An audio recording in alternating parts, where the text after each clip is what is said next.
are you ready for action? Today we're gonna have Buckingham going against the newcomers, 78 Schtroumpfs. Can you imagine 78 Schtroumpfs just running around all over the map over there, just having fun, having fun.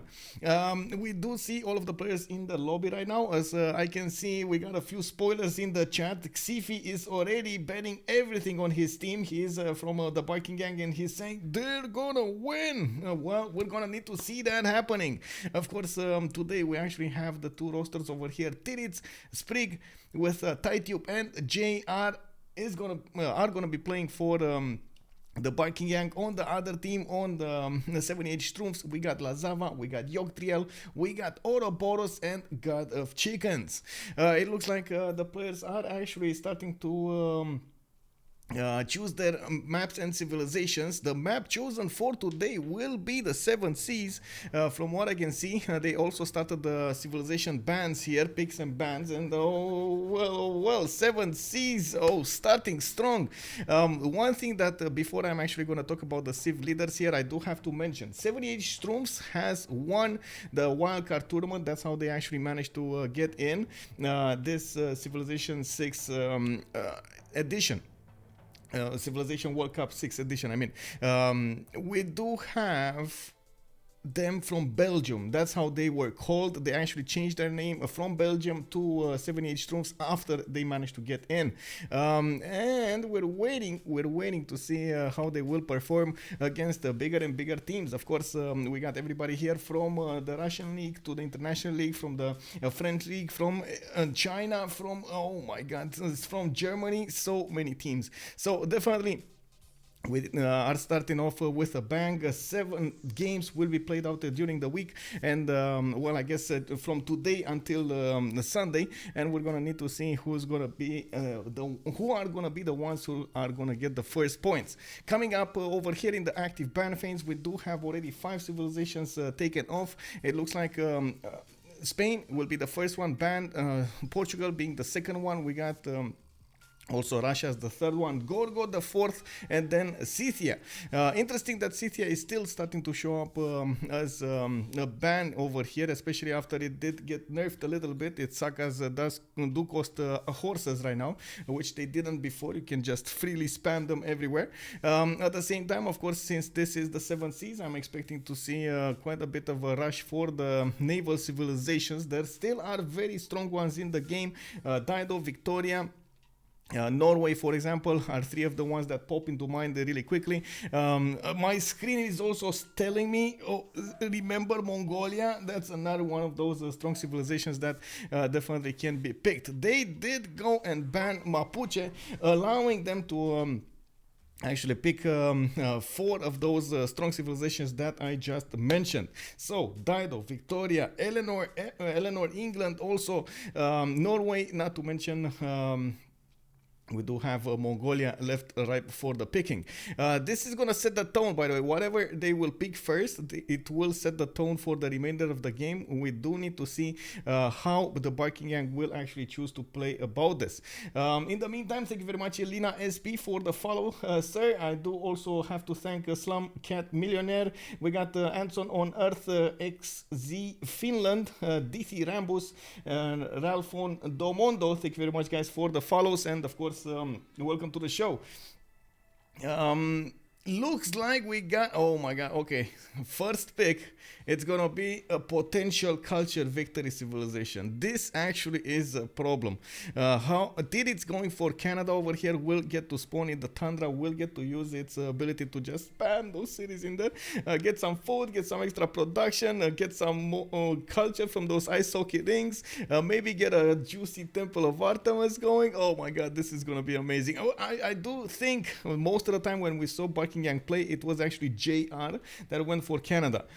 Of course, there could be counter picks for this, just like, for example, Persia could be a counter pick to defend the culture victory. Rome could defend the culture victory. Pericles could defend the culture victory, and so on. Instead, 70 Schtroumpfs will not go immediately for those counter picks. What they will do will try to get the gold, will try to get those civilizations with the big income. GodOfChickenz picking up Victoria, and of course, with Victoria, he does have a very good chance on the seas. But we've seen in the last period that in the last games, by the way, from last weekend in the CC, yeah. Anyway, the last week or 2 weekends ago, I think, we did have a bit of an issue over there with Victoria not really rising up to the challenge here to beat Dido.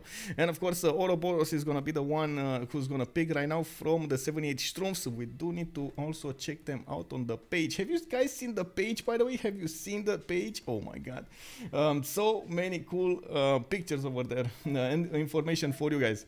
What now? 13, is this a season of CWC using the new BBG? Yes, we are using the new BBG. One of the reasons that we actually took a little bit of time before the game, and so we get everybody on the same version. This is 204 better balance starts.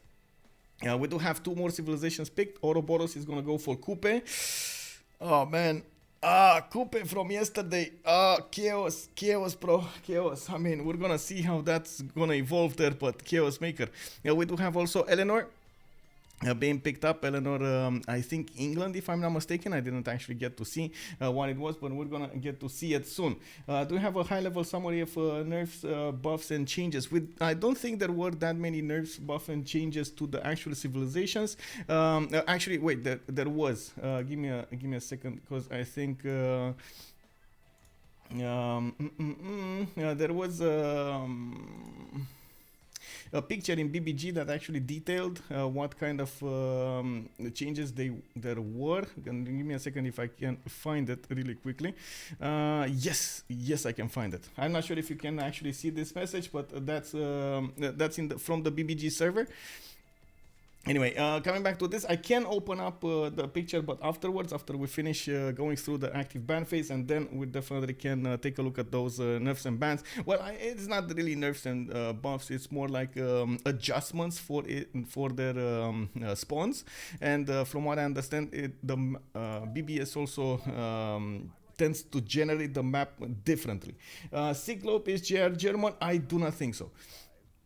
As far as I know, he is French. We're gonna need to go through their profiles as soon as we get into the game there, because we do have a few minutes of time to go through them. In the meantime, let me actually switch the screens over here so I get to see my... Okay, there we go. Okay, so Basil II coming up over here in the 7th ban. We do have also Kree in the 8th. Kree with its internal trade routes. It looks like it's not going to be a part of the game here. There still is Persia for those internal trade route, amazing internal trade routes. We do need to see how they're going to pick this last. I still don't see Dido banned. And one of the things that I guess I have to mention, Dido did get nerfed a little bit. It doesn't get its extra trade route from its government plaza. It does get it from the buildings, but not its government plaza, if I remember correctly. So that actually means the tempo is a bit skewed, although I don't actually think that's that big of a deal, especially if you take into account how many cities you can get with Dido. Yes, it's not gonna have that, oh my god, such an amazing Magnus, bro, you got so much power over there. No, it's gonna be a little more down to earth over there gameplay without that big of a Magnus. And it looks like it did manage to get up in the ban phase over here. Japan, nice ban, then Dido taking the axe over there. Oh my god. Okay, so let's see. Remember, 7 Seas is actually quite a big map, but it's not only a big map, it also has a lot of connections throughout the water, so we'll probably gonna need to see them fight navally as well. Sometimes you just cannot avoid the coast. Taking out so many good civilizations on the coast does mean they might actually try to be on land as much as possible. There is a possibility still for them to go for Norway. Still is Australia, for example, to be picked and so on, which does open up quite a few choices. Yogdrael going for Ambiotics does mean, well, they're gonna have a bit of a problem with gold until the late game here. We're gonna need to see how much gold will Ambiotics get to choose from their opponents. And yeah, there we go. JR going for Haldrada, smelling that weakness over there, and he's like, oh, you wanna go at me, bro? I'm gonna pick Harald Hardrada. Oh, you're gonna smell my Viking longships all over the map, bro. One of those moments in which you're like, is it me? You know? Anyway, Tidube over here with Chandra Gupta. It looks like we do have Gandhi, I'm sorry, India, well, Persona. Oh my god, Tidube. What can I say? Tidube is one of those guys who really likes elephants, like really likes elephants. And I think he likes them more than Rom. Oh my god. We're gonna get to see maybe some 4 movement Varus. I'm gonna say it again, 4 movement Varus. Oh, remember, Chandragupta does get that extra movement for all its land combat and religious units. Oh, yes. No. I got bamboozled, boys. No, Tidube going for Rome. No. Why you play with my heart, bro? No, don't do this. Come back to the light, Tidube, come, boy. Oh, no, he did it. He did it, unfortunately. Hello there, Forever Endeavor. Good evening, sir. Also, Xifi is telling us that all Bargain Gap players are French except for Hazagi, who is from Switzerland. Also, he wrote Kartoffel, that's German for potato. Well, I guess he really likes potato, so yeah, what can I say? He made a joke there. He really likes potato MC whiskey. I guess it didn't fit all on the screen, so he tried to make it fit. We got also, of course, Tidube going for Rome over here. He will get a very good tempo at the beginning of the game, coming up with those early monuments. I do believe Trajan is going to try to settle a lot of cities before turn 40. We do most of the time have him going for its Colosseum as well, with that ability to get the early culture. It can rush Colosseum quite quickly, going for that entertainment complex. GodOfChickenz coming up with the last choice. He is going to go for Khmer. Giant Varman the 7th over here is going to make an appearance, and we do have him with the Domoris, with the Pransats, and of course with its ability to get that extra food and faith adjacency from the rivers. Very good ability, by the way, and it does have a culture bomb. One of the big things that happened in the last versions of PBG, it did get nerfed in its river goddess pantheon. Most of the time it was a match made in heaven for Khmer to go for river goddess. Now it's just not there, not gonna happen. Okay, so right now it looks like all of the players did set up properly over here. They're just gonna need to switch their civilizations or switch the slots if they do want to be on different ones. I do have a confirmation that it is actually indeed Eleanor, England, and you do see that Sprig is actually gonna play it. We got Lazawa on Victoria, Yogdrael on Kupe. Looks like JR is gonna be with a Laurier. That makes sense, right? Canada player. We got Ouroboros on Ambiotics, goals here. Titiits is going to be on Norway, Tidube on Trajan, and of course GodOfChickenz on Javerman the 7th. The lobby has been opened up. We can click on the ready button, and in the meantime I do want to click on buttons over here so you guys can see this. Not sure if you guys saw it, by the way, but there's a how to say, an event page especially made for this how to call it, for this game. You do have it over here. You got the English commentary, of course, the splash picture with the 2 teams going against each other, English commentary. Then we got the French commentary with Mal being on the other side, both of them with the chats attached to them. And down here you got all of the players. You can actually click on the player and see who is that player and what is he all about. We got JR, for example. We click on him and we do see that he's oh my god, look at that. Look at that, man. That is such a big JR over here. He still needs to submit his information about the age, the top 3 sieves, the quotes, and so on. And we're gonna wait for him to actually do that. The same can be said about a lot of the other players. I am trying to get it as fast as possible, but it's not happening as fast as I would like to. There we go. We got Titiits over here. We got Tidube, I believe, over here. Let me actually see. Yeah, he didn't even submit a picture, man. Oh, come on, bro. Anyway, on the other side, we do have GodOfChickenz. He is, look at this. You gotta see this, by the way. GodOfChickenz. This is GodOfChickenz. You see him? He's, man, from Belgium. He really likes the Brazil preserve and the Arabia pen brush and voice just with education. He's 27 years old, and of course you do get a direct link to his stream whenever you're gonna open up this profile. I do also notice we got over here quite a few other ones. This is the Big Strumpf, 57 fan. There we go. From the game though, we got Yogdrael, Mirago, Lazawa, and the Ouroboros, right? So let's see. Yogdrael is him. Un petit clic con grand clac. Okay, he likes Gaul, Russia, and China. Looks like he did pick one of those civilizations that he actually likes. Let's see. Ouroboros is this guy. He likes Gaul, Sweden, and Babylon. 24 years old, and it looks like la logic vous mènera d'un point A B. L'imagination vous mènera partout. Honestly, I do not know what it means, but I can quickly parse it through one of those Google Translates. Detect language. There we go. Logic will get you from A to B. Imagination will get you anywhere. That's what it means. Okay, well, I guess maybe I need to put that in English version as well. And then last but not least, we got Lazawa. He's still from Belgium with 23 years old, and looks like he's the designated IRL war volunteer. Well, see, this one I understood. Really likes have you seen how much these guys like the Gaul? Unbelievable. 3 of them really like the Gaul, Cree, and Maori. Anyway, looks like we did have a quick disconnect here from Titiits. Hopefully everything is fine. I did notice it with my my eye, and I did see that was going on. One thing that I also want to point out, by the way, on the website, you will have from now on the main page, you do have in the top left part of the screen over here, you do have the ongoing games, or I should say today's games, always today's games, like always the games from that particular day. And then you do have the scheduled games in the future, and I'm gonna follow this up with the other games that have been played down below, but there were there was no history because we just started, right? And of course, I'm gonna do the updates as soon as I get the information.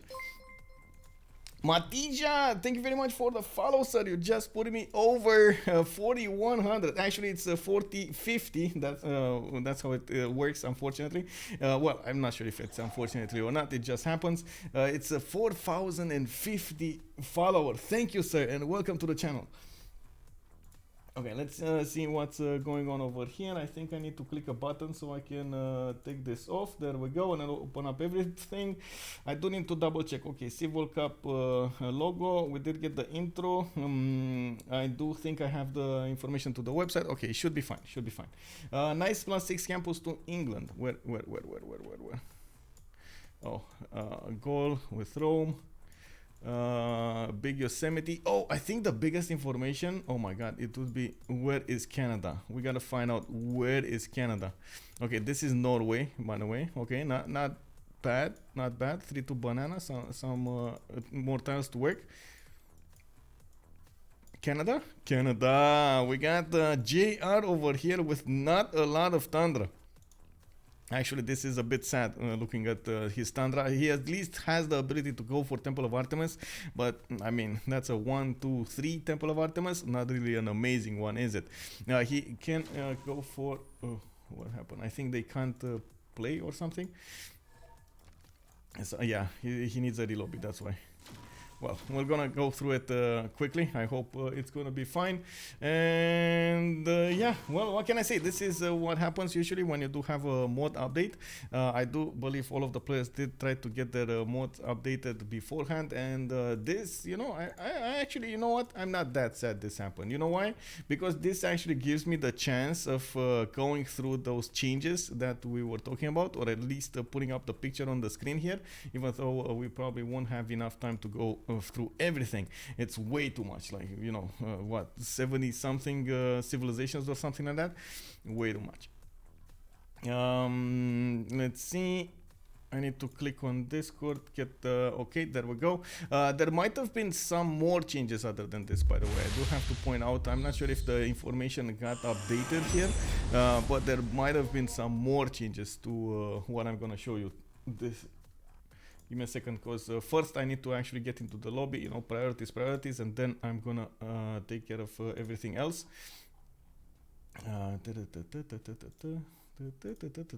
Okay. Click.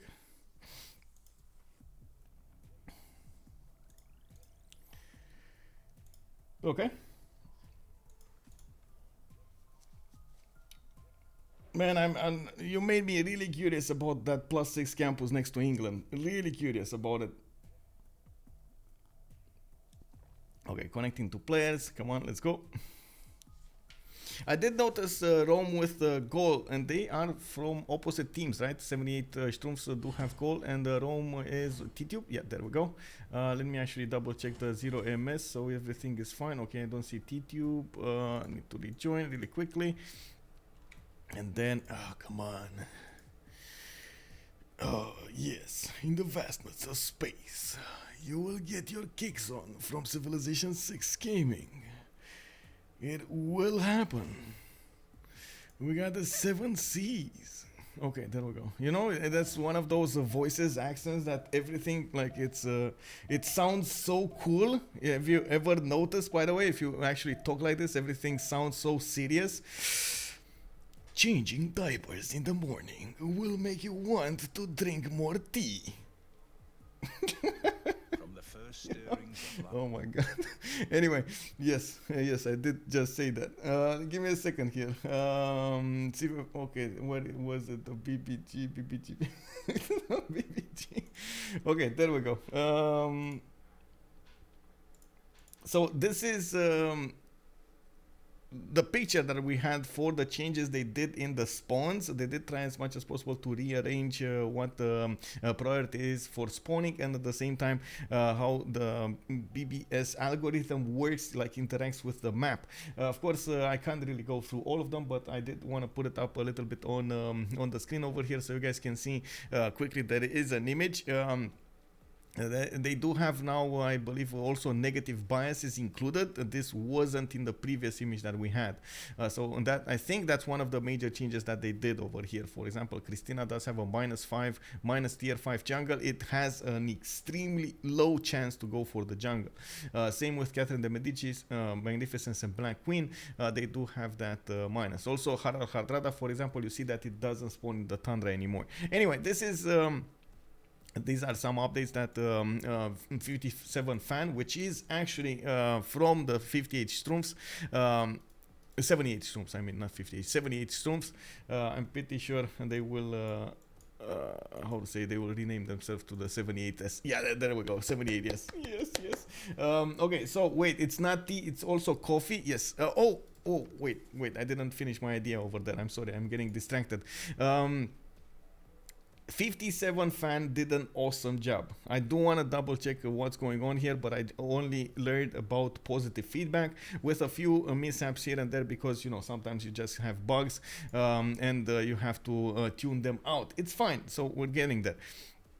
In the meantime, of course, we do need to talk about the map here. I think the first civilization that we're gonna go for, it's Ouroboros with the Gauls here. 78 Schtroumpfs coming strong on the coast. He is gonna get the right style to work. It looks like he does have a possible +3 campus, and oh my god, look at those nice and juicy stone tiles.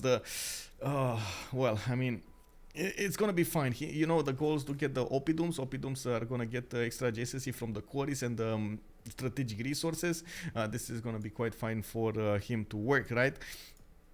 I just hope he's not gonna get bronze working as fast as he can, because that's gonna be a tough one. So you can see the Oppidum does get, how to say, it replaces the industrial zone, and it does require iron working.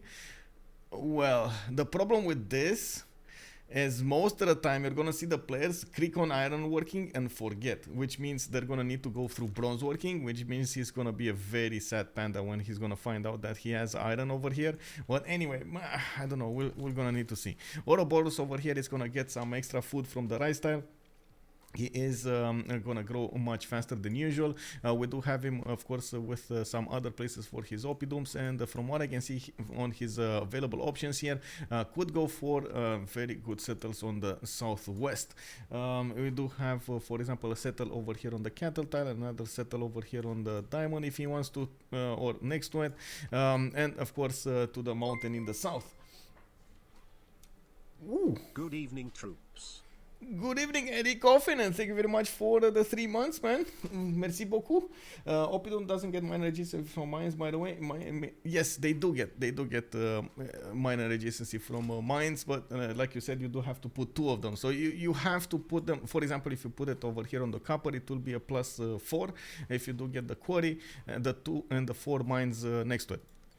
It's 2 plus 3 plus 2, but yeah, we'll see how that will evolve. The biggest issue for him is he is quite close to Rome over here to the southeast, and as you can see, Rome will actually get some rivers to close up the distance between him and the Gauls, which does put him in trouble. Tidube over here with the scout coming out from his city. We do have him with a warrior moving to the west side over here. He did settle also on an extra food tile over here on a cattle tile. Does have access to diamonds. He's probably gonna grow into them. Actually, I think he's gonna grow into them. I can't really know for sure because, you know, sometimes UI doesn't give you all of the information. We're gonna find out next time, right? He needs to grow in 4, no, 5. Okay. All right, no monument there. At the same time, he can actually grow into other tiles over here. Sometimes the AI just doesn't prioritize the good tile that you want. Looking at the south over here, we do have, oh my god, what is this? Yogdrael actually getting Galapagos Islands with Kupe. Okay. And he's going for instance. I guess he really wants to get some fast pantheon over here with the extra faith that he's gonna get. Do we have a fast pantheon over here? No. Do we have over here? No.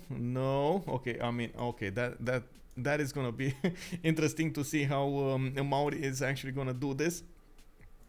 He's to the south of Rome over here, and of course he's probably gonna get to settle all of these islands, staying away from the coast as much as possible. Could even go for the east side with not that many issues or concerns. We do have him with a 2-2 base. With if he goes for the fishing pantheon, he's gonna get that extra production on the fish tiles, and of course could actually make Galapagos Islands tiles, well, at least the ones that have resources, which is just one tile that has a resource, interesting to work.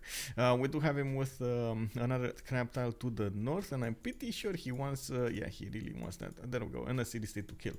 We're actually coming up very fast on the 10-8, and they do have remap tokens for both of them. They do have for both of the teams have remap tokens available, and they can get those going. Tidube just found a relic. Interesting. We got Angkor Thom, GodOfChickenz to the east of Rome. Looks like there are 3 civilizations that can attack Rome from 3 different sides with a different actually attack timings.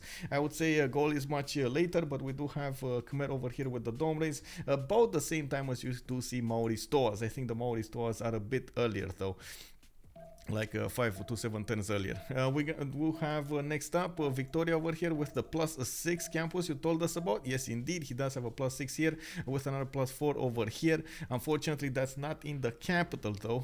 Did I see? Okay, another +4 here, another +3 here. Did I not see something else? No, I didn't. Okay. We do have Cedra also coming up in 4 turns from the city of London. Looks like Lazawa is gonna try to figure out his area right here. I don't think they actually saw each other. Yeah, I don't think they saw each other at all, as in at all. You see that this Khmerian warrior is still moving there to the west. Canada JR is coming up from the northeast, and it looks like we're just about to vote. Oh man, just about to vote. Let's quickly take a look at Nidaros here. Nidaros on the coast, all alone on these seas. Actually, wait, no, he's gonna have Maori on the same seas, right? I think it's very far away, but yeah, he does have Maori on the same seas. You can see it linked over here. Okay, but he does have a good starting position with multiple cities to settle. Good adjacency for his holy sites. That's actually an interesting thing, and I do see him with a few islands that he could go and expand. Last but not least, we actually have Plymouth. This is Eleanor, and this is going to be from the Barking Gang. We do have him with a 3-1-1 fish tile to work, and I do see him working on his settler. Does seem like he's also going to be happy joy in the north, and it doesn't look like he's going to have a connection on the water towards Canada's city center. It's not like he could attack it anyway. Well, they did go for a remap here. Looks like Barking Gang used the remap token, and we're gonna see a new map starting to generate in just a few moments. We're getting there. Also, let's see. Cyclo man Kupe gonna have a great second city at Galapagos. If he's gonna get a second city at Galapagos, because putting a city in the face of Rome, I'm not sure if that's that good. Also, let's see. I think Barking are gonna remap. They did indeed. Cyclope was on point with his prediction over here. They did remap. Give me a second so I can take off my t-shirt. My sweater, man.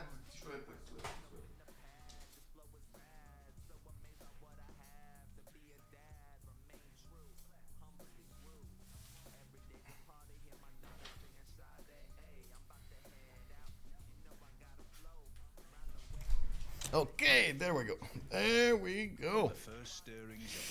Too bad with the remap. Looked like an interesting start. Indeed, it was an interesting start for... well, I guess it was interesting for us, not so interesting for the Barking Gang. You saw Rome over there between 3 players, Gaul, Canada. Didn't have that much Tundra to work with, and his initial start with a possible Temple of Artemis and so on wasn't that great. So I guess it did make sense to get another... oh, what's this extra culture from? Wait, marble? Oh my god, really, bro? Oh my god. Is this a marble tile also?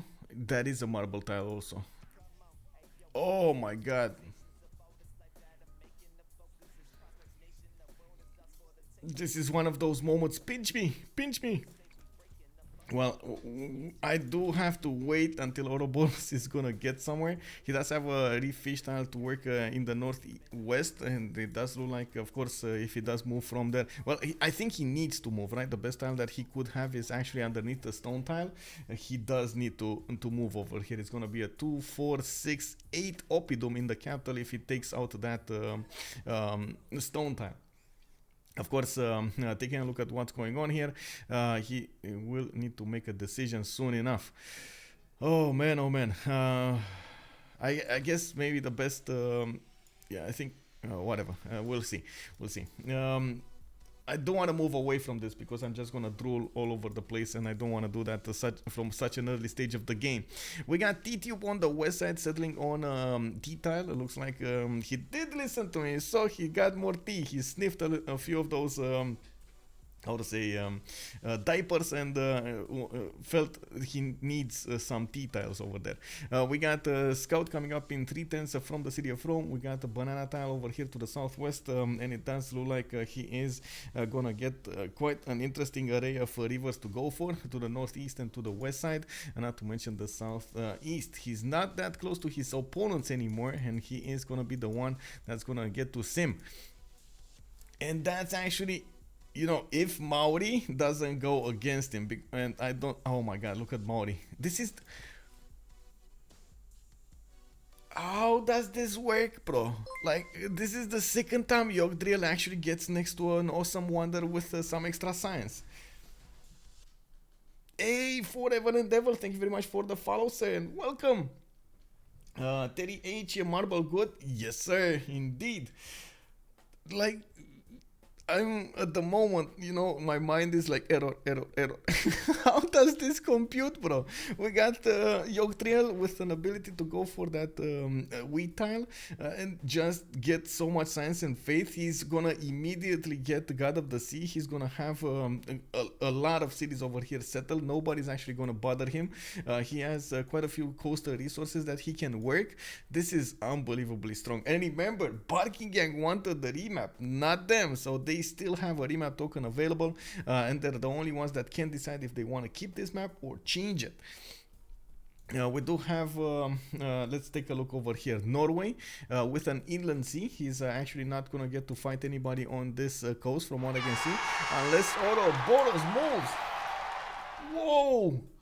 Do it at the same time. Thank you very much, Trapsakanagem. Obrigado. Also, Terry HH, thank you, sir, for the 31 sub. Canada should be happy, says the minimap. Yeah, look at that. The minimap is unbelievably strong over there in the north. We do have Nidaros here with Titiits. Looks like he's pumping out a scout. Come on, hype train. Let's go. Oh my god, let's go, boys. Choo choo! We got Nidaros with fish on the west side over here. He does have access to a 311. Looks like the scout coming up in 3 will allow him to get some area discovered over here to the south. Does have a strong second city on the stone tile, or maybe on that river, because he probably wants a bit of fresh water. I do see some 2-2s over here, and it does look like we do have to the northeast a lot of land between him and, well, actually not that much land between him and Gauls. Actually, looking at this, Gauls might be in trouble. He's gonna need to defend against possible berserkers here, because Titiits might think about the strategy. He's right at the that proper distance to apply those berserkers against his opponent. We do have we did talk about Aduatuca here. No, but why? He did settle in place. No, I mean, I guess he didn't get to see what we saw, but you saw the 3 marble tiles, bro. Like, come on. 3 marble tiles. That means +6 Oppidum. There's no other +6 Oppidum next to you instead of that. I don't know, man.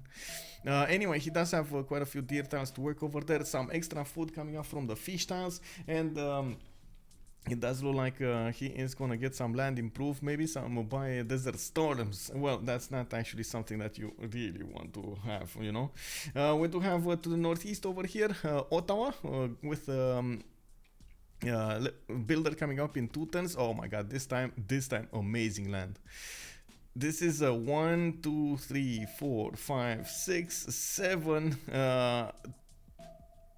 well, depends on the positioning over here, but I think it can be an 8 and a 9. 9 Temple of Artemis, like really, bro? Just put it on the Niter tile and you're gonna get so many amenities in your capital. Oh my god, not to mention the food, the housing, the everything. Oh yeah, bro. Oh yeah, bro.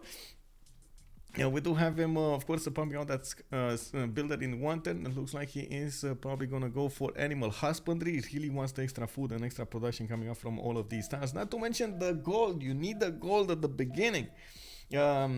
Looking at his land available to the east, he does have some good geothermals to go for. We got on the west side over here towards Armagh a few cities to settle, and of course he is gonna get closer to Ambiorix if he does that. I don't think that's that big of a deal, because of course Yogdrael over here, well, actually not Yogdrael, who this Ouroboros is gonna have a problem with Titiits with Norway.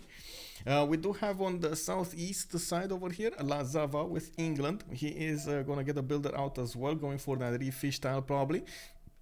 I do see him getting sailing in 2 turns, and it does look like, of course, he's starting to wrap around that bend over here to the north, so he can figure out what's going on there. Looking at his available coast, he does have Mount Vesuvius to settle, does have a lot of cities to go for the north and the south. Kind of depends how much danger he actually wants to be in, because towards the north we do have Canada over here that might, send some horses, don't mind them. They're just over there to get some poop all over the map. Anyway, it happens. We got the 7 turns over here, and it looks like to the east side we do have 2 more civilizations to talk about. London, Eleanor, England is gonna get 2 banana to work at the beginning, and man, I do remember those bananas actually worked miracles last week. They they helped me get some some vitamins in my body, so I can how to say, stretch my legs properly. We do have a settler coming up in 2 turns here from the city of London. I do see him benefiting from a possible +3 campus with the help of the mountain and of course the reef tile. Does also seem like he's gonna be on his own peninsula island slash something. He does have a bit of distance towards the northeast. Wow, Polush, merci beaucoup. Comment ça va? And of course, welcome, bienvenue. We do have Angor Tom here with GodOfChickenz. It looks like he is gonna have one river to go for, another river to go for. Okay, that's not bad land to work with. I'm actually curious what kind of pantheon he's gonna go for.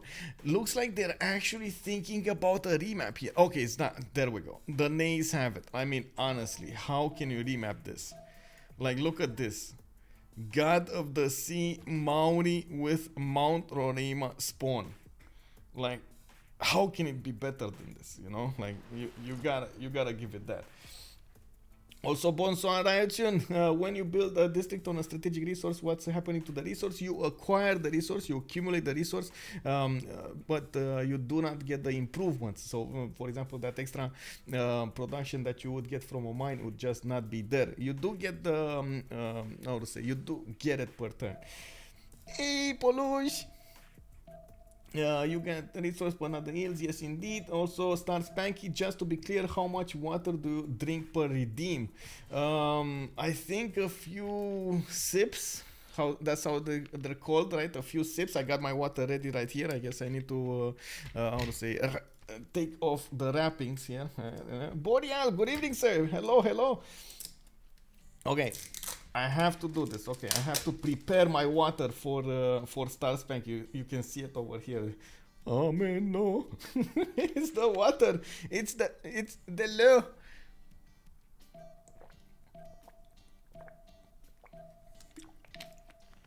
I'm slowly starting to how to say, learn more of these French words. Let's see, Natro, good evening sir, and oh my god, really? More redeems? Bro, I'm gonna go to the bathroom quickly. Okay, I did a double. Is Kupe getting first pantheon? He did get God of the Sea over here. We do have Yogdrael with that extra production coming up from his coastal resources. He needs to get a builder as soon as possible to the south here so he can improve Kaya Poi. You can also see more tilters appearing over here for him in his other cities. We're gonna have him just settle and get bigger and bigger. This wine tile also winks at me. He's gonna have an extra amenity and of course that extra gold per turn, not to mention when he's gonna grow stronger at early empire, he's gonna get some extra production on all of these rainforest and forest tiles. Very nice. Let's take a look at what's going on throughout the map here. I do want to check their strategic resources, and then we're gonna get to talk more about what you know, the strategic importance of their positioning. We do have iron 4 tiles away from Maori. Of course, he doesn't really need the strategic resource, but if he wants to get some horses or swordsman, he will need those resources. I don't see any horses though anywhere, and of course he's gonna need to rely on his allies to actually get him those resources. To the northeast we do have Rome here. Looks like his second city is going to be to the northwest. He's putting some production into his third city, and we do have him with possible horses in the capital. And it looks like in the second city he's gonna get access to an iron tile. I also noticed he does have a +5 campus over here to his southwest of Rome, but I'm pretty sure he's gonna probably want to chop a few of those rainforest tiles, not really getting all the full benefits. That would be actually still a +5 if he chops the one between it and Rome, so it's fine. He gets the +2 from the geothermal, another 2 from the mountains, and another 1 from those banana with another rainforest tile. Okay, let's take a look at what's going on here. Norway did go for a city to the south. I'm really curious if he's gonna put it on the stone tile or on the fresh water. Of course, that will will also need to figure out what kind of religion he's gonna go for, or if he's gonna go for a religion. Looking at the tech tree here, he's going for mining. The problem with this pawn is, and why it's not ideal for Norway, is that he doesn't have an easy way for his city to put down holy sites. This is the biggest issue. You would actually need to get the holy sites, so you can benefit from the extra faith generated from that extra adjacency in how to say, in the holy sites from the water, and so on and so forth, which at the moment is just non-existent in his capital. He can get some from his second city, but as you can see, he even didn't even go for a coastal city. Absolutely insane start for Kupe. Yes, I agree. Insane start for Kupe. We do have, as you can see over here, settler pumped out in 2 turns from Nidaros. I don't actually think or maybe he's gonna put it here. Like, this makes sense, right? If he wants to put it here, maybe they buy him a builder, chop that forest so you don't lose the production, and get a +3 holy site going. Actually might make sense. I don't know, we'll see. It's all slowed down though. I don't like this because it's like everything is so slowed down for Titiits.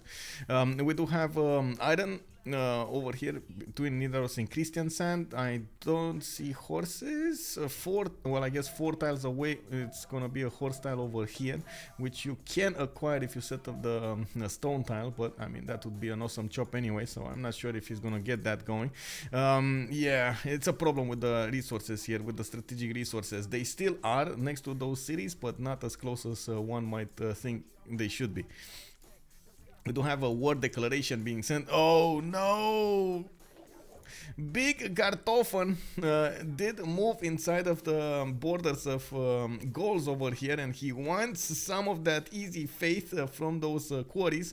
You can see the warrior is just standing over here, trying to fend off the slingers and trying to, as much as possible, how to say, evade or avoid. I think avoid, right? Those rocks thrown by the slingers. Well, I'm not so sure he's gonna be. Oh my god, Atuka getting another slinger over here. This is the, well, I mean, this reminds me of a movie, a scene, but I don't wanna think about that right now. Let's see. Okay, there we go. 15 faith. That's an easy peasy pantheon here. Looks like the slingers did start to shoot down that warrior, and in the meantime, Norway's warrior is trying to get some positioning over here, trying to put as much possible pressure on Ouroboros as they can. And we do have Aduatuka with a possible iron tile to improve here to the east side. Horse as well next to his captain in the second ring. Both of those strategic resources will allow him to just get better, bigger, stronger. We do have him with a bit of an advantage over here, since he did improve his initial marble tiles, and you can see he's protecting them with all his might and power. We do have him actually generating right now 5 science and 4 culture. That's very good actually, compared to Canada, for example, that is on a 4 and 2. Let's see, Cyclope, Norway's only chance to plunder can be Gaul. Oh, I see that, right? Yeah, indeed. Traps are gonna pew. What's that? What's the pew? Oh my god, yes indeed. We got Canada is aggressive, so unrealistic. Pantheon for a warrior, harder, but yes, exactly. We do have JR trying to get out of there as soon as possible. I don't think he can actually. Ouroboros, like both of these are flat tiles, right? So it's just, oh my god, okay, that warrior is dead. I think he's just gonna die, right? Ouroboros needs to move, needs to figure out that he can actually move without any danger. He probably knows, you know, we're at that level that everybody knows, right? Okay, let's not keep on slacking here. We do have a third city coming up from Canada, already going for Temple of Artemis. Probably the reason that he is so low in his stats. He just didn't want to spend that much time into gaining a few stats. He just improved his production, got a few more tiles to work, and yeah, there we go. No, Ouroboros, no. But your tile, bro. Oh well, it happens. We do have a Temple of Artemis coming out from Ottawa in 4 turns. We already will give him plus 3 amenities per turn. 1, 2, 3 deer tiles improved. Has another 2 that he could easily improve, not to mention a pasture over here, and of course he did put it on the niter tile where we did count so many amenities gathered. Could easily get a second city or a city over here on the mercury tile, and of course you can see he's moving to the west side here. Did get Goddess of the Hunt as a pantheon, and taking a look at what happened, like what does he have all over the place, we got this, we got deers, right? Just deers. 1, 2, 3, 4, 5, 6, 7, 8, 9, 10 deer tiles in his first 3 series. 10 deer tiles. That is an insane number, I gotta say, insane number. You can imagine he gets 10 more food, 10 more production by improving those tiles. That's just so good, not to mention the gold and everything. It's amazing.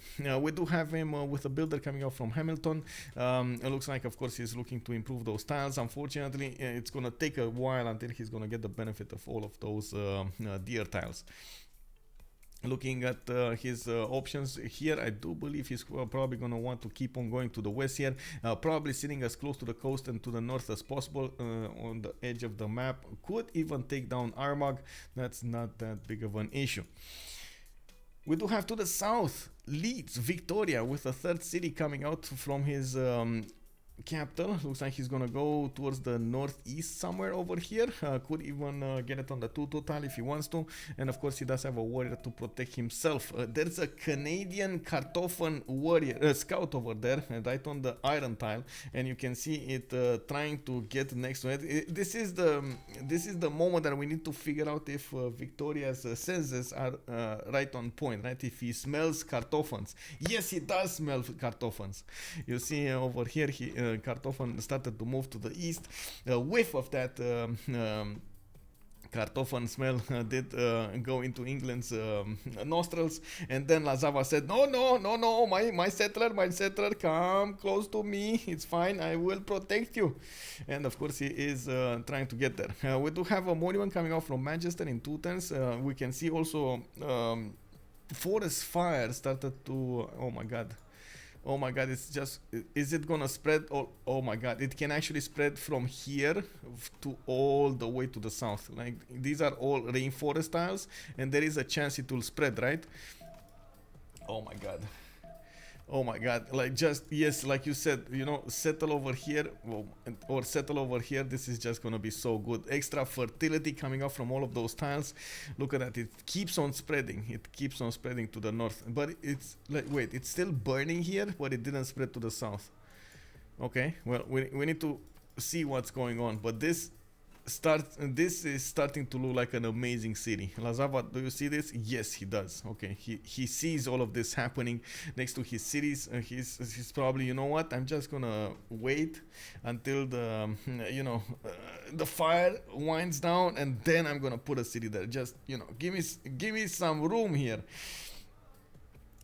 We do have him with an iron tile in the capital. It does look like he is gonna also have a horse tile. Unfortunately, it is across that bay, and of course it will actually take a long time to get the builders there. Well, he can put them through the water. He did get sailing, so we might as well.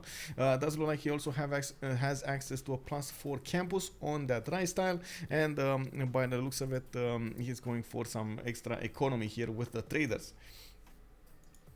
One thing that I didn't note, and I do have to note, on Canada, we do have him 1 turn away from that Temple of Artemis. He does have an iron tile here, no horses. Like, his only horses will be if he puts a city to the south over here of Ottawa, or southeast of Ottawa, so he can actually acquire those horse tiles. That's not gonna be as easy or straight as Gauls, for example, have one.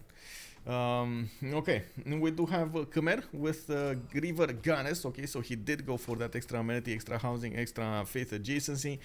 We do have him with a settler going towards the north over here, and it looks like he already put a shrine in his holy sites. Okay, so he's generating a decent amount of great prophet points.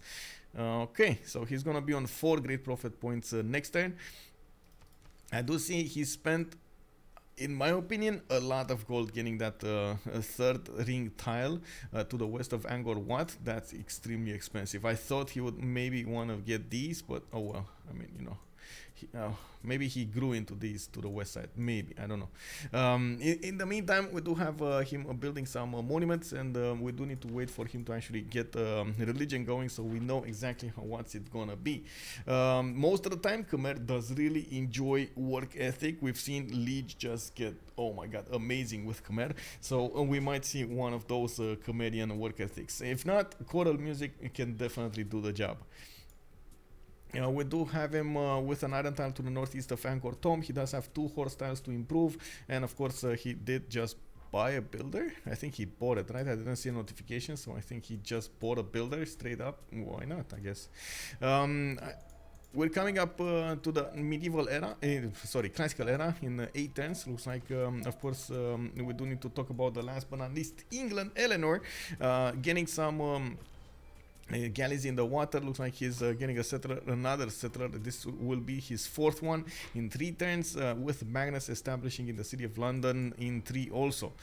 So going internals here, gets the benefit of some extra food from the bananas, gets some truffle tiles, and of course with religious settlements he can just settle so many cities.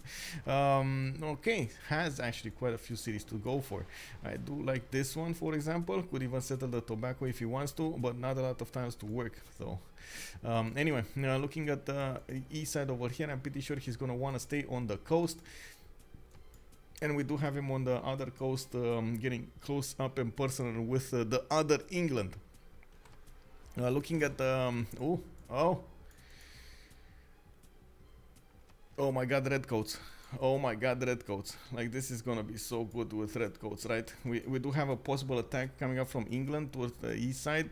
When he reaches that redcoats timing, he can go against his opponent here on the other continent. But the trick is to actually get those across the water, so I'm not so sure. I just, you know, in my mind it was, redcoats, redcoats, redcoats.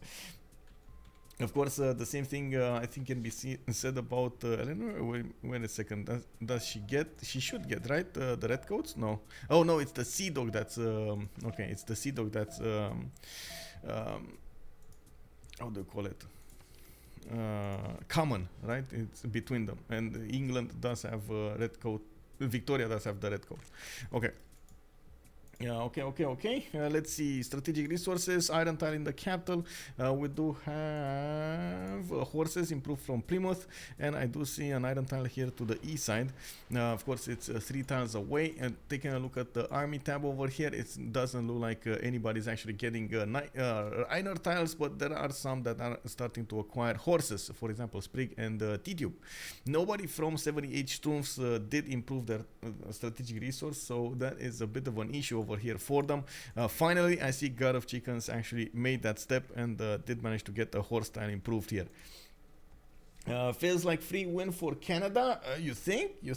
I mean, I don't know. We'll see. Looks like, of course, we are still 6 turns away from getting there to the golden age. We do need to quickly check the era score. Looks like, yes, across the board, we got 27, 23, 28, 24, 23, 24, 25, 20. That's it. They're over the 19th points threshold, so that's good. You also notice JR is starting to improve more of these deer tiles, so he's getting the extra production, extra food from them, not to mention the gold. This is actually quite good, right? He's already on 18 gold a turn, 9 science with a 7 culture. This is the moment I need to wait a little bit and of course get the stream labels going. Let me see the chat. We got even good Petra possible for Canada in the southeast. Wait, really? Oh, here? Oh my god, can you imagine Petra? But he doesn't have the chops though, I guess. I mean, you know, you put city here, you get Petra over here, and you just get to improve all of these. Oh yes, you're right. That would be so amazing. Yes. Also, Menia Shuik Oblique, thank you very much for joining, sir. Welcome, welcome. I'm not sure if I actually spelled that name correctly, but I do hope you're not gonna mind if I make a few mistakes here and there. Let me actually take a look at what's going on over here. I do want to put up on the screen the two team labels so everybody knows who's the left team, who's the right team. We got the 78 Strums on the left side of the screen, of course featuring today GodOfChickenz with Ouroboros, Yogdrael and Lazawa, and on the right side of the screen we've got a Barking Gang. Woof woof gang. Of course, what do you think about their new how to say oh, I need to ask, by the way, I need to ask this. What do you think? Let's put up a quick poll. Which team has the better logo? Barking Gang or the 78 Strums? Let's see. Quick poll. You saw the logos? If you guys didn't saw the logos, I'm gonna put it up over here on the screen so you guys can see the logos. Since we do have a few moments, we do need to. There we go. So Barking Gang left side, 78 Strums right side. Who do you think has the better logo here? Barking Gang 5 votes already. Oh my god, 7 votes on the Barking Gang, 8 votes, 1 in 78. Come on, I mean, really, you don't like the Strums, bro? 12 votes, 4 votes into 78, 13 votes into Barking Gang. It just keeps on ticking. Okay, so if you didn't know, there is a poll going on in the stream chat right now with the big question: who has the better logo? Which team has the better logo? Is it gonna be Barking Gang or is it gonna be 78 Strums? Of course, looks like we got a big lead in the Barking Gang, 21 votes, with 78 Strums coming up second with 6 votes. We do have 1 more minute to go, and you guys can find an answer. Okay, come on, let's go. So 23-6. Oh my god, I can't skip the votes, man. I was thinking, okay, I feel like the need to actually put some more votes there, but yeah. 78, nobody voting for 78. Okay. But man, this I gotta say, this dog, unbelievable. I gotta say, this dog is unbelievable. 24 votes with 6. I think that's actually how we're gonna call it. I think you guys seen the logos enough. We got a few more seconds for the votes, and I don't want to wait. Maybe somebody actually wants to put some last second votes in there. Everybody loves a cute dog. Yay! All triangle. Good evening, sir. Yes, there we go. 25 votes in the Barking Gang wins straight up the logo contest. Okay. And now it's time for the prediction to start. In the meantime, of course, we will need to check out what the players are doing all over the map. I'm pretty sure the Gauls are getting bullied there, so we do need to check out how they're actually gonna defend against their opponents. We got Barking Gang and 78 Strums going against each other. Starting the prediction right now. We got 30 minutes for you guys to put your points in. By the way, the points just got changed. I don't know if you noticed, but there's a new icon for the power. Yeah, it's the power fist with the love in it, you know. There we go. It's not the muscle anymore, you know. It had like a black and white muscle. Now it's the fist. Okay. Fighting Smurfs. Yes, I mean, bro, have you seen Star Wars? Have you seen the Ewoks? That's like Smurfs, bro. Can you imagine like millions of Smurfs just going around dogs? Nitro, yeah, fighting Smurfs would be better, I guess. I don't know, man. I don't know. Anyway. Let's take a look at what's going on here. We got already Tidube with 5 cities. Taking a look at what's going on. Temenaki has been started in Antium. Rome did go for Lady of the Reeds and Marshes. And of course, Tidube is gonna... Oh my god! The game mechanic. Oh my god, wait a second. I even pulled my... how to say... My wires over here. Bro, hello there! And welcome everybody, the K Mechanic. If you guys don't know, he's an awesome man doing Civilization 6 content. And we've been together in the Civ GIF, and I have been slowly lurking in his channel so for some time. Didn't really want to, say anything over there, but I did watch his content. Unbelievable, man, unbelievable. If you guys don't know him, you guys need to check him out. Big shout out to the K Mechanic. He is awesome. I do have to say, man,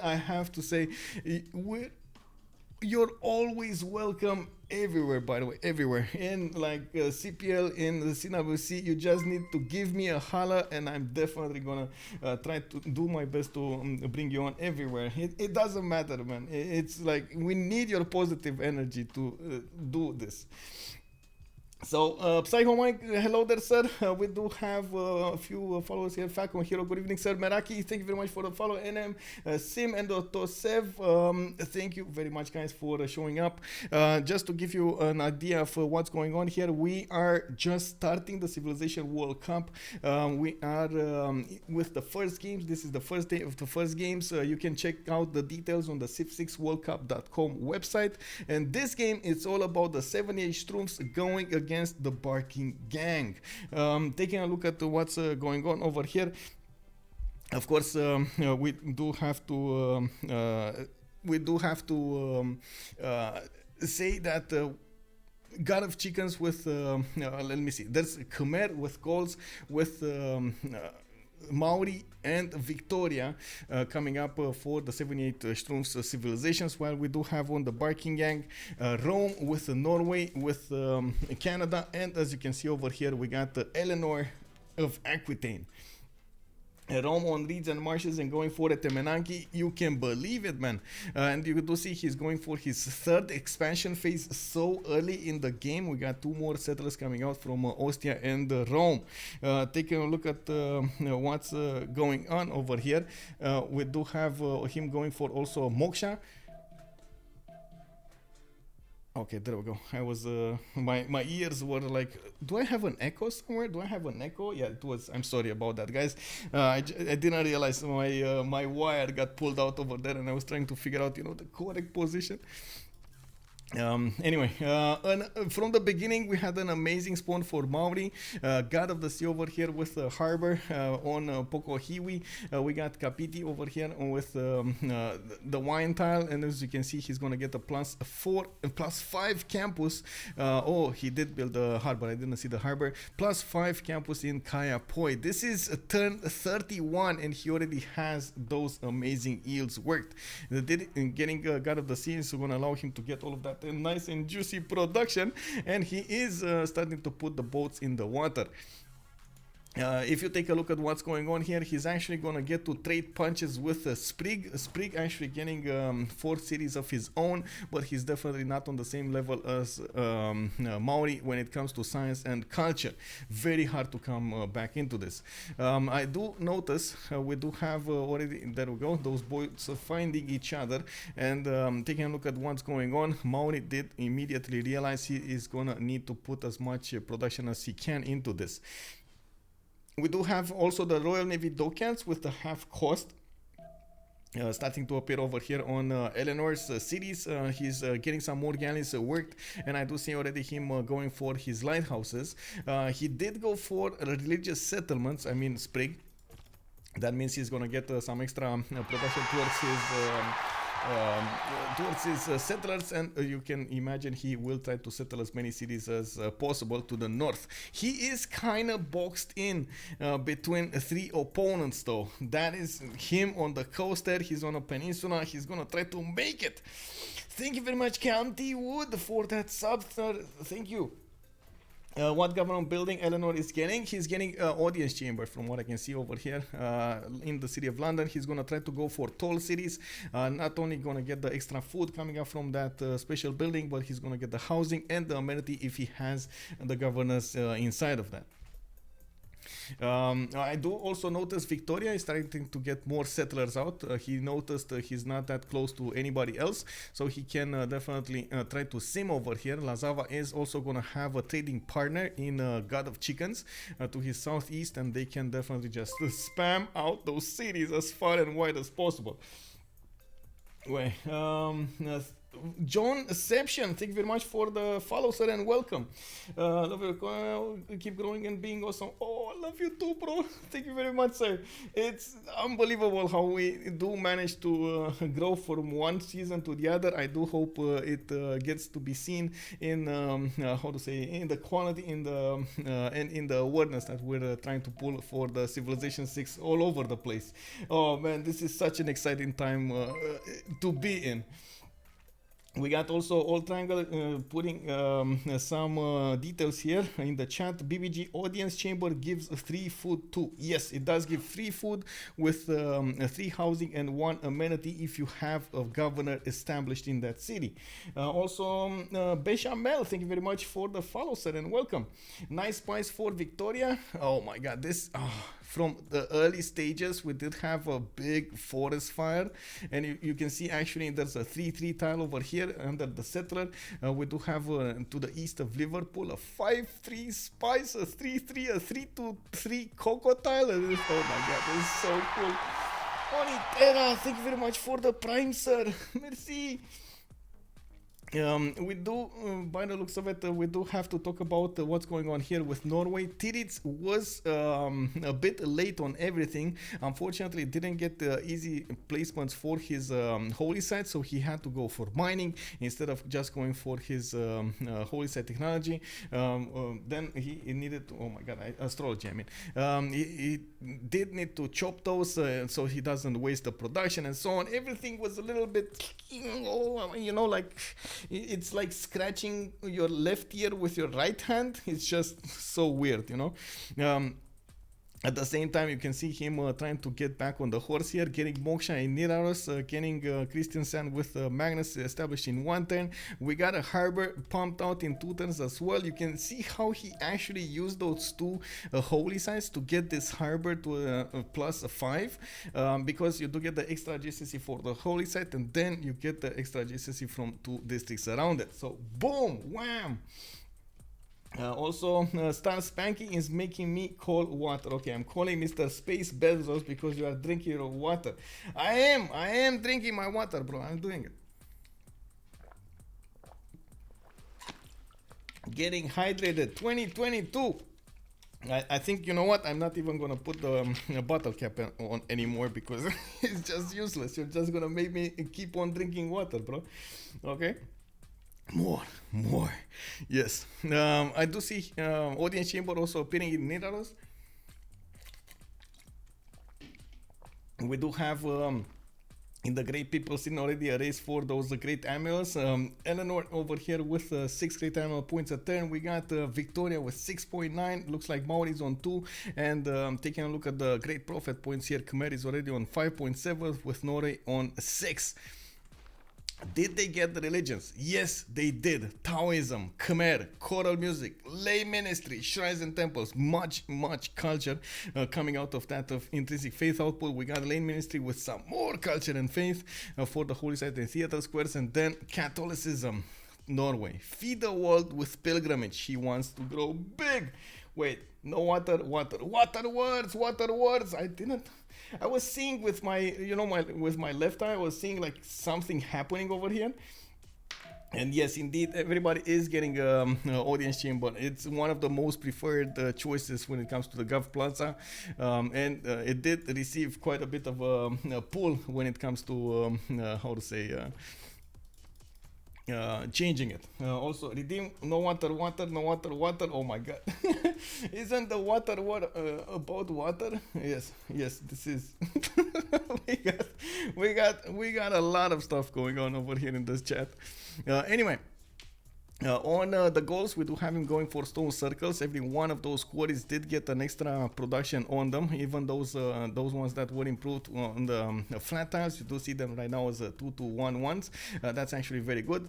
And you can see he already started to put on quite a few oppidums here. Not amazing ones, but still they are good-ish. +4s. Not bad, you know. White and nerdy, good evening, sir. Hey, how you doing, man? Welcome. No water more expensive than water. Yes. Let's see. Somebody did put a drink water here. Okay, sure. Cyclo. Let's go, boy.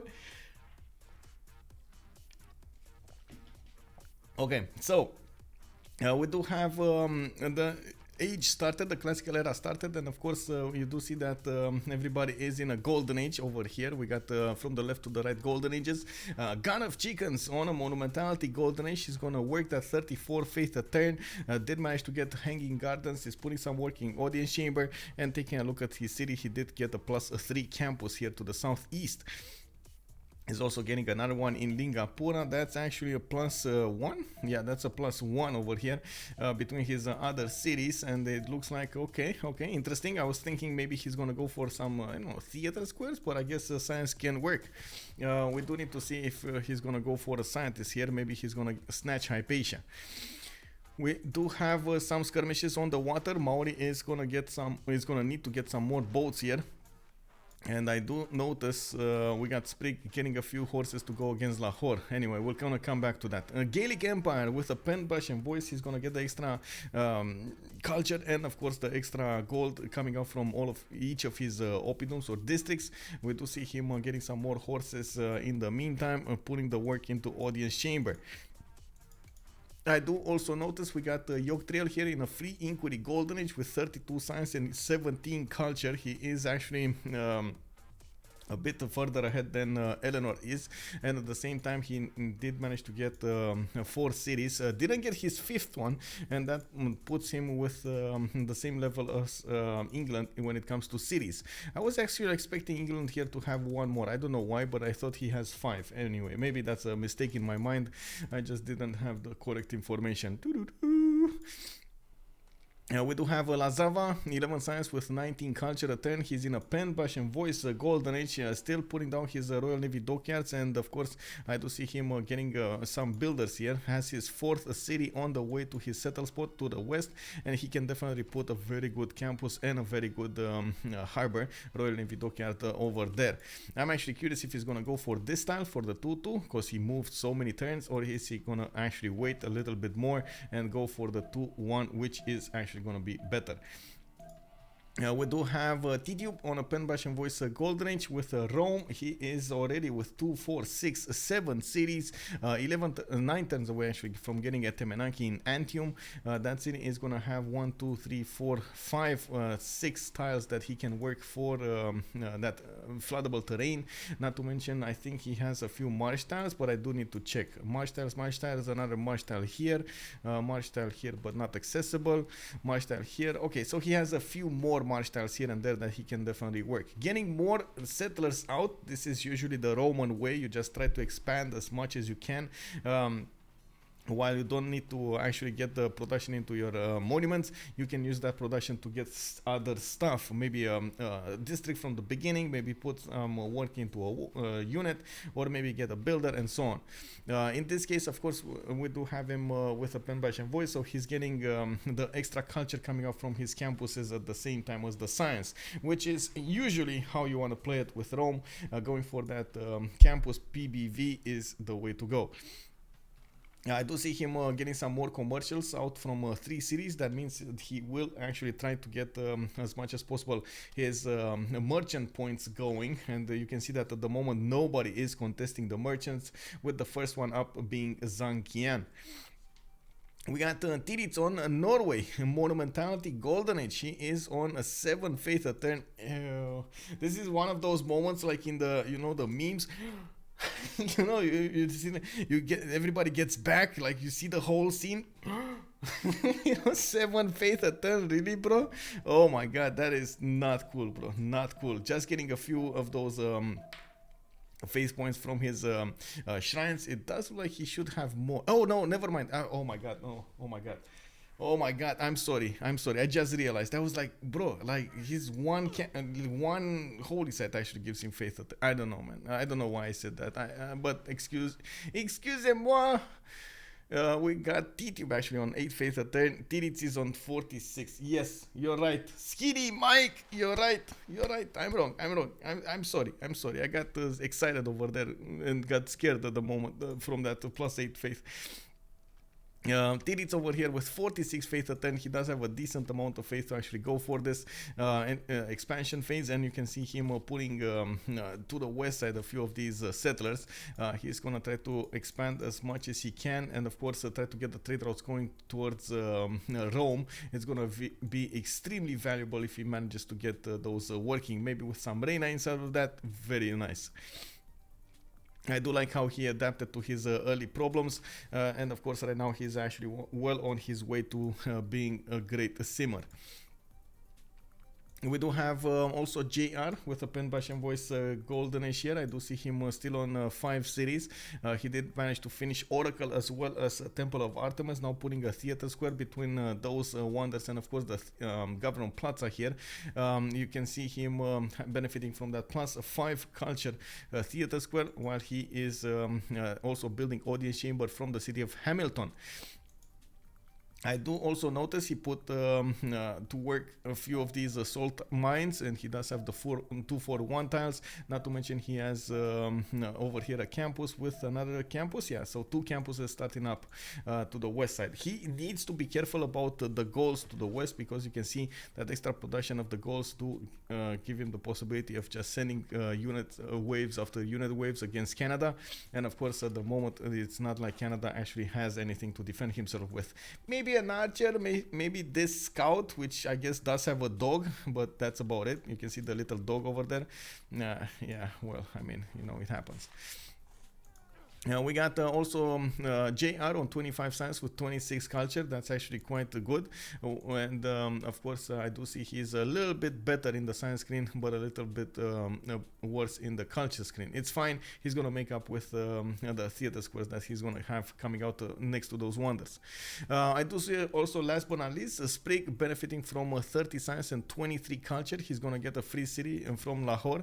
It's just going to smack that city down in its strength, and you can see those horses are going to get to feed on the farms here to get their strength back. I do also notice he is benefiting from a free inquiry golden age, just like Yogdrael has, but you can see Yogdrael is a bit higher in those stats. We do have him with more lighthouses coming out already. 3 of these trade routes have been sent towards the west side somewhere. Where is this going? Or is this no, everybody's going towards the Magnus city, right? London, London, London. Yeah, so everybody is sending those trade routes towards the city of London, so he can actually benefit from that extra food, extra production from Magnus, from the internals. We do have him getting a library from Birmingham. I do notice he's getting a harbor shipping project. Wait a second, bro. What you doing, bro? 75. Okay, so it's the medieval Renaissance animals. That's why, and it's actually Rahendra Kola really wants that +3, and you can see already Yogdrael is getting those galleys in the water, menacing against Sprig here.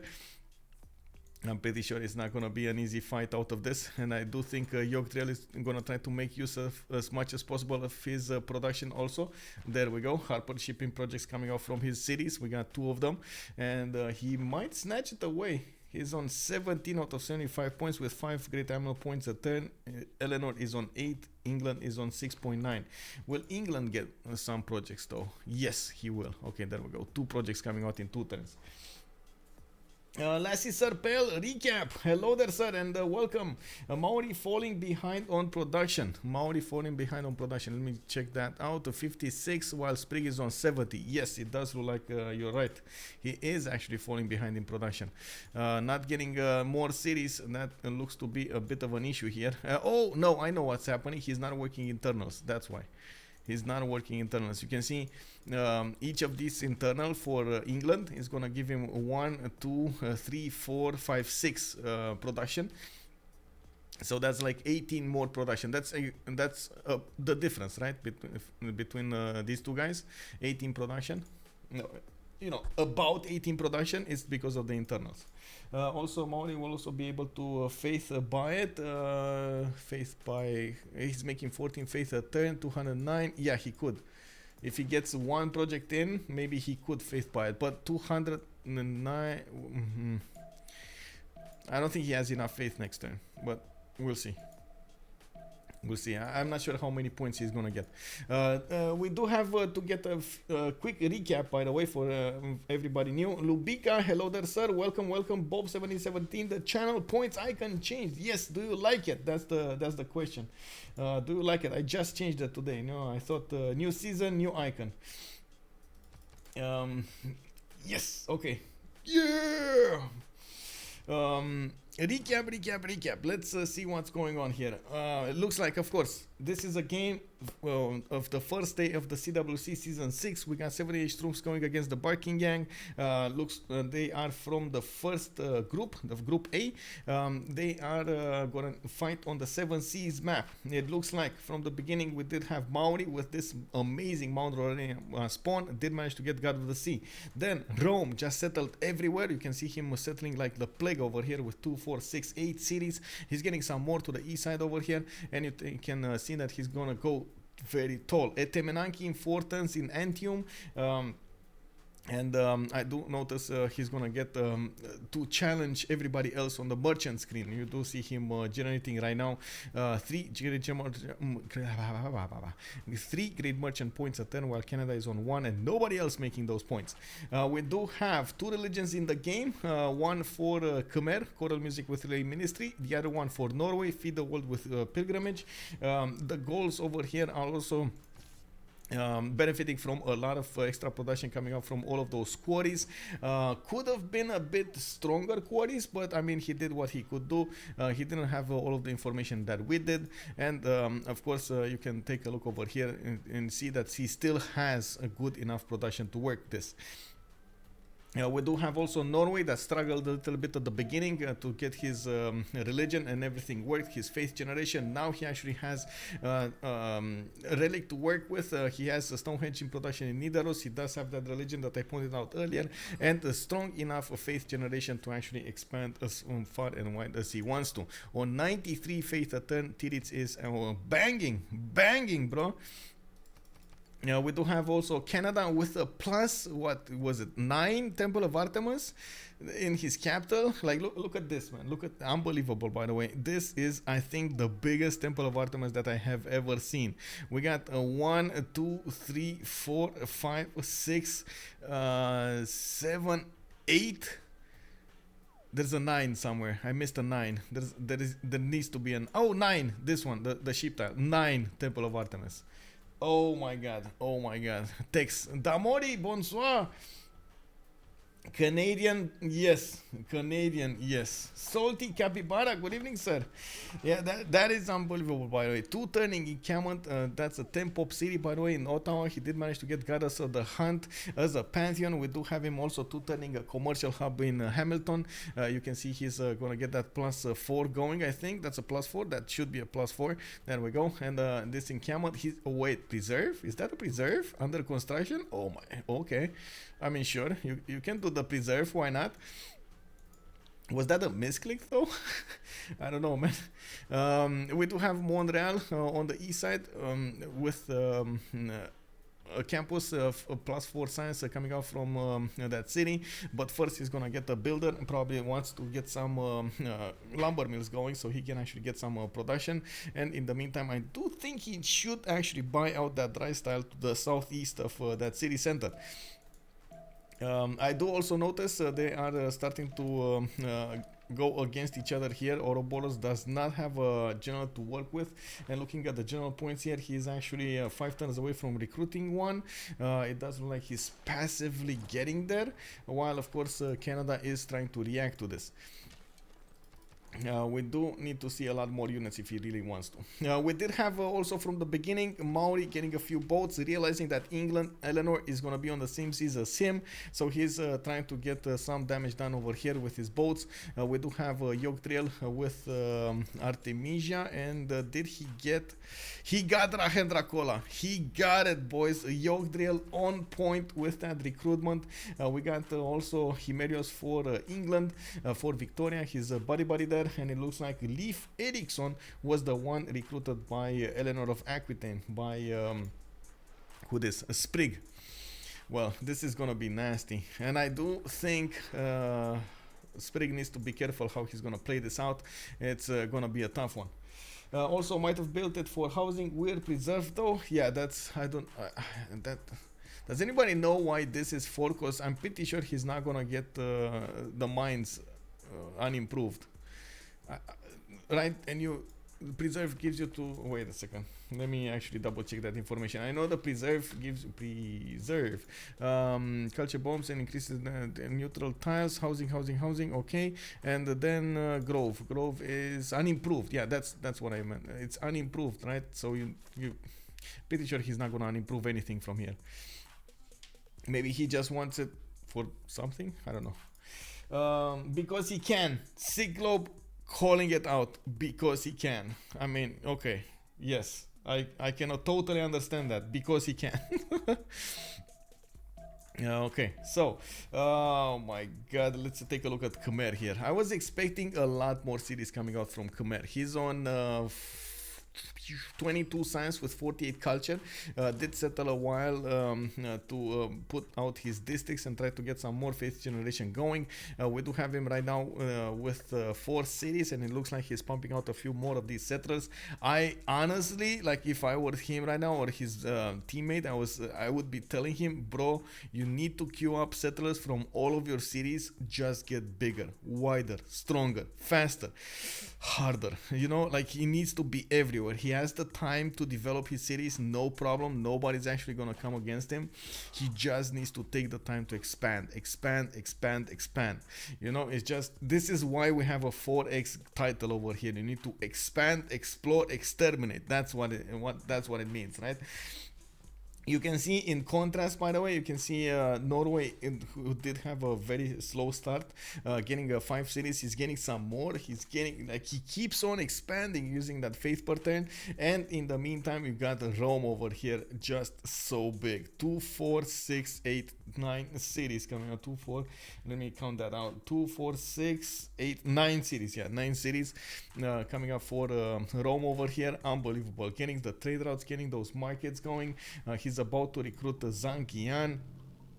Oh, whoa, hold my phone. We got Khmer here with 26.1, snatching Zangian away from it. Oh my god, he's actually gonna snatch it away from Rome. Wow. I mean, that is a sacrifice. I'm not sure it's that worth. Captain Insano 11, thank you very much for the follow, sir. Rome is getting so thick. Yes, he is getting indeed thick, like a thick boy. Oh my god, that is gonna hurt them. We do have Canada counter-attacking over here. Did manage to get one horse quite damaged, and did he manage to take out? I think he actually managed to take down one of Ouroboros' horsemen. You can see that the Gauls did make a defensive line, and he's gonna try to keep that intact while he's putting some more production into his swordsmen, hard building them, which does cost him a lot of production. We do have more oppidums coming out from his other cities, and right now all of his attention is tunnel vision towards Canada.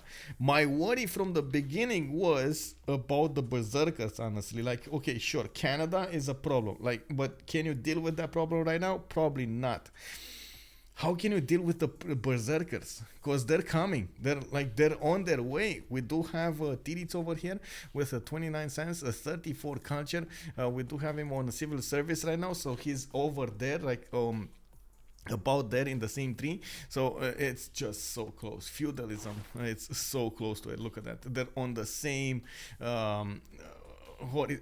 vertical, right? And we got feudalism and civil service here. He's gonna get the extra +5. He's gonna get more harbors out for extra production. He's also gonna get the ability to buy those units with faith. Oh my god. Okay, I'm not even sure he got the boost for feudalism right now, but he could easily get the boost from JR and Tidube when they're gonna finish it. So you can imagine that's gonna be awesome.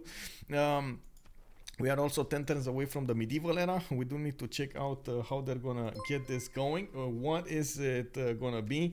How much era score they're gonna make, and how they're gonna make that era score.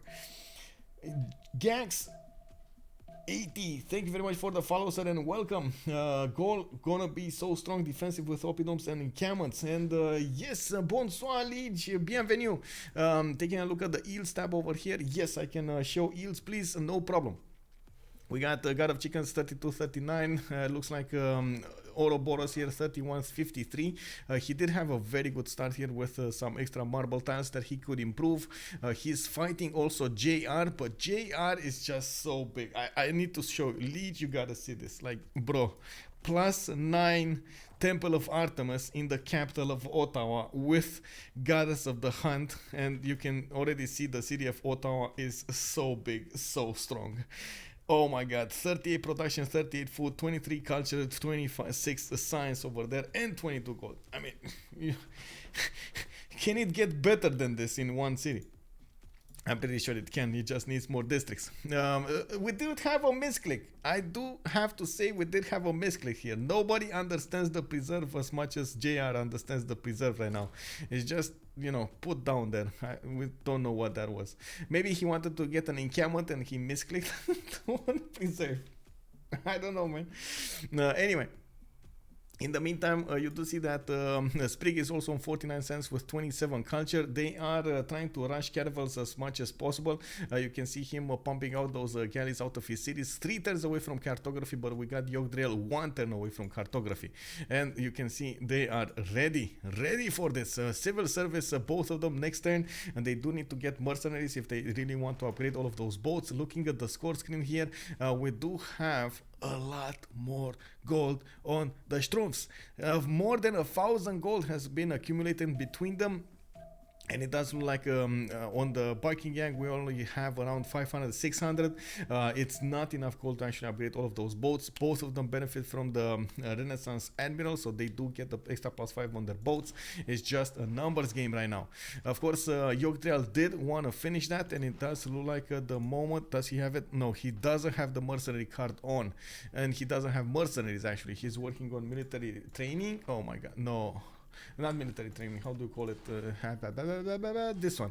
Yeah, it is military training. So he needs this one and he needs mercenaries, right? I'm pretty sure he got feudalism, but don't quote me on that. We gotta actually take a look at his builders if he actually is on mercenaries. Civil and cartography in 2 turns. Yeah. I mean, he got civil service. Sprig did get civil service. It's a matter of actually getting to the mercenary card. Both of them benefiting from so many boats. We can actually count them out. 2, 4, 6, 8, 10, 12, 14, 16, 18 boats coming up for England, for Sprig. And then we do have on Maori 2, 4, 6, 8, 10, 12, 14, 16 boats. So it looks like at the moment actually England has more boats. Well, I guess he just lost 2 of them. Never mind. Okay, I guess Yogdrael is not gonna wait for those caravels. He's even upgrading right now with, okay, I mean, but that's a lot of gold investment. He still has a lot of gold. Anyway, you know, you see, boys, you see what gold can actually get you. So many of those units. Oh my god. You can imagine these galleys are just gonna die against the caravel. So he's just gonna walk in and, you know, shrug off any kind of damage he's gonna be attacked with. Drop in DZ, good evening, sir. How are you doing, man? I need to finish district for discount to kick in. Preserve is still under production. Yes, he did. Maybe he built preserve for era score or boost. I mean, he didn't build it, right? He didn't actually build it. He even expanded his general for another caravel. Yeah. Wait. Wait. What? He got a MIDI one? He got the extra MIDI one? Wait a second. I didn't notice that one. Let me take a look. Over here. Oh, he did get Artemisia. Yeah, he did get... no, this is the promotion. No. This one. Hano the Navigator. Yeah, nice. So he has 1, 2, 3, 4, 5... 6 caravels already upgraded, and of course he's gonna try to take out as many galleys from England as possible, while England is gonna get next turn cartography. No, okay, neither of them actually have feudalism. This might work in Yogdrael's favor. You can see Sprig is getting cartography next turn, but then he has like 3 turns for feudalism, and like I was saying, it's not like they're actually popping in gold right now. We do have a definite advantage on the 78s. On the 78 Strumfs, we got him Lazawa with 83 gold a ton, Yogdrael 49. We got also GodOfChickenz with 50, and maybe that was the reason that GodOfChickenz waited so long to actually get more cities out. He wanted to get the economy popping off rather than his cities. Well, I guess we're gonna need to see how this will develop, because Sprig is in trouble right now. He needs to keep on building units instead of getting his campuses out, because honestly it's not like he's gonna benefit from that much science anymore. So he needs to get up there. He needs to get those boats going. He also needs to get more cash. Oh well, too many needs, Loki 286, hello there sir and welcome, thank you very much for the follow. I do want to also double check what's happening on Rome here, because we're ending up with 7 turns from the medieval era, and we do need to check out what's going on here. Okay, interesting, Temenanki in Antium, but he didn't manage to get a lot of them. I do want to see also, you know, coming back, just check it out. We got the first moves. Okay, first moves coming up from Sprig, upgrading his cannibals. He spent all of his gold, like he's on 345 gold in the bank right now. He can get another upgrade because it's 180 for an upgrade, but I mean, he's gonna need to be funded here.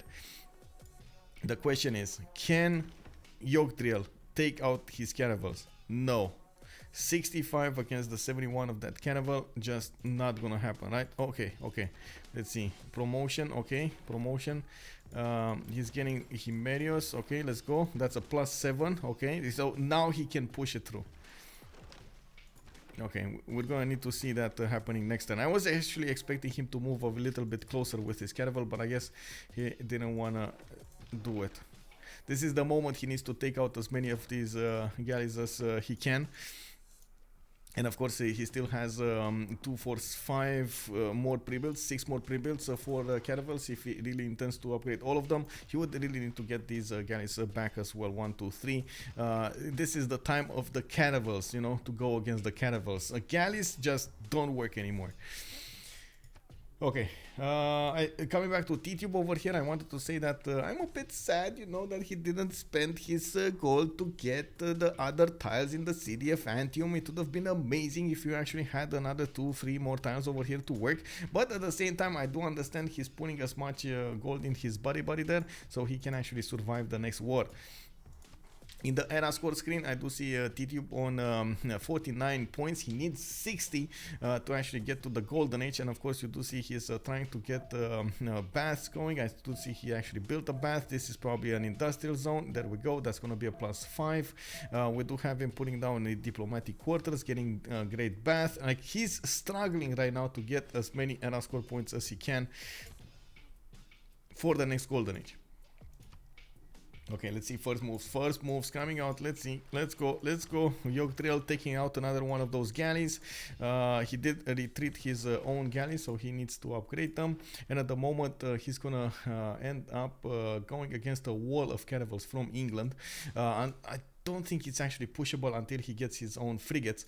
And I do like how Sprig actually got his boats behind the choke point, which is defended by a few of those caravels, so he can upgrade some more if he gets the gold. He's probably going to need to wait for feudalism though to actually get that going. Do we have Yogdrael going for quadrims? Yes, we got a few quadrims coming out of his cities already with one build. Okay. It's good. Let's check out the war between Canada and Gauls. I do see Gauls getting a general, and of course he still doesn't have a amazing amount of damage against the horses of Canada. We do have Canada with another one of these settlers going towards the southeast, probably over here. Would really love to see Petra, by the way, being built. It was suggested by the stream chat. Yes, I totally want to see that happening. A +3 campus, it would be amazing. Still, the preserve just, you know, under construction, bro. We gotta ask him this, by the way. I'm pretty sure I'm gonna not remember this, so I need to write it down. Let me get my agenda here.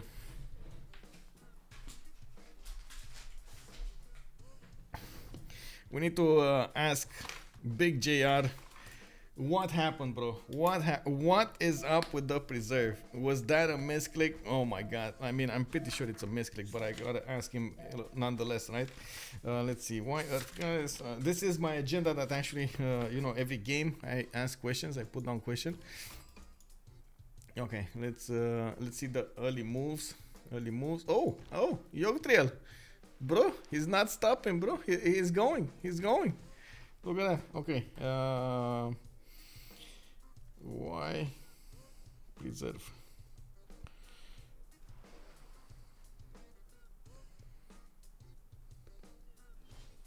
And the Khmer, by the way, I do want to ask Khmer.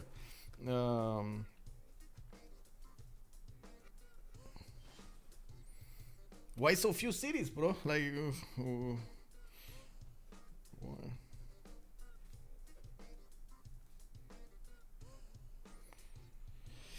Anyway, coming back on the game here, we do have a few more turns until the next era. If you take a look at the era scores here, we do have GodOfChickenz 1 point away from getting his golden age on 59 out of 60 points.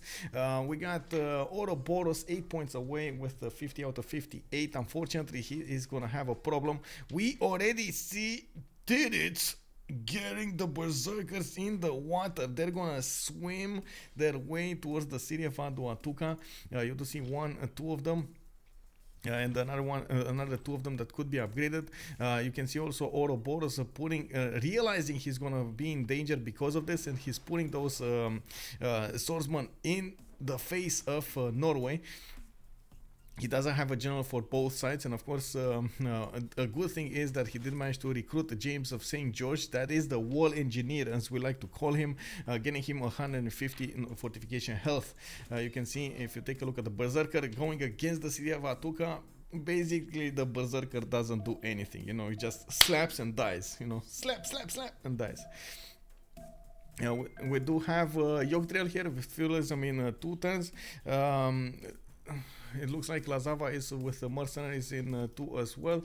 And taking a look at Yogdrael, he's gonna go Dark Age here. Looks like there we go. We got oh no. I'm okay, so that's good. I'm a bit worried about the health of these caravels, but looking at England's caravels, they're banged up as well, so might as well use that advantage here. Okay, let's see. I do also notice England, Eleanor is putting as many units in the water as possible, so he can actually benefit from from the extra support bonus he's gonna get on his boats. Taking a look at this, I guess he could sacrifice a caravel for a caravel, trade it away, but I don't think that's a good idea. You have to also take into account that when you do an attack like this, you gotta make sure you kill your units, because they're gonna get heals in in the opponent's lands. And I just got a message here because something happened on my YouTube. On my YouTube, there's a game from a few days ago, and I was like, oh.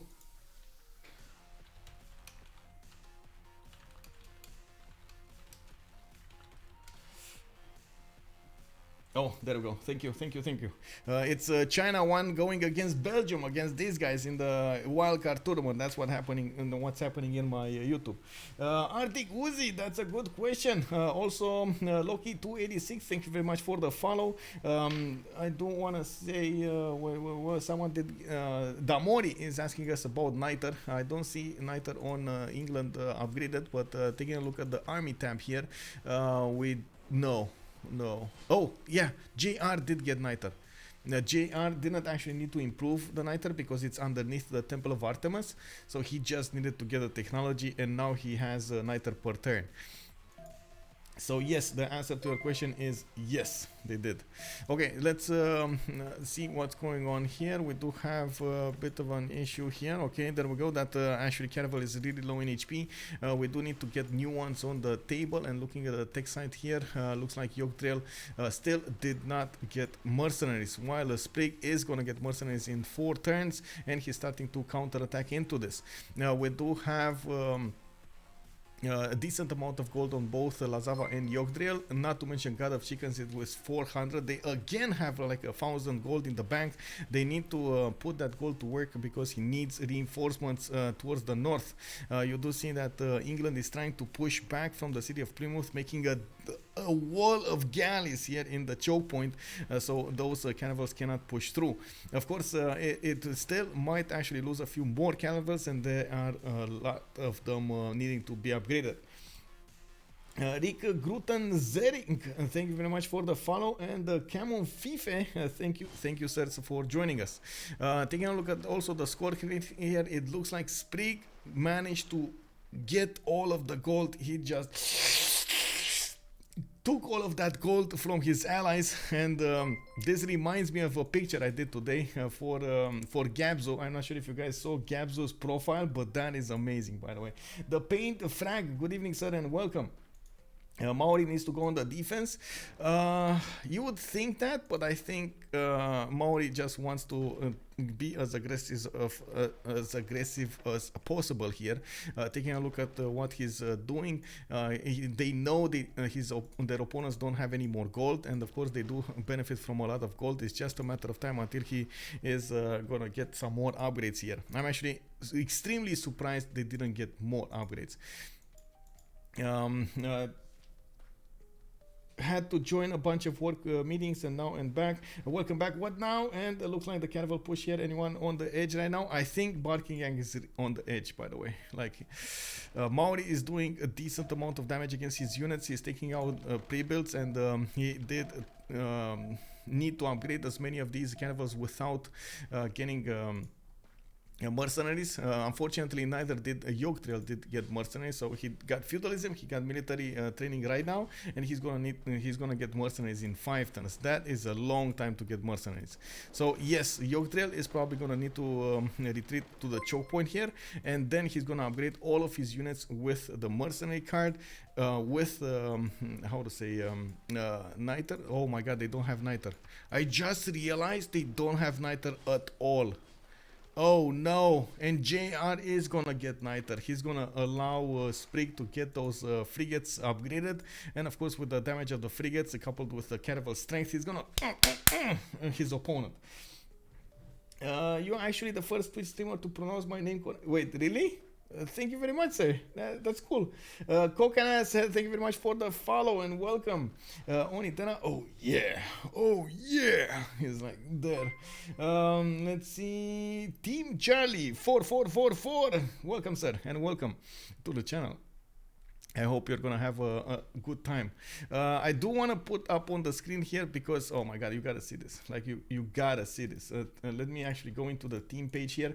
Gabzu is from Quit Imperial, and he has such an interesting logo. You guys have to see this. Like, and you gotta tell me, is that actually? Let me see. Is this actually a Sprig right now? You gotta tell me. Is this actually Sprig right now? Look at this. Is this actually Sprig?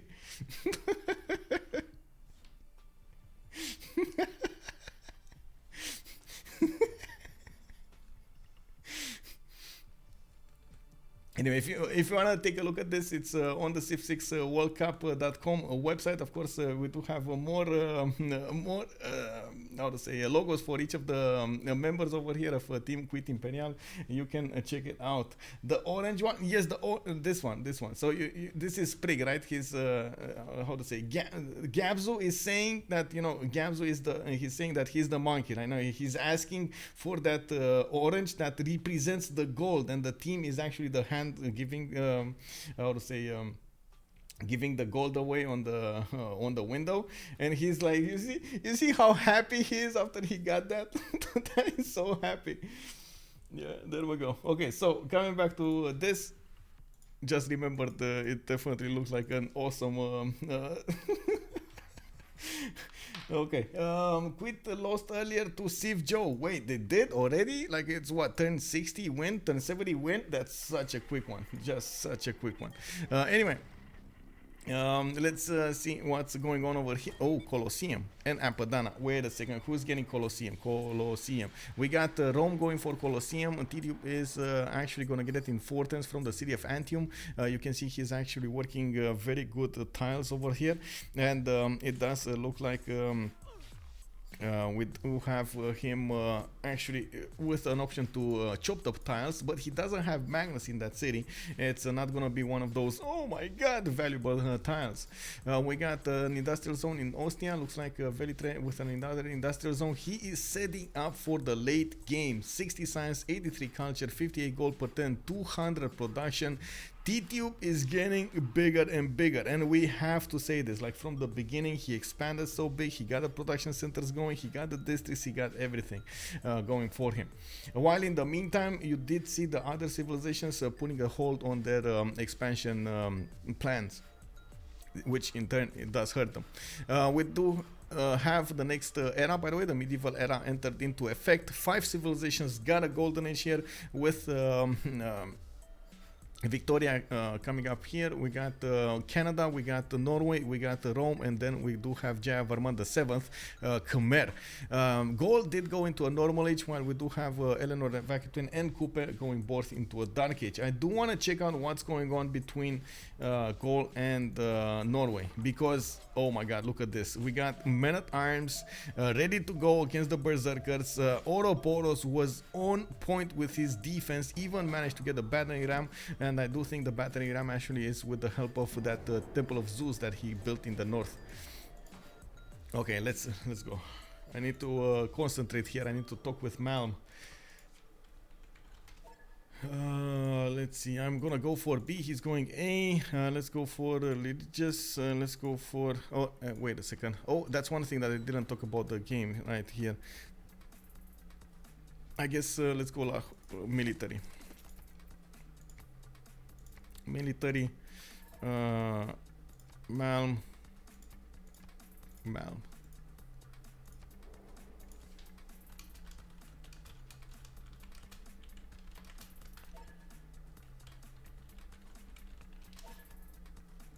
Okay, Colosseum for long. I mean, it fits the bill, right? It's like a glove. Oh my god, I just reminded myself of how I don't know if you guys saw Ace Ventura, something with the Africa, how to say, mission, when he rolled over like 3 times with the car or something like, no, well, not 3 times, more than 3 times with the car, and then he put it right on the spot over there. The car was all banged up, and he was like so happy on the window, and he said like a glove. That's what I anyway, let's see what's going on the coast here. We got Yogdrael that needs to get to that mercenary. Still 2 turns away from getting there, and it doesn't look like he's gonna have Niter anytime soon. We do have GodOfChickenz that did manage to get 7 Niter here for him, and let's actually check it out. Yeah, he's getting the Niter from underneath his government plaza. Does he have it anywhere else? Scanning for Niter. No Niter found. Yeah, there's no Niter, boys. There's no Niter for him. No. England, you gotta get Niter for him. Like, you gotta do it. You gotta do it. Neither England. No, oh my god, he's not going for it. Gaelic Empire has other priorities. 100% has other priorities here. And of course, Sprig is gonna be 3 turns away from his own frigates. This is gonna turn into a, oh my god, into an awkward scene here. Hanging Gardens Niter also in Khmer. Wait, really? Did I not see that? Oh, you're right. So he's making 4 a turn. Nice. Okay, nice. Okay, that's actually good. That's 5 a turn actually, because he's getting 1 straight up. Yeah. Very nice. There's Niter under the campus. Wait, another one? Another camp? Wait, are you talking about this one or another one? Oh. No. I think you're talking about this one, right? The government plaza? Or is there another Niter on another campus that I didn't see? Oh, okay. So it's the government plaza. Okay, see, and I do see he got Grandmaster Chapel over there, so you know, he might get some sneaky units. We'll see.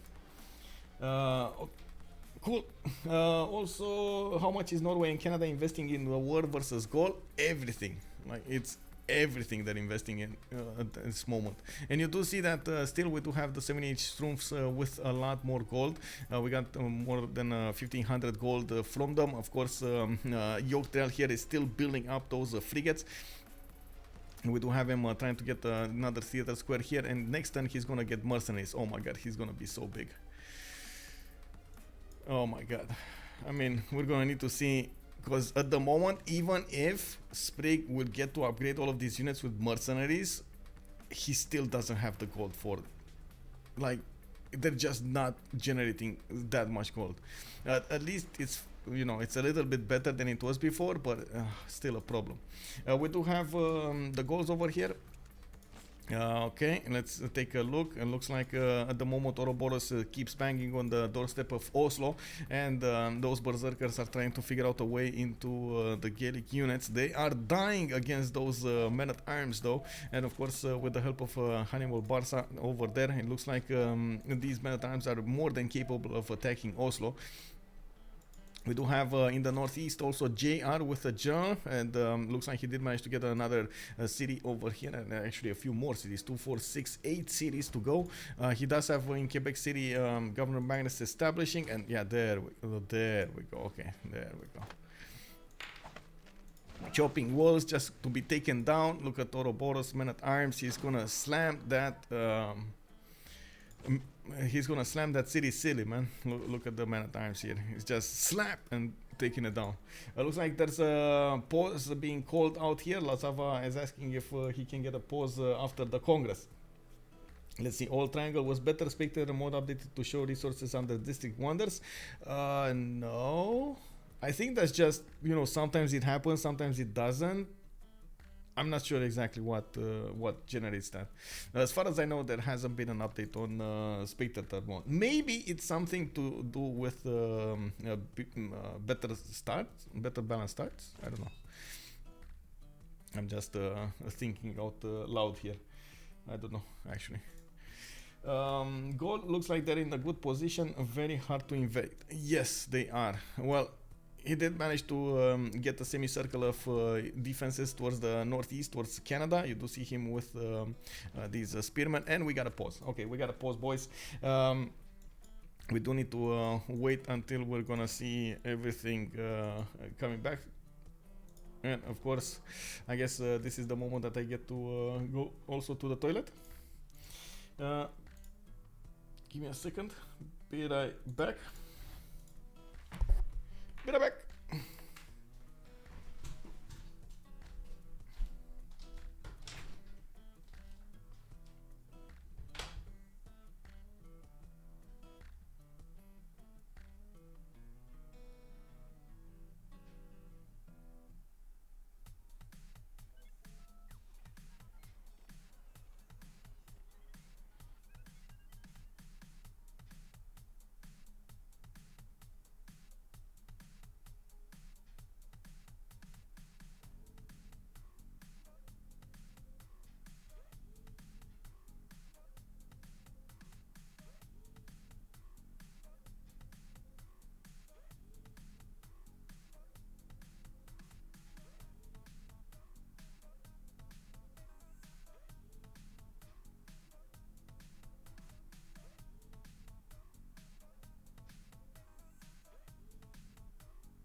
Hey, I'm back.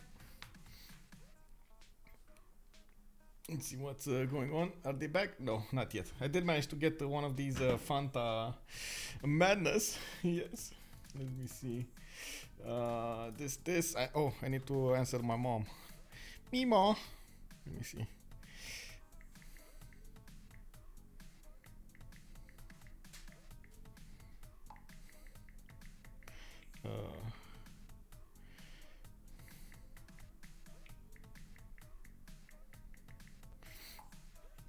Okay, time for a Kinder egg? Oh, no, no, no, not yet. I know that you were asking from the beginning how many Kinder eggs are there. I think I only ate one or two more after that stream.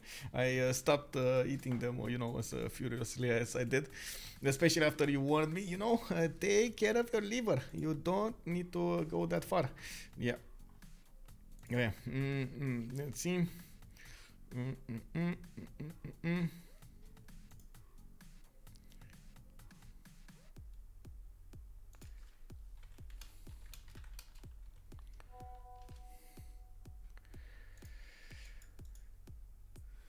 Okay, there we go. So we got the game going back. We got the 78 going against the Barking Gang here. Enzo, thank you very much for the follow, sir.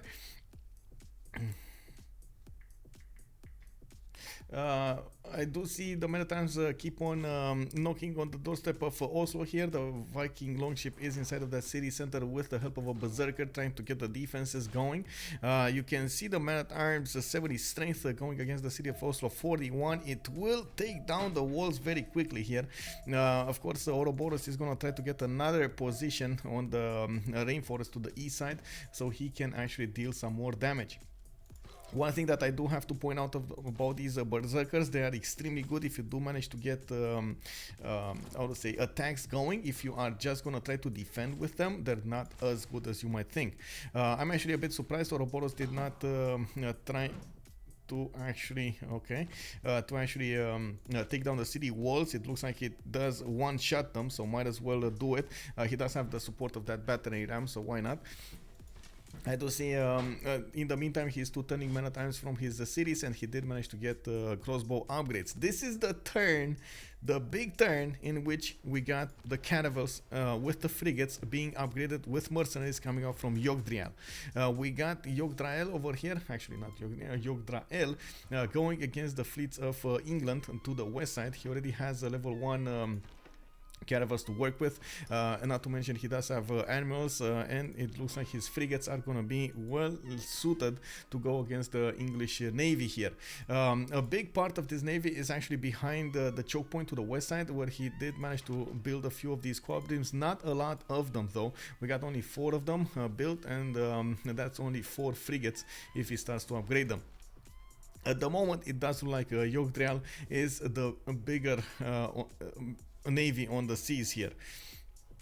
We're gonna need to see when they start actually trading with each other if there will be a possibility for Eleanor to actually catch back up. It's all about the moves from now on. We got also a Tidube going for the top part of the tree.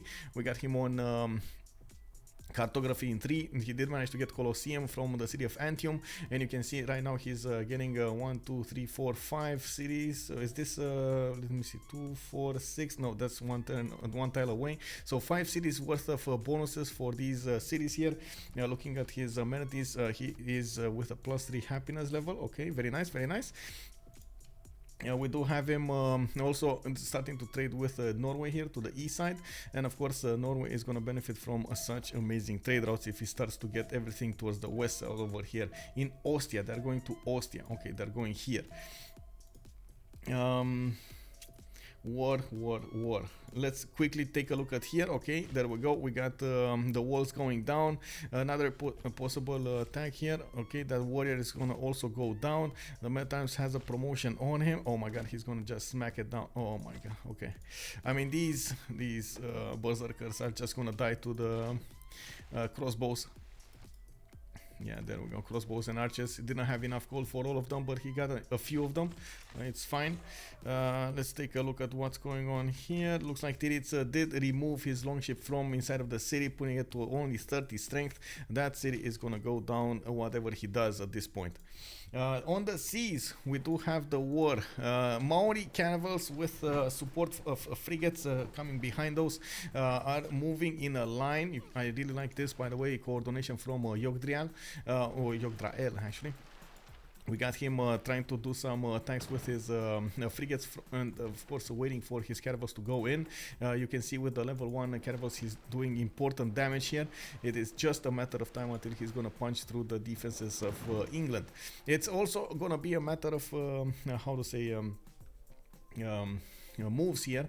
And attention, Sprig needs to be extremely careful how he's gonna move around these units so he can replace those that got promotions or got banged up, damaged with new ones. There are frigates coming up also on the way from Sprig, and of course he does not know exactly how many boats Yogdrael has in the works here. I do believe right now Yogdrael should actually request money from his team. He's on 476 gold in the bank. He has 3 more canvas to go with 2 more of these frigates, 3 more frigates to upgrade. He should do quite well to upgrade all of those and get them on the front line here. It's very important to be on point. One thing that I also want to point out, since we did have the change of the era, a few of the players did not get their golden ages, and we do have GodOfChickenz here with a monumentality golden age on 169 faith. Since he did manage to settle more cities, he's now on 73 science with 111 culture. We got also Gaelic Empire in a normal one, and looks like he is probably gonna take down that city this turn. Oh, he just lost many times. I mean, it's fine. It's really not that big of a deal. Yeah, this one's gonna go here. This one's gonna take this one, and that's about it, right? That's it. There we go. He just killed 2 units with 1 man-at-arms. Okay, that's 3 units, 5 units actually. What? 1, 2, 3, 4 units taken out, and he keeps on moving to the southwest. This is the moment that Canada needs to do something about this. And we do have Yogdrael with 66 science and 53 culture in a dark age. He probably did put on the dark age card, even though let me actually take a look here. Cannibal. Yeah, +5 strength for all melee attack units. He does have the card. It's not like you're actually gonna get repairs in seas anyway, so you might as well use the card. And needs to also be careful how close he's gonna get with his cannibals, and what is he gonna prioritize to take out. There we go. That's what I was saying over here. Unfortunately, sometimes going in without being prepared does give you a bit of a headache here. Okay, let's take a look. He needs to focus down these units if he wants to be successful. There's a problem with the availability of niter, and we do have a GodOfChickenz with 10 niter, Lazawa on 6, and Yogdrael only has 4, and they really need to give Yogdrael all of the niter so he can upgrade the rest of the quadrims here into frigates, so he can deal the necessary damage against his opponent. Yes, his caravels are gonna also need to be resupplied here, but it is a bit of there still is a bit of time for that. Yeah, okay. On the other side, we do have them also funding Sprig. Buckingham is trying to get to Sprig as much gold as he needs, and you do see that Sprig is actually, whoa, in a negative economy here, while we do have a JR on 38 gold, a 10 Titiits on 74, and Tidube on 126. I do want to quickly go over the city states, because that's one of the informations I didn't actually get to talk about. We got Hong Kong as the single city state for industry. We got Candy with Jerusalem and the Armagh for that face generation. We got some trades going on as well over here. England is starting to push back. Maori did get 2 units for 2 units. Okay. I think also taking a look at the city states, Mohenjo Daro with Antananarivo are going to be the ones for culture bonuses. We got Hansa and Cahokia for gold. Geneva, Bologna, and Hattusa will be the ones giving him. Giving them actually science bonuses, and I do see Lahore as the single city state with military advantages. Okay, let's see. Come on, more frigates. Okay, he did manage to upgrade more of them, and you see that he just lost another one of these caravels. Unfortunately, the caravels are going to be extremely important to withstand this wave of damage. This is a bit of an issue here. How is he gonna play? I don't know why, but I still favor Maori, even with all of these scouts in the water from England, with all of the positioning and everything from Sprig. Somehow I still favor Yogdrael in all of this engagement. I don't know, maybe I'm maybe I'm looking at the teal color, and in my mind it's like, yeah bro, teal wins bro, but we'll see. There we go, another good trade coming out from Maori. He did manage to take down one of the cannibals without taking damage in return. We're gonna need to see if there's gonna be a reaction here from England. He could ideally take out this level 1 cannibal, level 1 promotion cannibal, but it does have a how to say it can switch. So this is the moment I was talking about earlier. This is the moment that Yogdrael needs to pay attention, and he didn't do it. Okay, he didn't do it. This was the moment that he really needed to pay attention here and switch it with his other cannibal, with the full health one, so he can actually survive. But honestly, when it comes to these wars, it's extremely hard to get that going. I have to say this. I have to recognize how hard it is to actually get that going, because you just don't get enough attention to be everywhere. You don't know when your opponent will actually start the attack moves, and if the sequence of attack moves already is being sent from one computer to the other, you can't just click in the middle. So yeah, you can't stop it. Sometimes you just can't stop it. You can click and have the impression from your side that you actually clicked, but in reality it's you didn't click fast enough.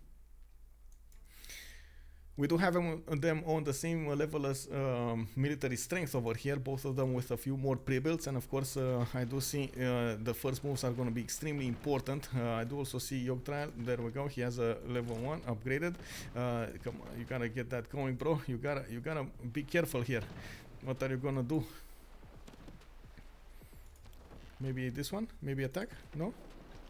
Oh, he wanted that. Okay, sure. I mean, that might be a sacrificial lamb here. Okay.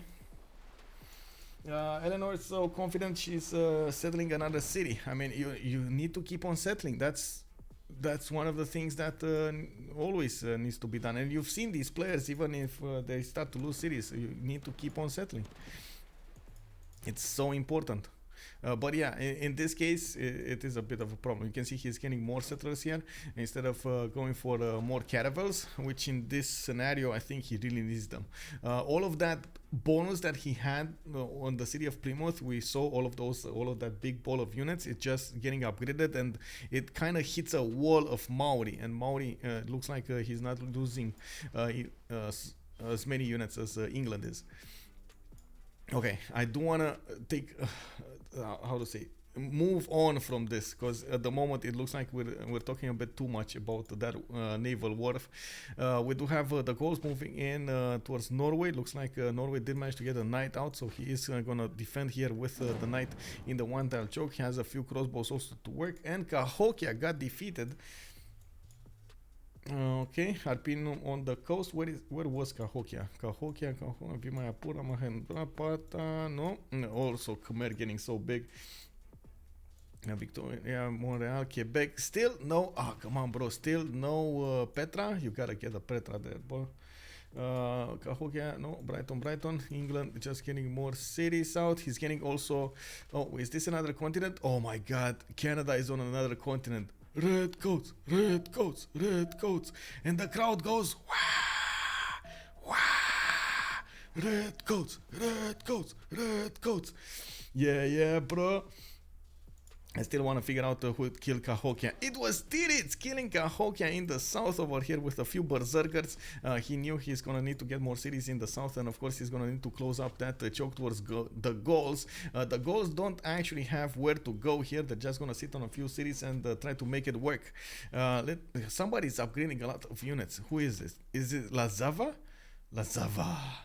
We got 1, 2, 3 of these 4 of these courses turned from horses, and we also have him with a possibility to get more of them upgraded here. He's trying to get his industrial zones and his shipyards, and this was something that the stream chat actually pointed out earlier. There's not that big of production numbers on 78S, and we need to check that out. We got GodOfChickenz, 168 production, but 207 faith. We got goals here, 139 production with, well, only 12 faith and negative gold. Doesn't look that good. We got Lazawa, 150. And we got Yogdrael, 150. Sorry, 67. I don't know why I said double 150. Tidube, though. Bro. 310. I mean, you know, this is one of those games in which there's like 3 kids fighting all over the map, and then comes Big Papa Titube and just smacks all of them. You know, like, get in line, kids. Oh, tanky, come in. And of course, we're gonna need to see how Titube is gonna get there, or if he's actually gonna get the opportunity to get there, because of course you never know what will happen if you start losing team members here and there, or your team members get pillaged. You know, the pressure, the mental pressure keeps building up, and you just want to get out of the game. Yeah, that's, you know, sometimes it happens. You have to be careful with that. But yeah, we do have Tidube here with 302 production. Titiits is gonna be on 149. I do see 242 on JR. We got also Sprig on 111. He's actually more productive than Yogdrael is. Of course, he does have more cities. That's one of his success stories. I did notice they started trading more units, and of course, Maori keeps on the advantage here. And I'm trying to put my shoes on, and I can't get them the correct way. Come on, let me actually get the correct way of putting my shoes going, because it's starting to be a bit colder than usual. We actually went from sunshine. Where's my second one? We went from sunshine today to a bit of cloudy, and of course we're still not fully in the summer, so it's a bit how to say, a bit cold. Okay, so we do have them trading here. Maori did just lose a frigate for nothing. I'm not sure exactly why he didn't move it back, but I'm pretty sure it was the attention over there. He probably was watching his main sim rather than anything else. Now he's gonna attack back, and he does have the power to trade these back.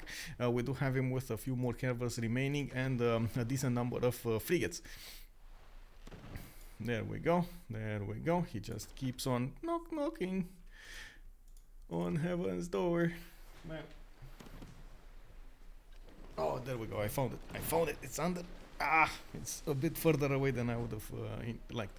Anyway, there we go. We got the moves. You can see immediately that England's caravels are quite low in HP. He does have a few more frigates to work with as well, but they're going to need to do the damage before they're going to die. Yogdrael did lose the movement on the units that he put on the front line here. He did manage to trade away his units. And taking a look at the numbers right now, we got Sprig on 2, 4, 6, 8, 10 total boats, while of course we do have Yogdrael here with 2, 4, 6, 8, 10, 12, 13 boats. So definitely you can see just from those numbers, Maori is ahead. It's not like he actually hard built a few more units. It's just he did manage to trade better in the long term. Also, it was snowing in Hamburg today. Definitely quite a cold day for this time of year. Well, I mean, honestly, you know, Hamburg is kind of northward, you know, like in the European continent, from the main continent. I'm not talking about the Scandinavian countries, just from the main continent. It's kind of northward. I would expect actually to be a bit colder than usual.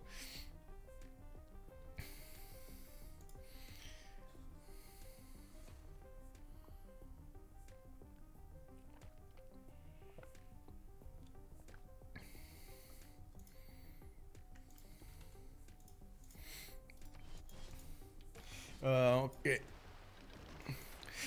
I gotta say this, by the way. I did go and visit Germany once. Like I did a tour of Germany with my friends and my girlfriend back then. And we did get to visit Hamburg and the northernmost point in Hamburg. Like there's a tip of land in the northernmost part of Germany with a restaurant over there.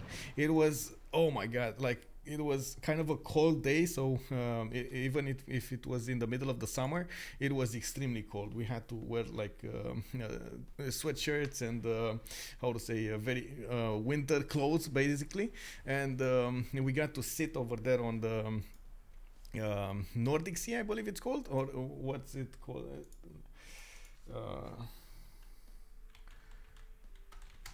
It was quite a sight. I do have to say it was quite a sight. Give me a second. The Baltic Sea.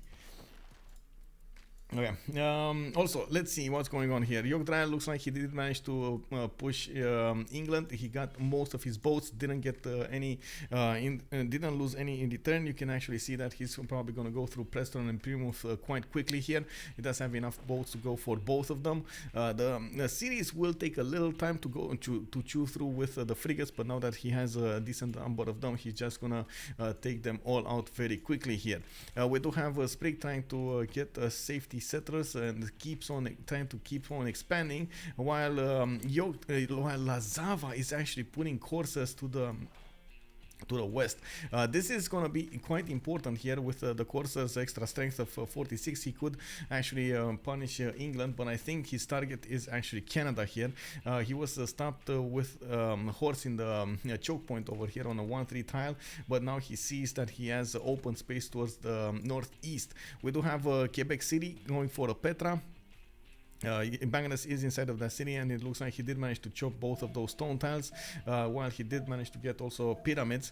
There we go, moving in very fast units. Doesn't have a general, doesn't matter, he still has an encampment going, and they're going for the mental pressure here, trying to put as much pressure on JR as they can.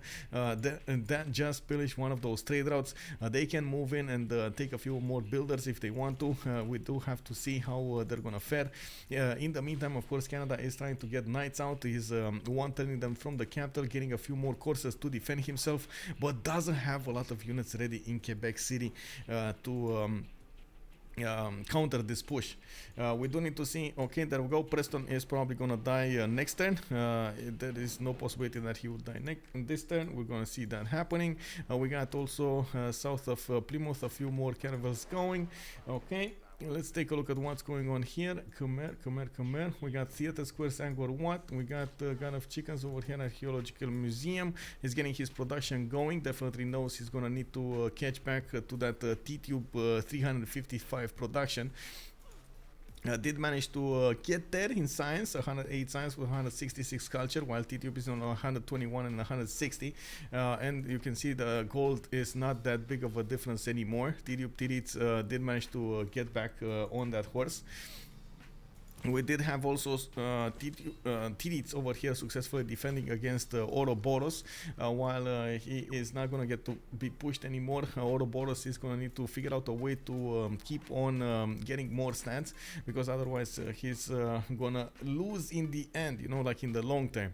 He's only on 74 science with 45 culture. He is in a normal age, and he does have negative economy, so very problematic. We do have also Rome getting his foreign ministry, putting as many districts, theater squares as possible next to that Colosseum. You can see he's also ramping up all of those industrial zone production centers. We do have him getting the engineers here. 8 points a turn. Canada is on 6. We got England on 3. Khmer is getting projects. Oh my god, what did he get? Khmer getting Isodor of Miletus. Man, GodOfChickenz is on point with his strategies here. I gotta say, I like this. Did manage to get the Mahabodhi temple from Via Dapura. We do have him with Isodor of Miletus. I think, honestly, he's preparing for a Statue of Liberty here. What happened in the first Congress? Trade City State does not provide unique suzerain bonus. Doesn't really impact the game that much. Not growing via culture. Okay, again, doesn't really impact the city that much. And wait, England? Okay, that's interesting. I was expecting Maori to keep these cities, but I guess he doesn't want to handle them yet. We do have frigate armada being upgraded from Sprig. He's gonna try to defend with this, but you can see he's gonna get 3-shot by these Maori frigates, and of course there's still a number superiority. If you do want to get an armada, it's just much better to get something like a caravel armada, not a frigate armada, because that will happen. You know, it's just they're just not gonna be strong enough to get to defend against the range strength. But anyway, I mean, you know, sometimes you just don't have the boats. In this case, like we can see here, he just doesn't have another full strength caravel to upgrade. Fiensburg is conveniently close to the border. Wait, let me actually take a look here. Where was I?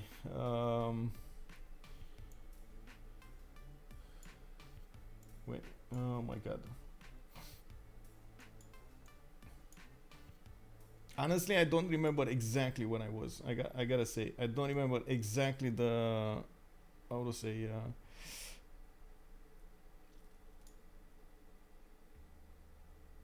the name of the place that we went.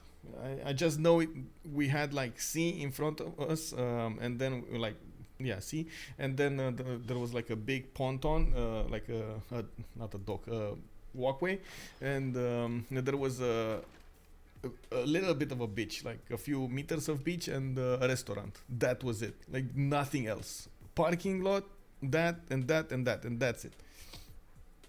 Maybe you guys know better where I was. Um, anyway, coming back to this, you know, you can get wine also at other cities. Wait, Dane's looking for cheap beer. I guess. Linas, good evening, sir. I just went to Kiel because of the port. Wait, Kiel. Oh, Kiel. Yeah, Kiel looks nice. Yeah. I didn't go there actually. I didn't get to visit Kiel. Like I was saying, we not remembering exactly where it was.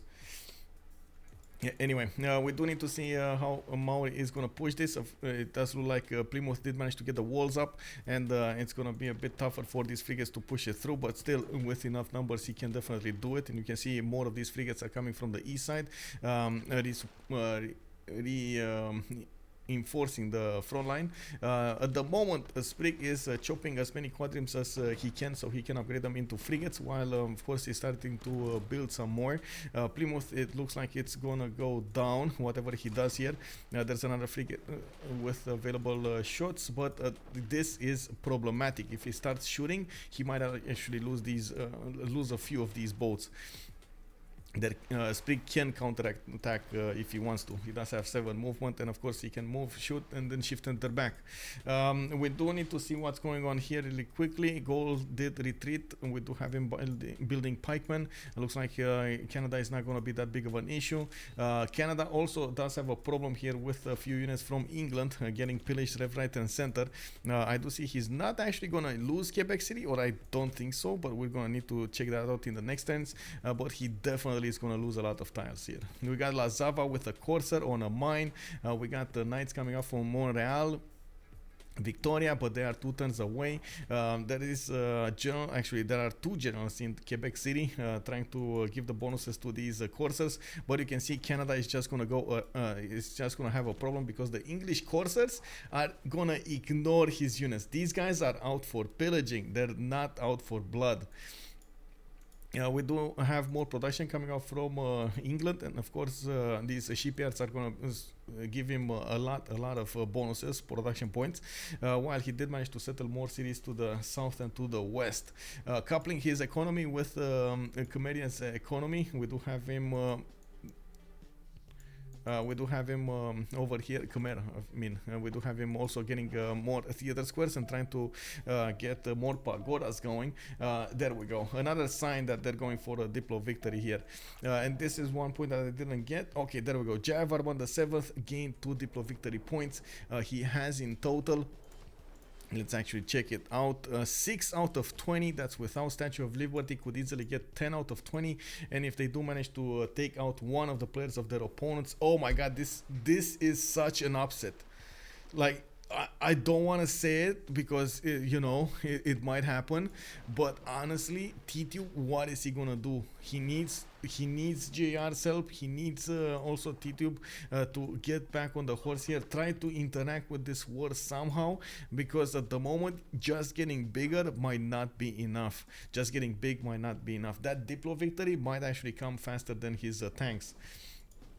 We do have another city taken down from England. Of course, Eleanor did retreat, Sprig did retreat his units next to the city of London, where we do have ancient walls being built from that city center.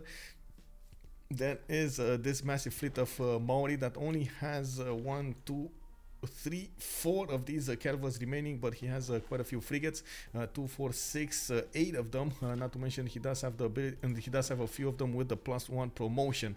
Very important to know the +1 promotion. Rome SimCity does look amazing. Yes, don't get me wrong, Rome is amazing with his SimCity. I'm just trying to figure out if it's gonna be enough. And maybe that's a question. Is Rome's Sim City gonna be enough to stop the Diplo victory? He's not that far away from Khmer though. He could just step on him with tanks, roll him with tanks, but oh my god, I mean, that's not that close. He went top 3 for industrialization. He's getting nationalism. He's probably gonna want fascism, and in the meantime, of course, GodOfChickenz will also get bigger and bigger. It's not like there's a massive difference between them in the culture or the science tree. In the great people screen, I do want to check out who did manage to get to Hypatia first. Hildegard got picked up by Khmer, so that's one science generator. Also Hypatia got picked up by Canada. Okay, we do need to check out who will get Newton here. Very important to see. And taking a look at the next one, it's Ibn Khaldun. Okay, let's see the moves. You can see Sprig is trying to reposition himself to defend next to the city of London. Okay, we'll see. He does have the walls up. He does have more quadrims coming up, and he's trying to get to survive. Whoa! 1070 Khmer finished Statue of Liberty. Oh my. What now? Also they also have 3 people that can boost science for others, can divide and conquer, and to go through the tree. Oh my god. Yeah, I mean, the stats of the 3 remaining players from Barking Gang are just so big, right? 148, 175, 160. But the Diplo victory, at the moment, they didn't get to stop it. And this is going to be a problem. We do have GodOfChickenz with Filippo Brunelleschi. He can get Potala Palace as well. He was going to get another point from that, and he's probably already on 10, right? He's on 10 out of 20 Diplo points with a possible 11 out of 20. That's 2 congresses away from getting a win. Maybe 3. It kind of depends on how many points they're going to get. If they manage to kill Sprig, that's 2 congresses. If they don't, that's 3 congresses. Okay, more pillages coming out from England. It looks like Lazawa is doing quite damage over here. It is 100% getting those back. Wow, Trojan, thank you very much for the 3 gifts. Damori, Painter, Q, and Nady Dog. Welcome, guys. Hey, thank you, sir. We're getting closer and closer to that 200. Still, can you imagine JR's confidence into his units? Oh my god, look at that. We got Petra on 8 turns left. He switched away from building units. Unbelievable. Okay, he's getting also Machu Picchu from the city of Ottawa. I'm pretty sure this is for the Golden Age here. There are only 5 more turns, and they do need as much as they can to get the Golden Age. GodOfChickenz, 4 points away, 95 out of 99. We got Yogdrael, 62 out of 62. I'm pretty sure that's actually... Oh no, that's not it. That's not his Golden Age. He needs 73, and he's probably not gonna get it. That is a problem. Is starting to hard build a few caravels here and there, trying to get more settlers out and about. Of course, he knows that he can settle a lot of cities over here, and he's not going to get to inherit any cities from England. This is not actually a very good scenario for Yogdrael if he doesn't inherit the cities that he's attacking.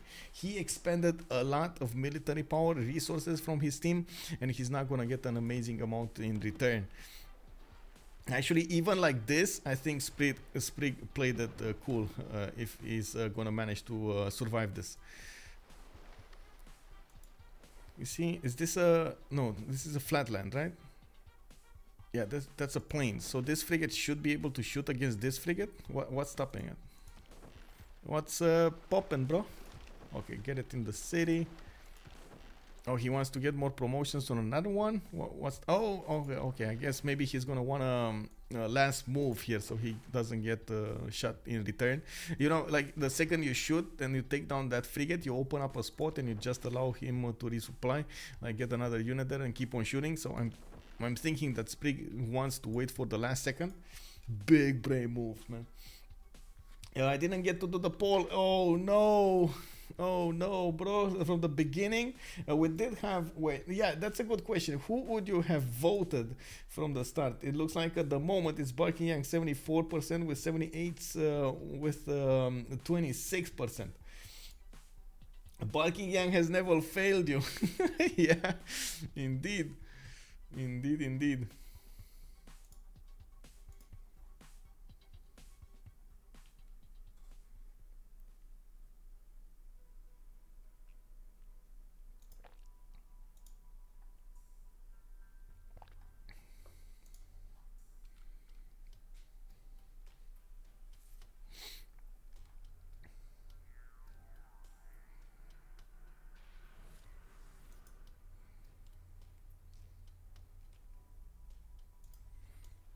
Okay, so he is gonna go for the city of London. That's an 81 defense strength city. Not gonna be easy to take down, even with this amount of frigates.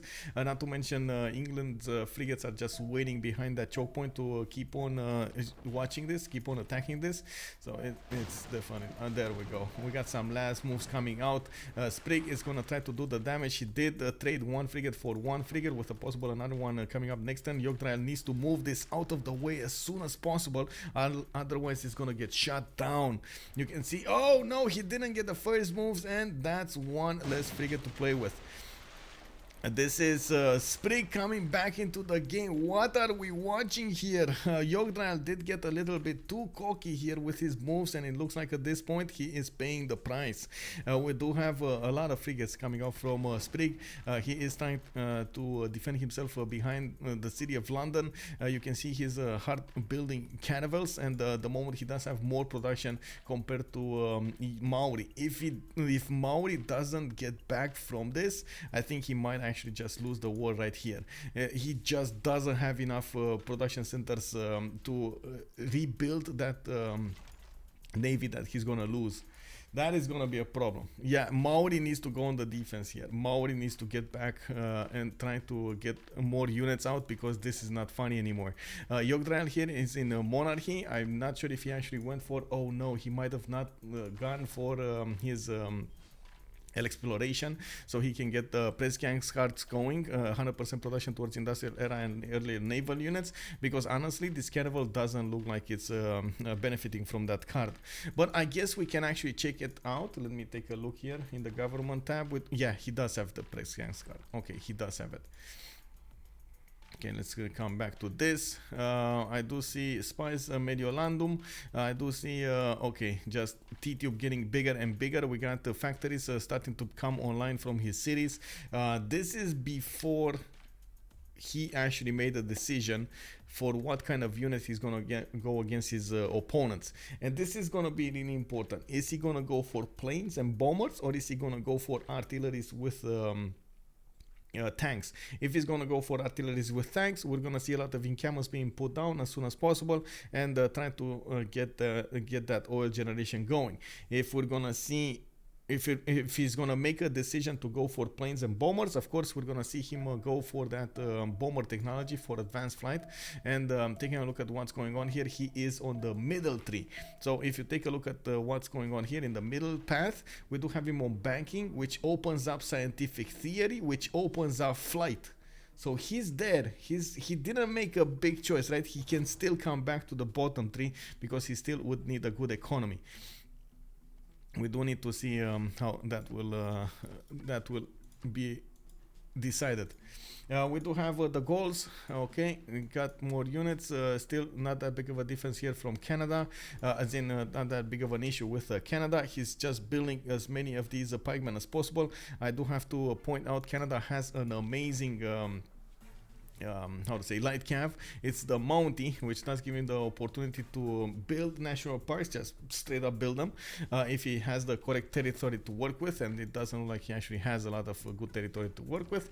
And second of all, they do get a +5, a +10 actually next to those national parks. Very strong units to go against, especially since you're gonna have the benefit of a lot of culture. You can get armies quite quickly, usually much quicker than your opponent, and you can just smash them down if they're close enough to your borders or to your national parks. I mean, you know, that's a lot of a lot of conditions for one unit to benefit, you know. Okay, there we go. I think Yogdrael smelled the danger here. He's gonna try to get back a little bit to the south of the city of London. I do see he's starting to put some more production and trying to finish those settlers here. He did manage to get theater squares with the mod is inside of them, so he's getting some extra culture. That's good. 62-52. He's still ahead of Sprig a little bit, but you can see Sprig has 24 more production compared to Yogdrael. That might make the difference between, you know, winning the war and losing the war. And we do have also Norway here with 274 production, 208 science, and 98 culture. He did go for a monumentality golden age, 2 times away from losing it, and of course he's not gonna get another one. Looks like he's just putting out as many districts as possible and getting the buildings in them and getting that much needed science. We do need to see how is he gonna use this. Of course, I do have to point out pikemen shots are really strong against cav units, but they're not as strong as you might think against ranged units. So if Norway over here does decide to keep on attacking with maybe field cannons, and they are gonna chew through the pikemen like there's no tomorrow. We do have England here with quite a few campuses of his own. If you take a look at the era score screen here, oh, he just popped Newton, by the way. He just popped Newton from the city of Manchester. Wow, we were so lucky. And I did see the notification for Potala. Potala got placed somewhere. Not sure if it got finished, but it definitely got placed. Where is Potala? Potala? No, Potala here. Potala here. Hariharalaya. We got Potala here. And of course, Filippo Brunelleschi is going there. Since I wasn't there, what happened to Sprig? Well, basically they fought on the coast, and there was a bit of a difference here in the timings for their upgrades. What made the difference was their lack of ability to get mercenaries, like both of them in time. But 78 Strumpfs did have a lot more gold to work with than the Barking Gang, so they managed to upgrade a lot more boats for Maori than England managed to upgrade on his side. But both of them did manage to get a decent number of pre-builds, and it just, you know, they traded until they got to this point. And it looks like right now England managed to not only win the naval fight next to the city of London, but also will probably push back, while there will be no resistance whatsoever from Maori. He doesn't have any more boats to work with, and I'm not sure why he's building warriors here from his capital city. Bro, boats, like right now is the time that he needs to just put on the pressure with caravels. He needs to get a lot more caravels. Yeah, no problem. Okay, let's get some Fanta madness going. Do I have a... Wait a second. I want to see if I have... I think I can. Oh no, this one was with Sprite in it. Oh no. I need to get a new glass. Give me a second. Let me give you, how to say, first class view of Maori's last 2 boats.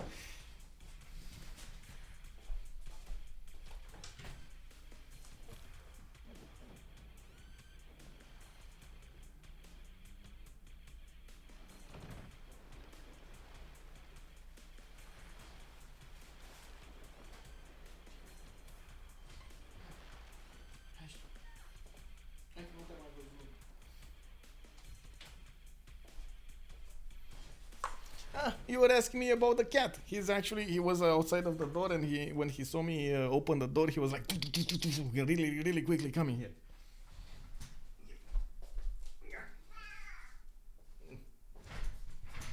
Zile tu. Ce-ai pățit? What did you do, bro? He's like, I picked him up and he was like, oh, why you pick me up, bro? Why you handle me like this? Anyway, I'm probably not gonna get to keep him that much because he loses patience since he wants to go and handle his own stuff. They probably just ate, and they want to be, how to say, you know, as lazy as possible. Huh? That's it?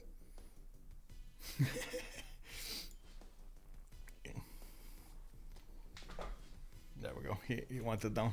Okay, so we do have Frigate Armada. I mean, with a level 1 promotion on it. It does have the line of battle. Looks like England did manage to push back Maori navy and got one of those down. Maori did get back one of his frigates, which is a win in my book. I still don't understand why we do have, well, I guess he does want to go on a pillaging spree here, but honestly he's not going to get any pillages done from Rome, or not that big. And I'm pretty sure getting caravels is going to be a much more important way of dealing with the pressure that is going to come from England. We do need to see what's going on here. Okay, Gaul, nothing to do. Oh my god, bro. 10 gifted subs. Thank you very much, sir. We got so many new people. Even Meow. Oh my god. Basket Kids. We got Mr. Sheffy. We got Ironheart. Good evening, guys. And thank you very much, Trojan Man, for that 10 gifted subs, bro. Thank you. Merci beaucoup. Maori just Sprig didn't get big himself with that. Slow down the barking enough. I don't think so. And the big thing is, oh my god, like, I'm gonna need to talk about it. Let me talk with Malm here so we can coordinate.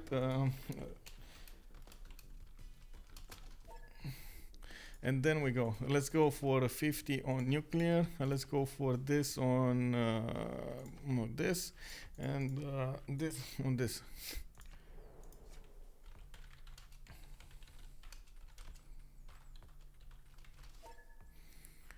Okay, let's see. Okay, yeah. Okay, so the thing over there was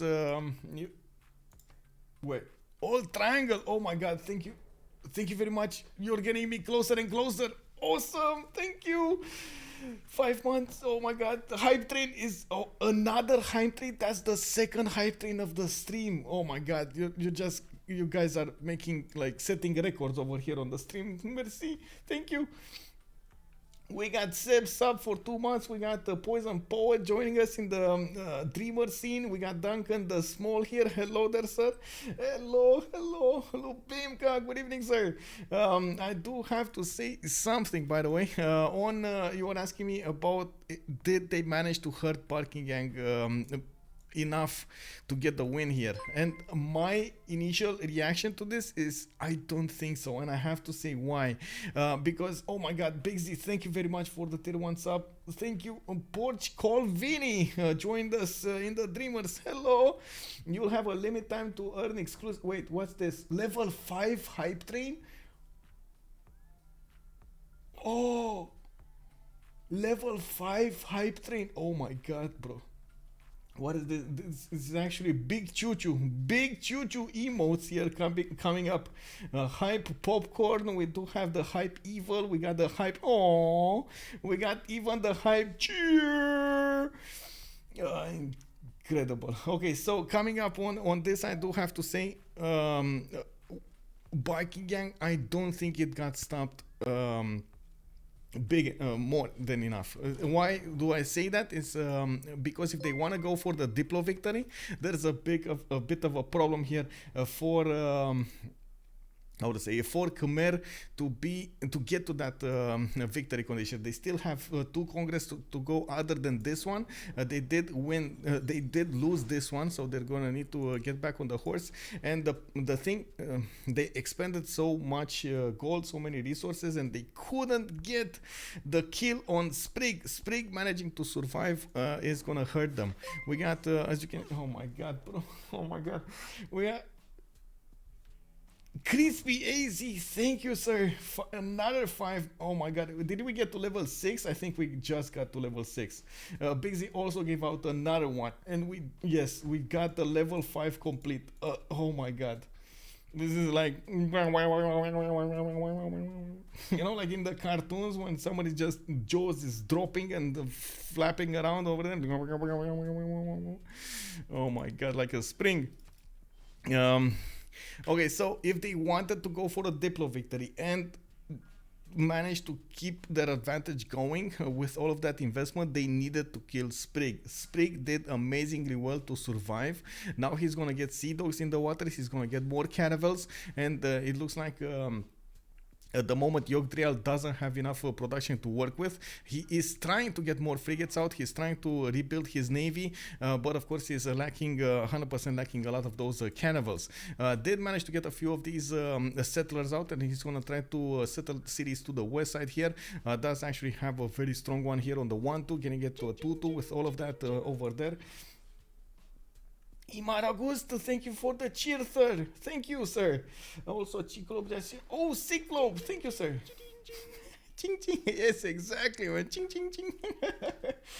We got Buckingham win by military culture or CC. Well, that's a good question. That's a good question because at the moment we do have my cat actually that wants out. Okay, I'm sorry.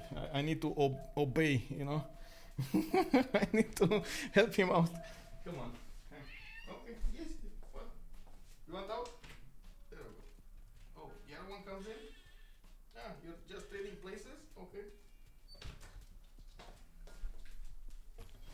Man, this is unbelievable. One goes out, the other one comes in. They just traded places.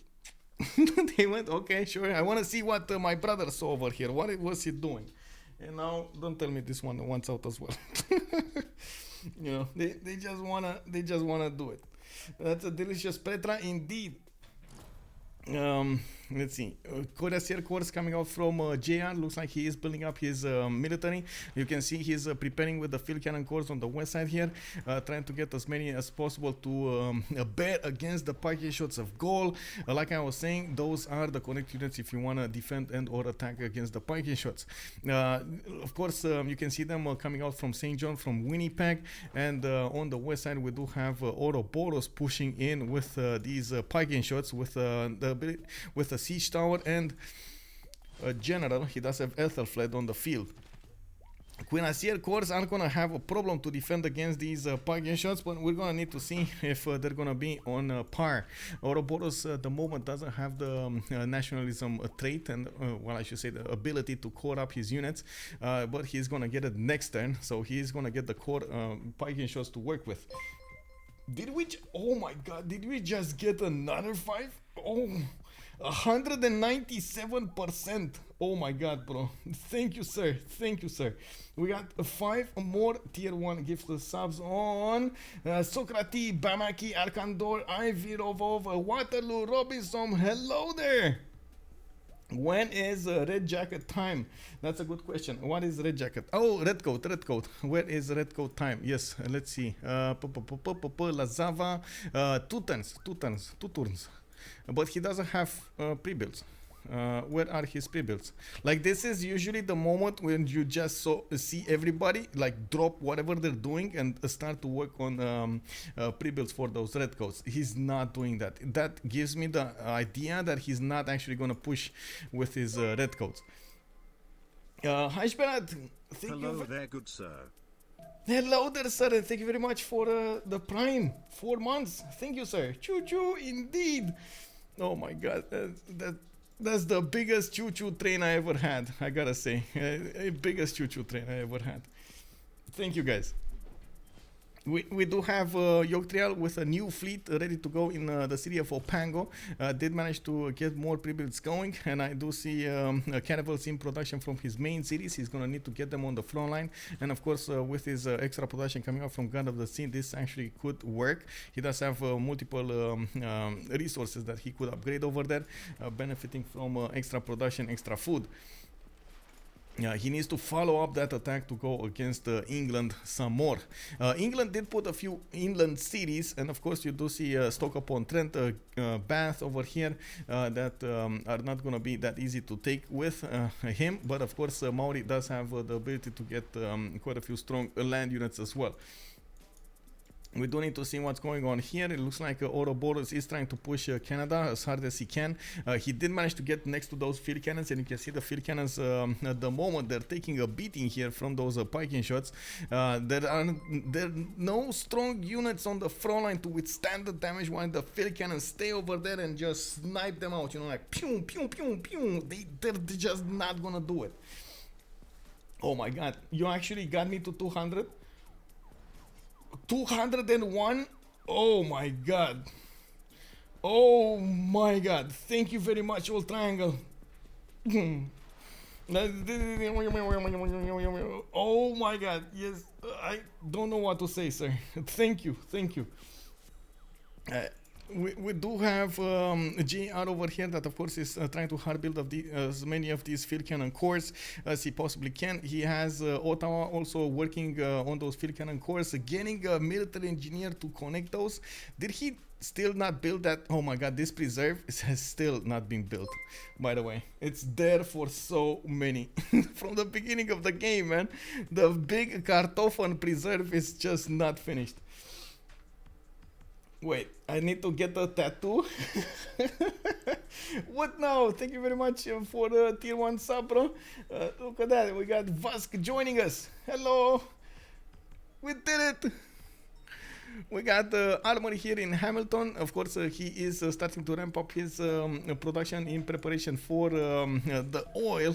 Looking at the tech side over here, JR is 4 turns away from getting refinement, 1 turn away from getting mobilization. But I do see he's in trouble. These field cannons are not going to withstand these packages for too long, and he doesn't have strong units to work with.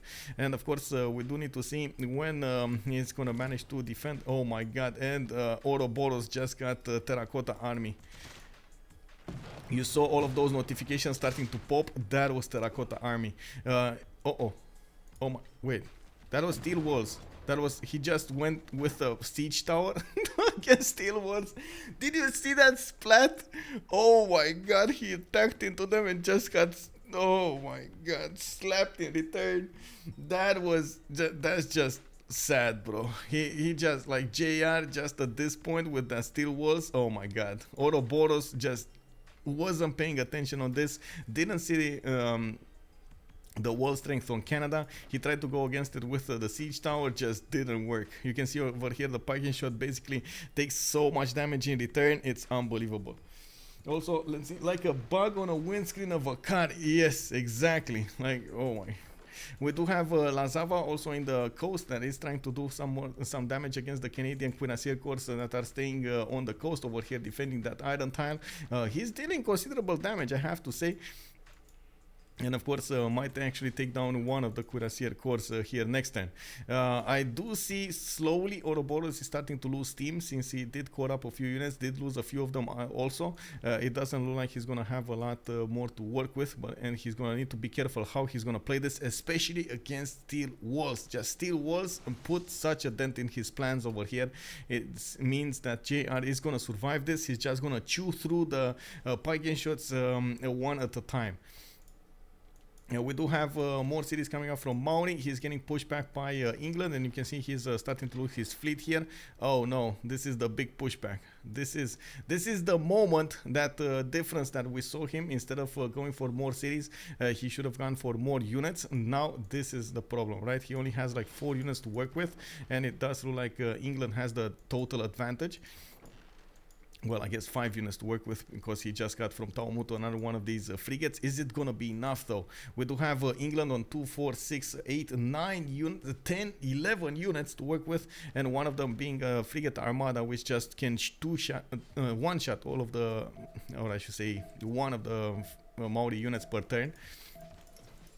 Anyone getting Venetian Arsenal? That's a good question. I didn't see the notification pop up, and I don't think anybody can get it other than the Englands, right? Maybe this England. He did put down, let's see, not here, but he could put it here. No, wait, where's the industrial zone? I don't see an industrial zone. Oh my god, he didn't get industrial zones? Yes, he did, over here, but he didn't put it in such a way that he could get it. Oh my. Redeem water? Yes, sir. Yes, sir. I need to drink water.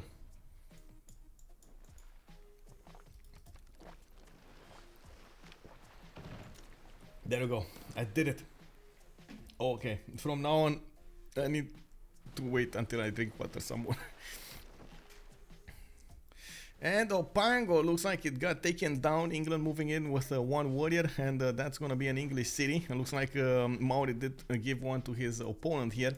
Now we're going to probably need to see how England is going to keep on pushing towards the big Maori cities. You do have to take into account Rome in the meantime just got bigger and bigger, and we do have double the amount of science of the next one up, or of his opponents over here. He's on 345 science with 190 culture, 200 gold a turn, 659 production. I do have to point out GodOfChickenz also got big with 61 production and 314 faith. Unfortunately, it's just not on the same level as Rome on the science screen. We do have him starting to get more production going. Rule Valley in Angkor Wat.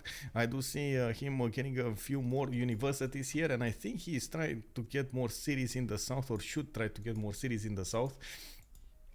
Unfortunately, the production difference, it's not going to be that big of a problem than the science difference. Taking a look at Tidube over here with his ability to get so fast to those tanks, not to mention planes, I think he can bomb Maori while he's just going to, make himself a landing place for a staging place for the Khmerian cities. That's 100% going to be a problem there. We do have Maori with, there we go, a counter attack here. He's gonna try to take out a few units, maybe get back to the city of Opango. We do have, okay, there we go. Can he shoot? He should be able to shoot. This one has one movement, that's not gonna shoot, okay. He should really shoot with this frigate so he gets more experience on it. It's very close to getting a promotion. 10-15. There we go. He did shoot with it. And this one doesn't have enough movement. Okay. Now you gotta run away. And of course, you do see that he actually queued up movement here on this time. So he will shift enter that frigate away and then unshift enter. Oh no, he didn't get to do it. Oh no. He didn't get to do it. Oh my god, that's so unfortunate. Sprig did manage to get the moves before we saw Yogdrael shift enter. That is, I gotta say, that is a bit sad. Oh, you can see my cat over there is watching out of the window, trying to figure out, okay, are there other cats in my perimeter over here? We gotta scout out, see if there is anything fishy going around. It's like doing, doing his patrols, We got more caravels coming out from the cities of England. We got him also with a few more traders, and he did keep, Canada did help him keep alive those trade routes towards him. I do also notice we did have Petra finish in the city of Quebec, and oh my god, all of these tiles are so great right now. I'm actually surprised he didn't put a campus over here to the east side. Could definitely get that +3 going. While in the meantime, he did manage to push back Ouroboros. So in this scenario, Gaul is not going to get to push Canada. He's just going to need to wait until Canada gets tanks and probably is going to die. We do have Norway over here with 311 science over the Gaelic 132 science and 58 culture. You can imagine that's not going to be on the same level. We got Titiits here going for nationalism, replaceable parts as well. Bro. Oh my god, there was one empty bottle, and that one he managed to topple over. He was like, ping. Those, how to say, those memes when you see a cat just toppling over something just out of spite? That's exactly what happened. Anyway, we got the military academies coming out from Ouroboros. He's of course trying to get more production going to his units, and that oil generation going as well. Oh, I see it. Venetian Arsenal, Trojan man. We got Venetian Arsenal, Sarpsborg over here, 4 turns away from finishing. Unfortunately, of course, this is basically like a counter. They don't want to give that ability to England, for example, or to Maori, which he's not going to get to build them anyway. But you know what I mean. And oh my god, we got the frigate armada on the line over here. This is basically like the Bismarck going back, and okay, he went into the city. Now he's gonna get the heels off. Okay, he's gonna also be like a turret over there trying to get, okay, he got saved, man. Yogdrael did have another move here from a frigate. He just didn't have enough time to attack it. That was so close to Sprig losing that frigate armada, man. In the meantime, you can see Yogdrael getting more units out of his cities. He's hard building as many caravels as possible, as well as pre-building as many quadrims for those frigates to counterattack into the English fleet here. England did stop for a little while to catch his breath, and this feels like a mistake. He would really need to push on further to take down the next Maori units until Maori gets back on his unit count. It's a shame Norway isn't in the naval war. Yes. Also, does Norway not have a path for his boats? That's a good question. No. No, he doesn't. This would be an interesting path, but I mean, he doesn't have flatland, so he can't build a canal. You can't build it here. No connection over here. So, no. The answer to that is just no. Okay, let's see what's going on here. Do we have red coats? Red coats, maybe we got one red coat. So Lazawa just got one, and that's it. Stop there. Stop short of actually making an army out of it. We do have more of these field cannon corps appearing on the west side. JR is managing to defend with them. Angkor Wat got started by GodOfChickenz. He's gonna try to get more population into his cities, and I do have to say that 78 Strums do have a more than decent amount of advantage when it comes to the Diplo favor, except GodOfChickenz. He just doesn't have enough. I guess he was the one that put more votes in the last one and won quite a few of them. Oh no, he's losing. Oh, I see. Coal power plants, bro. Coal power plants. You would actually need to give away his favor, but he does have pagoda, so I don't know. Maybe he's just, I don't know, just not making enough of them. He does have pagodas to use into the city states and so on. I mean, that's what I meant. Pango got taken back, and he lost the frigate armada. He actually lost the frigate armada. That was such a big sacrifice from Yogdrael, but he did manage to beat down that frigate armada and of course take it away from England. Now Yogdrael will need to figure out a way to get all of his units alive from that front line. He's gonna get to supply this with a few frigates from his cities. We do have him. There we go. We do have him over here. Come on, let's go. What's happening? Yogdrael managing to get out his caravels. He's pushing towards the north. Frigate did not get enough promotions over there. Did not get enough experience. Another one is moving out.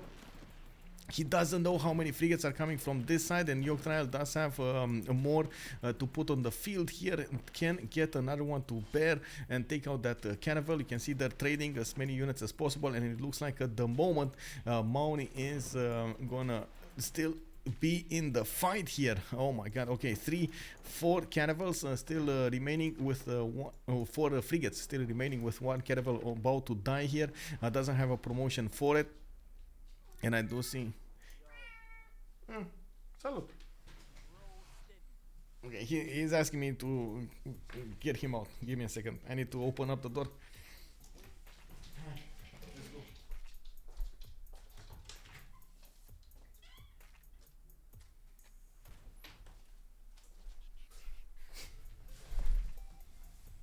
There we go. England should probably raise that city. Yeah, he should. Like, that's a connection city. That's an extra connection city that shouldn't be happening here. And it does look like England does have 1 more caravel to use here, while all of the other units are, of course, frigates, and he does have a ward. So I guess only 2 midi units to take that city back. And none of them actually have movement on them. So we're going to need to see what he's going to do. Oh, he does have another caravel coming out from this. Okay. From this side. Let me put some juice here. Juice. What's the juice? Juice. Juice. Okay, wait. Cyclope, if he would get Gaul's city, I think he could canal, but that's gonna be probably too late. Wait, Gaul city. Which Gaul city? Oh, you mean, wait, no. I mean, it would have been interesting, but I don't think he can.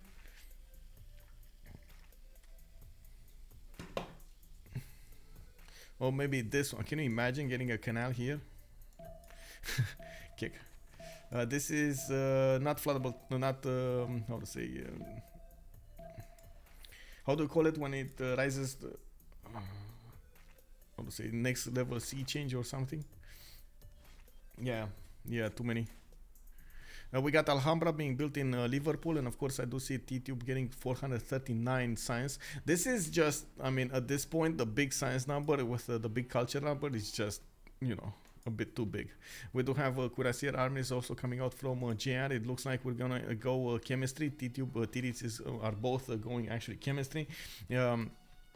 At the same time, we do see the research labs coming out of the cities here. Casa de Constatación for Rome.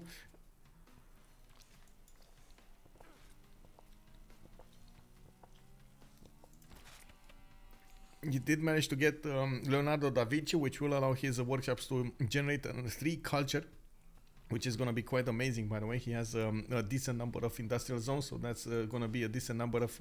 Oh, he got Potala! I just noticed he actually got Potala away from Canada, from, Khmer.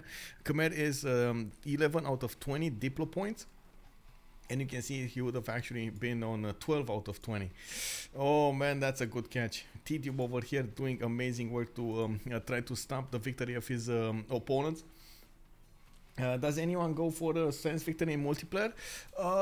Kind of depends if you do have the opportunity to go for it, but it's very rare that you actually get the opportunity to go for it. And most of the time it's because you need a lot of science, like insane amount of science, 700, 800. You do need a bit of luck to discover smart materials in good enough fashion, and the last technology for the Lagrange laser station and the terrestrial laser station and so on, which like the last projects, so you can push that space whatever it is, spacecraft much faster. The colonizer. In the meantime, you're gonna need an insane amount of production to go with it. Well, I guess Tidube is well on its way to clicking or checking all of those boxes. It's just like 732 production and everything. It's just usually much faster to go for taking out your opponents or making them concede than actually going for a space victory. In this scenario, by the way, Canada is not going to get an opportunity to go for culture victory. He just doesn't have the land to work with, and I think he already made the decision of going for land victory here, going for a war. We do have him moving in with his field cannon corps. You can see these guys are chewing through the pike and shots quite nicely, but they do take considerable damage on return as well. It's not like we actually have tanks yet from JR, so he's gonna need to temper his choices here, because it's not gonna be successful into attacking into the pike and shots line like this. We do have another army being built in Quebec City with a few of these cuirassiers. I do see field cannons, and of course the military engineers are starting to appear here. It looks like he might be interested in building up a line towards England. I'm not so certain he actually wants that, just, you know, saying out loud. Cuirassier armies. Yeah, this is tank preparation from him. We got him on military tactics. It's going for pikemen and pike and shot, okay? Pikemen and men at arms, I mean. Let's see what's happening here. We got Yogdrael with the first ironclad, and it does look like that one is not as strong as you might think against the cannibals. Very strong against the frigates though, and he does have 2 of them to work with. He did manage to get, Sprig is 5 turns away, so he did manage to get those ironclads 5 turns earlier or 6 turns earlier, which is gonna make all the difference in the world here. They do have 8 movement speed. And by the looks of it, wait a second, he doesn't have an admiral for them. Oh no, he doesn't have an admiral for them. That's a bit of a bummer here. He still has the +3 from Rahendra Kola, but that could have been an extra +3. Oh my god, look at how fast he's okay. Now he's doing just ironclads from his cities. He's gonna wanna wipe out England. Red coat, yeah, that's 1 red coat. 1 red coat. By the way, can you imagine actually being with the redcoats on the battlefield over there? You could see them from miles. Was that the whole intent of being like red over there? I don't know, man. I don't know. Sometimes, you know, it makes me wonder, what were they thinking? The same with the conquistadors. You could see them for miles, bro. I do see more cities being settled here in the southeast from Maori. It's not like he has a lot of districts to work with, but he did manage to put a few more harbors down, and he did improve a lot of his tiles, which of course does give him more production. I did manage to get to 141 production and 100 versus 100 from Sprig. Not to mention he is on a 78 science and 73 culture. 200 gold a turn at the same time. GodOfChickenz going for economics mobilization next turn. We got Tidube coming back on the bottom 3 right now. Since he went middle 3 and top 3 with his 517 science and 300 culture, he is gonna jump through the text on one turn. James Watt, Leonardo da Vinci. We got the research labs. Okay, let's see what's going on here. There we go. We got the full retreat of the English Navy. He doesn't have a frigate armada to work with for the defense of the city of London, and he is two-turning these caravels from his other cities. We do have Yogdrael that is gonna need to do the moves next turn, and of course still needs to recruit one of those admirals. Let's see what happened here.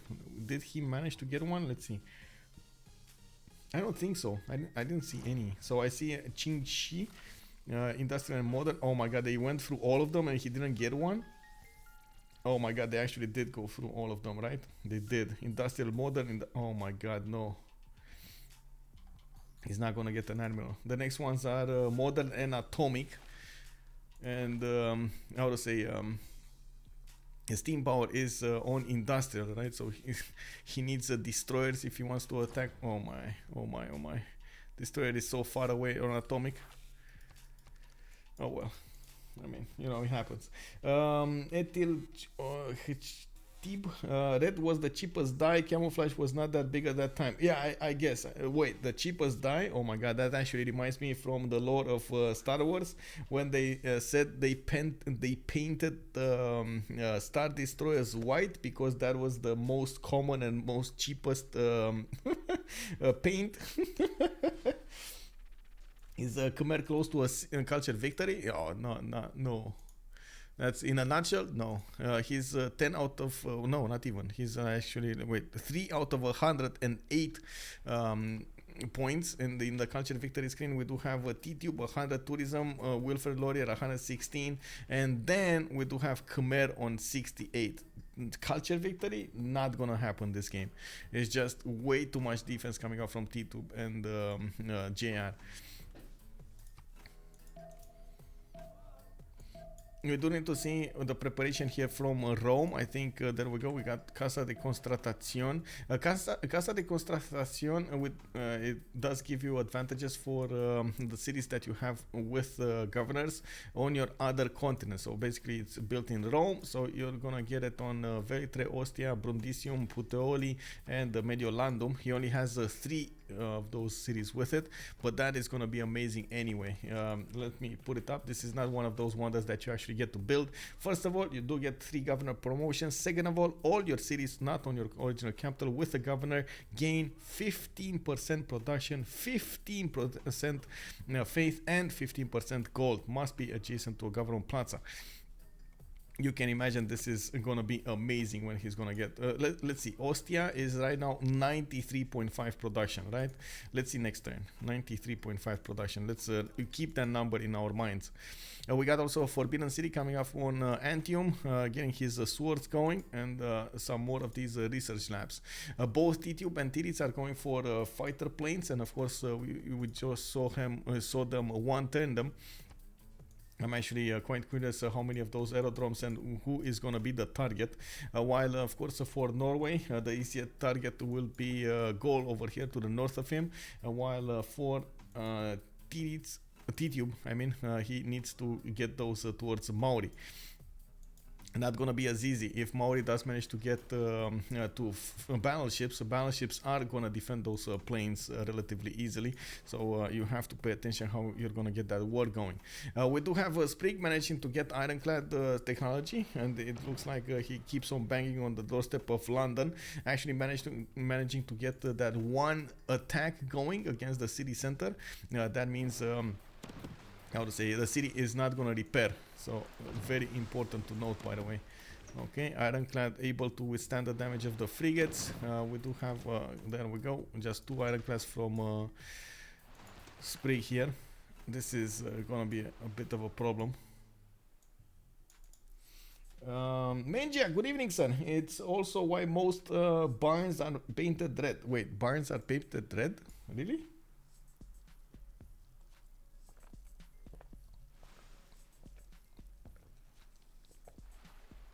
Kiko Beaver, where are the 78s from? I'm not familiar with them. They are from Belgium. Actually, I think the most known player here is GodOfChickenz. He has been streaming quite a while in the past year, and I did get to stream also him playing for quite some time. Oh, they are in Canada, cheapest paint. Oh, kick W. I didn't know that. That's nice. Cheapest paint historically. Okay. Also, that first CWC as a yes. First CWC as a, where are you from? Where am I from? I'm from Romania, Bucharest. Okay, so we do have some initial shots over here. Looks like one of the frigates might die here. It did manage to get an attack going, and you can see they traded up a few units here. The ironclads definitely need to be careful how they're gonna play this. We do have the frigates trying to do as much damage as possible. Oh my god, a quick switcheroo over here. That Sea Dog did manage to capture one of the frigates of Maori, but it did quickly be, it was quickly taken down. We don't need to see Maori get another settler on that night tile. Okay, I mean, sure. We got more of these ironclads going on the front lines. 3 more have finished this turn, and he does have a quadrim that he can upgrade into a frigate, I mean, and it does look like at the moment he is actually winning this. Actually, wait, I don't want to speak too soon because he has 2 ironclads coming up next turn, and it looks like there aren't that many ironclads from Yogdrael to work this, right? So this might be an issue. He needs to take down the frigates. Is he just gonna sit there? I think the frigates are just much better equipped to attack into the remaining health of the ironclads, and then he can take out. Well, oh man, first moves. He doesn't have first moves. That is such a, how to say, such a pain sometimes. When you try to prioritize your movements and you realize you don't have first moves to work this, you need to like switch around all of your strategy. I don't want to see the aerodromes. Oh, 93.5. Wait a second. I was talking about 93.5 on Ostia. It's 108.7 right now. So, boom! You see it over there. 15 more production activated on that city center. That's amazing, right? We do have research labs also coming online in the city of Rome. Next turn, he's going to get Forbidden City. He's going to get to work one more wildcard policy card, which is going to be amazing. We do have him on 592 science with 332 culture, 263 gold, and almost 1,000 productions, 849. I think actually GodOfChickenz is more productive, but he just is not catching up in the science tree. Tidube is just so big right now.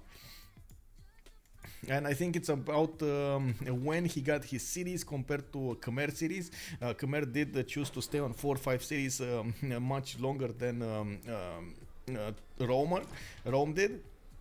And to give an example, Rome was on 9 cities while Khmer was on 5 cities. That's a big difference.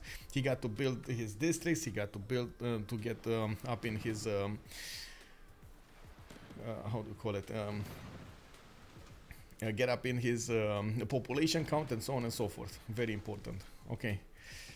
Oh my god, they're still trading units, and it looks like at the moment Sprig is okay, it's getting some advantages back. So okay. It's not over yet, boys, not over yet. Yogdrael keeps on trading punches with the biggest, with Sprig here, and it looks like he's not winning but still not losing either. We don't need to see what's going on with the push of Canada. It looks like he lost one of his field cannons, but he still has more remaining. Taking a look at his army here, he is 100% preparing to go against England, getting those military engineers to the towards the southeast, while he did manage to recruit Gustavus Adolphus. That is a Renaissance industrial general just for those cuirassier armies. He can definitely deal the damage against the redcoats. The biggest question is he gonna have enough strength to go against Liverpool, Kostod, and all of the other ones? Wait, Strumpf, Kostod? Oh, never mind. This is the big Strumpf, right? This is the big Strumpfs. Wait, 478, he has to be gold buying those settlers, I'd imagine. I remember Michael wasn't happy when Buckingham changed from India. Seems like it wasn't the worst deal. I mean... Man, 4 movement Varus, bro. 4 movement Varus. That's all I want to say. 4 movement Varus. You gotta respect those, bro. They're so cool.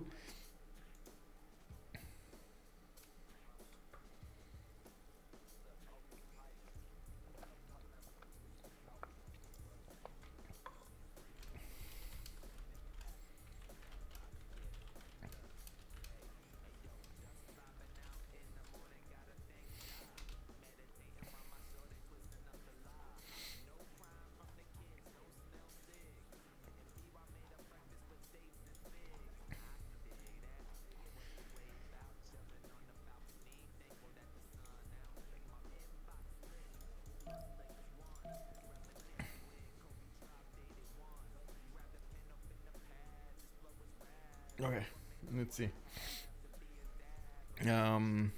GodOfChickenz here with his university, his campus, Holy Site project. We do have coal power plants coming online. I do notice they still, well, the number superiority is still on Maori here. Unfortunately, he just doesn't have enough strength to go against the city of London and take it over completely, while we do have Sprig managing to get stronger units. Actually, ironclad fleets are gonna be quite problematic here to deal with. You can see his own ironclads are basically dying against this. He needs to get the... okay, there we go. He did get the +1. Okay. Okay, that was close. That was close. As well, you can see he's starting to bang against that city center with his ironclads. He has 1-2 more coming with a frigate, and he is hard building another 2 more. While in the meantime, we were expecting to see aerodromes being put down by Tidube. I don't see... oh, I see one. I see one. Okay, that's one. Can we actually get a plane lead? Let's see. In Antium, he's on 138 production. That will be amazing, by the way. 138 production coming out from that city. He's gonna... build those bombers so fast. Taking a look at the text tree here, we do have him going bottom tree right now. Fascism in 2 turns, military science in 1. Looks like he is gonna work it. More of these aerodromes also coming off from Veli 3. We got Brundisium here on the west side, and I do see Zoo Puteoli. Okay.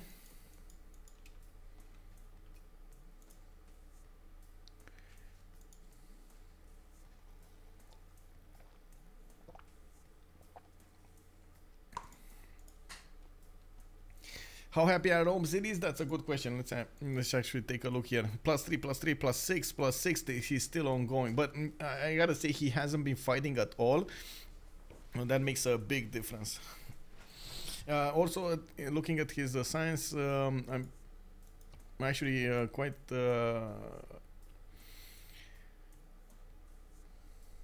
I'm questioning why is he just not going straight up. How do you call it? Space right now, because honestly he could just go and discover rocketry and that's it, you know, just get those launchers, the satellites, and that's it. He has so much science to work with at the moment, doesn't really need to dirty himself with the land war. He has how to say, he has JR to do that, he has Titiits to do that. Taking a look at Lazawa, he did manage to get to 241 strength in his science. We do have him on 130 culture, while Gaul did slow down. He's on 150 with 72. We do have him. We do have them fighting for these city-states, and you can see JR did manage to get Hattusa and Geneva, while Tidube is keeping over there the hold on Bologna. Very important, by the way, very important to see this because it's at the moment it's of course the science generators. Tidube is on 733 science with 408 culture. Even if God of Chickens did manage to get up there with 397 culture, it's just not gonna be enough in the science tree.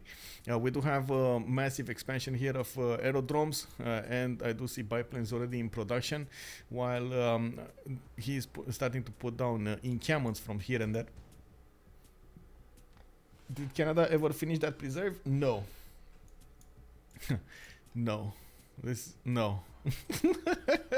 I think this was a misclick, boys. I don't know. I have an impression that this was a misclick. We do have Canada starting to get tank armies, and this is the moment probably that they're gonna need to. There we go. Upgrade. He's gonna need to upgrade his units as well. It looks like the first priority will be to attack England, but I think he can do both. Actually, he can attack into the Gauls and England at the same time. Tank armies with a general should be able to punch through the Viking shot cores. We do have to check out if he does have. Oh my God, he has modern and atomic generals right now. Does he have a general? Actually, John Dark, no. Gustavus Adolphus, not the correct one.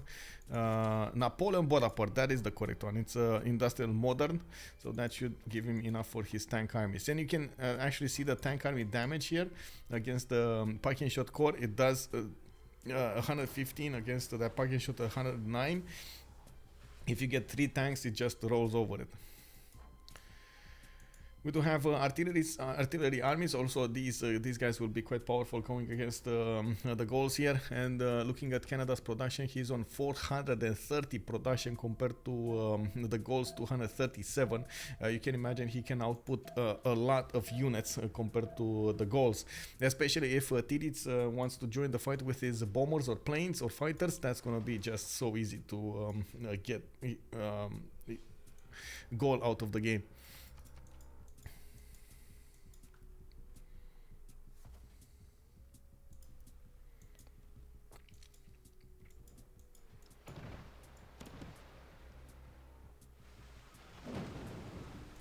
Finally, we do have Maori managing to take down the city of London, but that actually might be how I think actually Potato used how to say an expression that fits the bill here.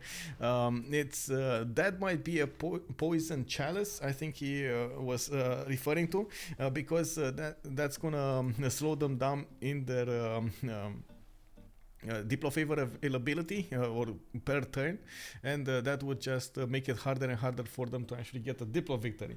So yeah, that is a problem. The city of London is also going to flip back to his original owner in just 8 turns, so again, not actually going to make a full benefit out of it. I'm not so sure where is Sprig going to be. Oh, okay, normal age, and he's going to go dark age. Yogdrael is going to go heroic. Oh, he is in a heroic. What's he gonna get next? Golden. Okay, so he's gonna stay in a golden. That actually might mean he keeps London. Okay, interesting. Rome is popping off. He has been popping off for a while now. Indeed. It's just exploding. Like, look at Rome go. 737, 404 culture, 331 gold, 908 production. I guess they don't see these production numbers that we see, right? They don't know the capability of Rome over here. It's just so big right now.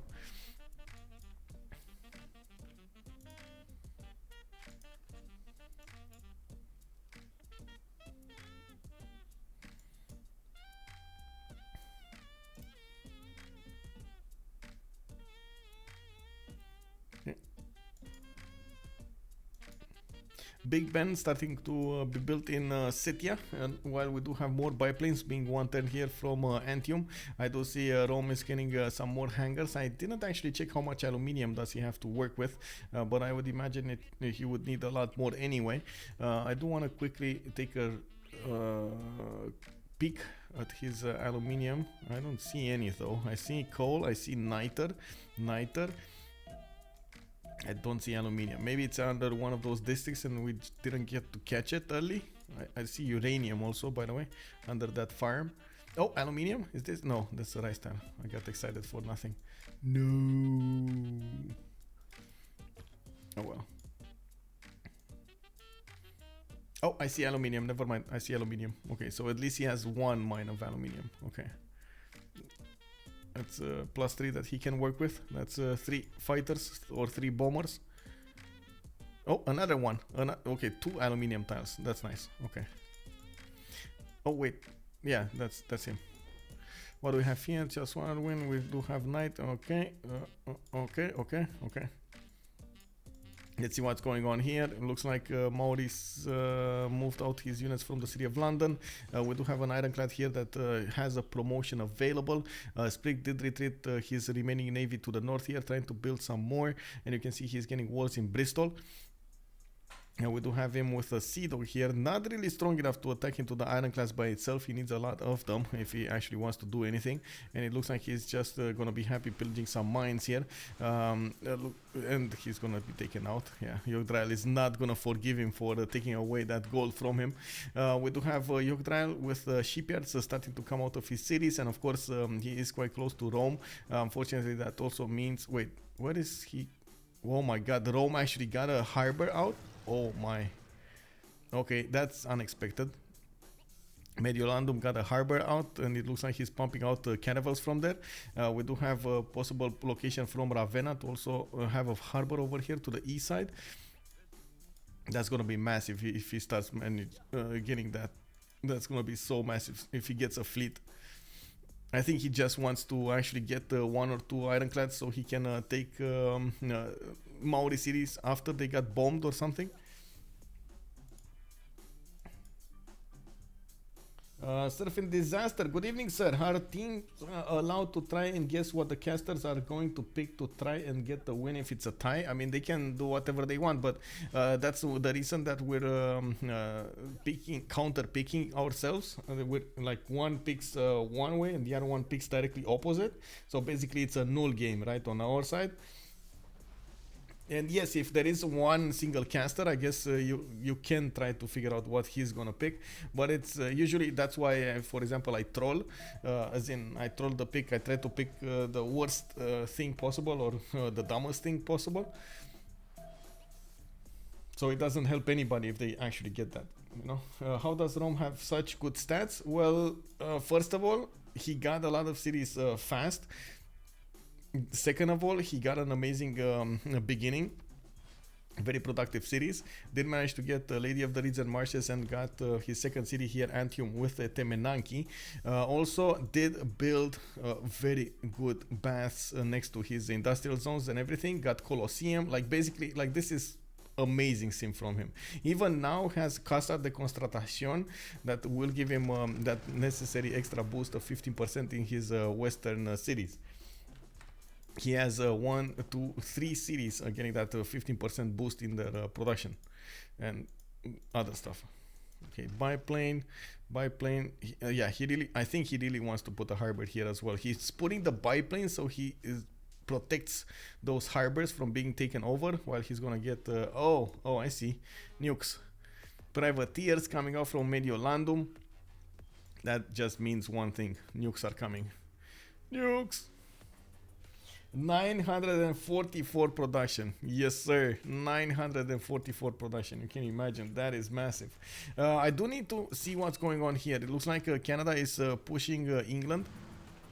And taking a look at his military here, we do have artillery armies coming onto the scene. Of course, he needs the artillery armies to chew through the defenses of the encampment and the city of Liverpool, while we do have artilleries repositioning themselves to counterattack into this. There are some sea dogs, but you can see the damage is just too little, too late for the to take down the tank armies. Far Asture, thank you very much for your prime, sir. Thank you, sir. We do have balloons coming out from Quebec City, and I do see artillery armies are gonna join over there with Gustavus Adolphus. Well, I guess that's not really that important, is it? We do have 1, 2, 3, 4 more of these artillery armies coming to the southeast, and he's getting a war department as a specializing building in his government. I think he already got, well, he should already get fascism here, but I do want to double check. JR is in fascism, so he's getting an extra +5 from that. Mitashki, thank you very much for the follow, sir. We do have Yogdrael trying to push in some more. He did manage to bump against that ironclad next to the city of Birmingham, and it looks like he's targeting Bristol right now with a few of his frigates. He needs to chew through that wall defense to actually get to the juicy part of the city center, and we're gonna need to see if he's gonna have enough damage, because that frigate inside of it, it's a level 2. That's a 75 strength frigate with support from Governor Victor. He does have heals, he does have the wall defense and everything. I mean, that's gonna be a problem. And boom, one of Yogdrael's frigates just went down. Surfing Disaster, General, good evening, sir, and also thank you very much for the follow. Surfing Disaster 20. It's 11 out of 20 Diplo points for GodOfChickenz. They are on their way to winning the next World Congress. Unfortunately, I don't think it will matter that much. You can see the World Congress is gonna activate in one turn. They're just gonna die in the next, I want to say, in the next period. Because, you know, Tidube, 800 science, 548 culture. We got him on 385 gold per turn and 948 production. 948 production. Oh, wow. Getting biplanes out. He's trying to get to probably fighters. He's probably gonna go nukes here, getting all of his research labs. And thank you very much, Max Gray and the Mighty Mumbler, for the follow, sir. Thank you. Is this the only game being played today? There was another one being played earlier, but you can check out actually from one day to the other the website. http civ6worldcup.com. I made it so that you're gonna get notifications, or not actually notifications, you're gonna see it over there on the front page what games are gonna be played. Each game will also have in its page embedded directly the streams of the casters. So you just even there's even the chat over there being implemented in the stream, in the page. I mean, in the page.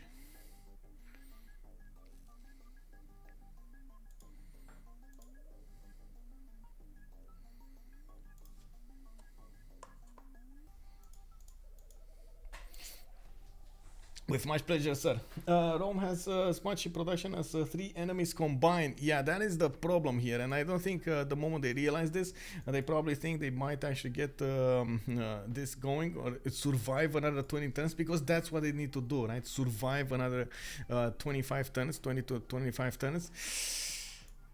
I think nukes are gonna rain down. We got Tidube going for that combined arms. He is over here discovering uranium. Next turn he's gonna turns he's gonna get nuclear fission. Gonna start that Manhattan project, and oh my, oh my, oh my, oh my. Let's see what's going on here. Let's go for minus in the breach dam. Minus in okay, and this.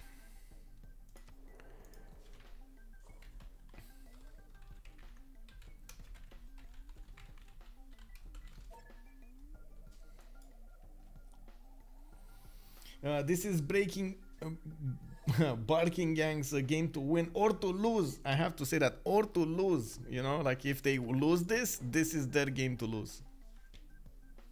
How the industrial zones translate into stats? They give more production towards your other buildings, but also take away a slot. No, well, it kind of depends, but yes, you do get more production, and with that production you can build faster the buildings that you have to build in your other districts, and at the same time you get faster production towards units and projects. You can, for example, start to recruit scientists or great engineers to have more production, merchants and so on, much faster. Even on the culture screen, it can make quite a bit of a difference. For example, extra available production can translate into a lot of tourism if you do use it to get a great musician. So you can use it basically like an extra currency over there. Later on, heartbeat of steam could matter. Also, two arms is as strong as if it formed a coinage. Yeah, two arms is great, by the way. Thank you very much, Satyr228, for the follow, sir, and welcome. Only question is, do we also see the fall? I don't think we're gonna see the fall at Rome here. This is, I mean, I do trust Tidube to be on point with his strategies, and it looks like he is doing quite well here. We got amphitheater, theater squares, we got tanks coming out, we got biplanes, it looks like we got commercial zones, art museums, Big Ben, and he's getting even stadiums in his territory, making his people happier and happier. Of course, you can see that in the text side he was discovering combined arms, Cold War in 2 turns, and while the other team are basically, you know, just on ballistics, gunpowder, astronomy, the cartography. Come on, bro.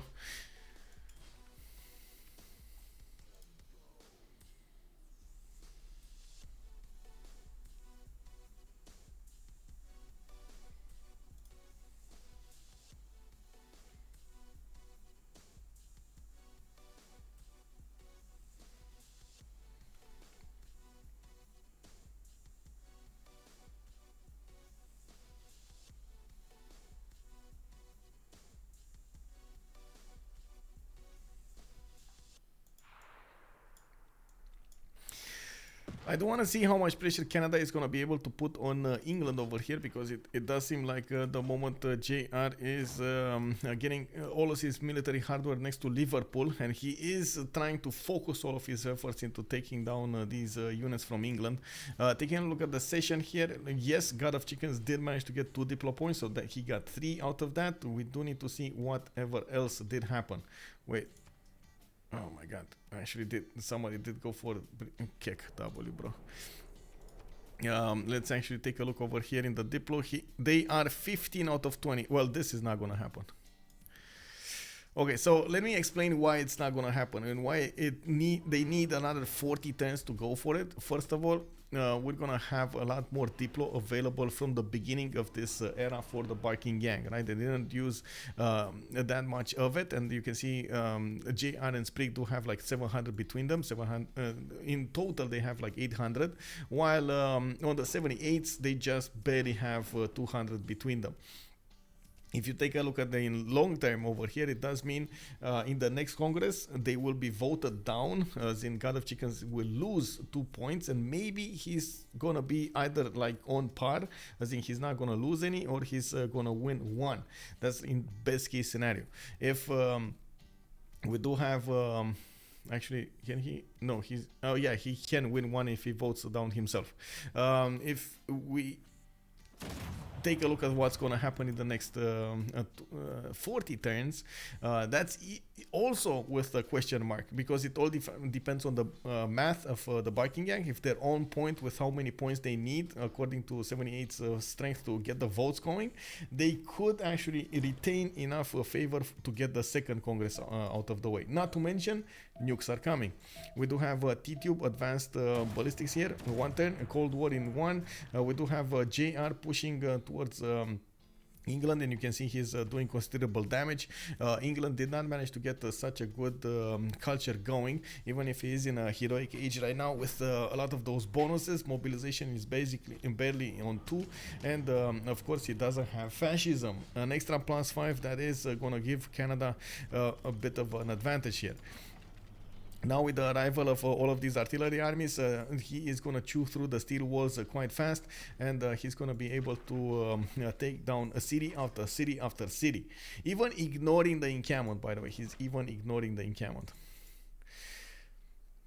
Let's take a look at what's going on here. Norway did get a few battleships to slowly chew through the defenses of Ouroboros.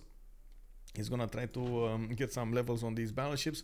It's not like he actually has a lot of cities to attack into, but he still has 2 of them, Novio Durum and Samarobriva. It's just a matter of getting the vision, and I guess Canada does give him the vision with a spy. Now, there we go. There we go. That's one one unit taken down. We do have him with tank armies as well. He's one-shotting these men-at-arms, or almost one-shotting the men-at-arms, and while he's doing the damage from the coast. Taking a look at what's going on, also Titiits with Tidube are both going for nuclear fission.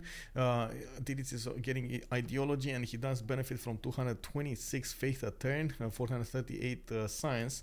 Looking at the score screen here, he has 958 faith in the bank. Does he have military economies? Yes, he does. So he can straight up buy his tank armies if he needs to. I do see him, of course, needing that ideology here. Tidube is also going for rapid deployment. He's not that far away from getting the latest civics here. So rapid deployment is over here. He's going to get environmentalism, globalization, and so on. I'm pretty sure he's not actually going to want to go for a culture victory, but you know, I'm just saying.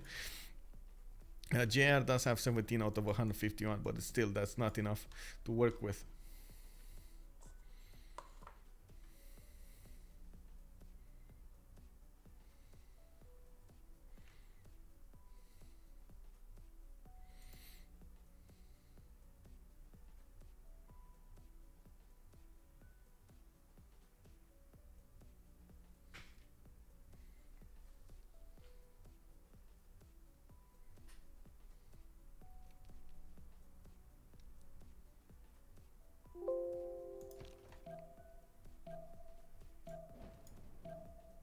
Wow. Notification. What did you guys talk about? I only vote for useless stuff in the World Congress. Other team snipes breach them.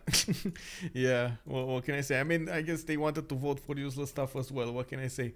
I don't think anybody actually put a lot of points into it, right? I do also notice Yogdrael here is keeping the city of London, but in the meantime, unfortunately, he lost his fleet here. He's going to need to rebuild it, and he has bigger problems, especially... Wait, where did this come from? Oh my god, Norway did put a city on the west side. He's getting destroyers in the water, and he's starting to take down Maori cities after city. Maori doesn't have steel walls, and you can see he is in the tech side going top 3 for electricity instead of going for the bottom 3 for steel. That means these destroyers will make quick work of all of the city centers here, and that is going to be a problem. You can see the destroyers 107 strength is just way too much.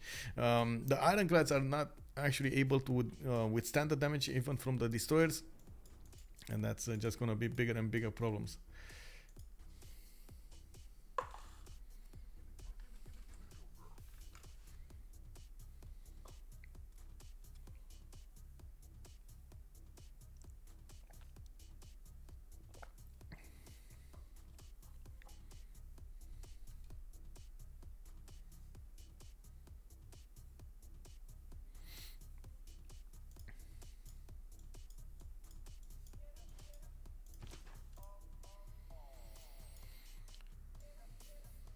Okay, we got planes coming off from the hangars of Norway here. Naval he keeps on the pressure on the Gauls here, and of course you can see the battleships are doing considerable damage against those men-at-arms. Not to mention these tank armies need to follow through. I'm a bit surprised we didn't see more units being bought with faith here, and it looks like Titiits is getting his infrastructure going for nukes. Manhattan project 3 turns from Nidaros. That is 181 production city. That is a lot of production. He did finish Venetian Arsenal earlier, and probably is the reason that Tromsø is getting these destroyers so fast. We do have him moving with a battleship and a destroyer here. Of course, with the help of the battleship attacking and then smacking it with the destroyer, it will take the remaining health of the city that he's attacking. And oh, wait, are they just straight up buying destroyers? Bro, they have so much gold right now. Oh, I see. Tidube 873 gold, 500 gold. Oh, Big Ben finished? No, it's actually in 2 turns. They need to give the gold to Rome here. Big Ben, oh my god, Big Ben is gonna be so big. Big Ben does give you an extra economic policy slot to use, and then you get 50% more gold in your treasury from your treasury. I mean, sure, bro. Give me that gold.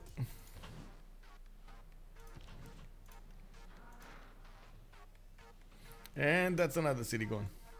So it looks like Maori is probably going to lose his cities over here. Could not actually manage to finish his mission of attacking into England, taking out all of those cities. While we do have more ironclads here being hard built from Sprig, it looks like he did manage to stabilize the defense there. It is Norway that is pushing through the defenses of Maori from the east side, and I'm pretty sure we're going to see Tidube following this through with his nuclear bombs when he's going to get them 3 turns away from finishing that Manhattan project. He is going to need to get as many privateers to get into as nuclear submarines, to upgrade into nuclear submarines as fast as he can. Going for radio top 3, that means of course he's gonna get closer and closer to take a look what's going on here. He needs to get a radio, this one, for aluminium, advanced flight of course, and then he can go directly to telecommunications. I'm pretty sure he would really benefit from biplanes turning into fighters. We do have a few defensive units here from Maori trying to see what's going on, and of course he probably sees the destroyers here. The destroyers are way stronger than the ironclads, and these destroyers can two-shot an ironclad quite easily. Not to mention, I think it one-shots the privateers. Let me see the damage. Yeah, it one-shots the privateers and one-shots the frigates. That is a problem.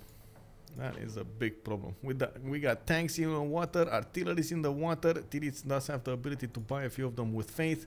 Now they gave all of the gold to Tidube, so he finishes. Well, they should actually. Come on, give it. 30 seconds to go. Are they gonna get that gold on Tidube or not? That's the. Yeah, there we go. 45.87 gold available for Tidube to use. Drink water? Yes, sir. I think I did get a bit overhyped here.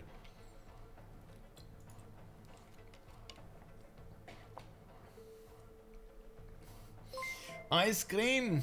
Hello there, sir, and welcome. Thank you very much for the follow. Also, finally, the Norwegian Navy gets to play. Yeah, indeed. Also, RIP 78's snowball too big. Yeah, it's at the moment it's Rome and Norway just checking the doorstep. So, oh my god, and also Canada breaking apart England over here. Lazawa is gonna have an issue defending himself. Whoa, Canada actually going against Khmer. You can see Khmer did manage to get his steel walls. Got a few AT crews to defend himself with here. These AT crews, oh my god, with the javelins and everything, they're taking down these tanks quite fast, but does he have enough of them? We got GodOfChickenz here with 2300 faith in the bank with 425 faith per turn, but he is negative in his economy. And while we do have Canada needing to do a few shots on England, it just looks like all of that army is going against Khmer, bypassing England's main cities. That is the victory condition, right? That is, Khmer is the victory condition of their opponent, so they want to take him out completely. It looks like also we do have Maori trying to get a safety settler to the southwest over here. Gauls did get a safety settler to the southeast. Oh, that was a long way to actually move, but he did it. Let's see what do we have here. Kayapoi getting walls next turn. We do have a tank. We do have artillery in the water. Destroyer that did manage to snatch a settler here. That's going to be an extra city for Norway. Can easily go and get it somewhere over here. Very nice, very nice. While these walls are going up, of course they're gonna get chewed by down by the battleships with the help of the destroyers. I'm actually really curious what they're gonna do with the gold here. Are they just gonna buy more units, more destroyers, more battleships on the front line? Because they could. They just, you know, they're just gonna overwhelm their opponents with that. Battleship Armada getting some more damage here. Canada, no love for goals here. We do have... oh, London is flipping back to its original owner. London flipping back. This is one of the, I guess, the best tricks of Eleanor. You just don't go through that free city state, let's say, move.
Wait, why is he pushing through, man?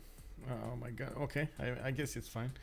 He's just gonna end up getting more experience, but his ironclads are gonna go down in health a little bit, so you know, you might as well just wait the 2 more turns.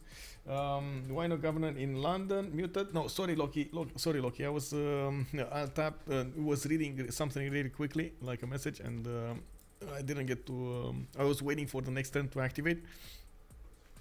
This is one of those moments in which it's really hard to actually, you know, keep all of the space filled with talk, with sentences, because there's quite a bit of time between the rounds. Also, let's see. Jokis, good evening, sir. How much they have Diplo? Like 15 out of 20, if I remember correctly. Yes, it's 15 out of 20 for GodOfChickenz, and they are pushing GodOfChickenz. You can see Canada pushing with the tank armies. Well, I don't think he's actually going to be successful here. These AET crews are going to be extremely efficient into taking down the tanks. But in the meantime, JR did notice that, so he's just repositioning to attack England again. Keeping up the pressure, taking some more gold. We got computers, Titube and Titiits. Of course, both of them are going for nuclear submarines. They do need those in the water as fast as possible so they can take out their opponents. We do have a possibility for them to nuke their opponents from this. If they do manage to take down Maori, if he doesn't have supremacy on this water, these nuclear submarines can move unimpeded, so of course Khmer will be on the receiving end. It's just a matter of time until we're gonna see the first nuke dropped. We got one Manhattan project from Antium, and I think Norway did already finish it. Yeah, there we go, he has nuclear devices in production. It's just they're missing out on the nuclear subs. They don't have the nuclear subs. I see a few subs here being bought in Walker and Warawa, and he's gonna need to core them up and so on. Looks like Barking Yang has the game. Yeah, it does look like. We're like, you know, in the final rounds.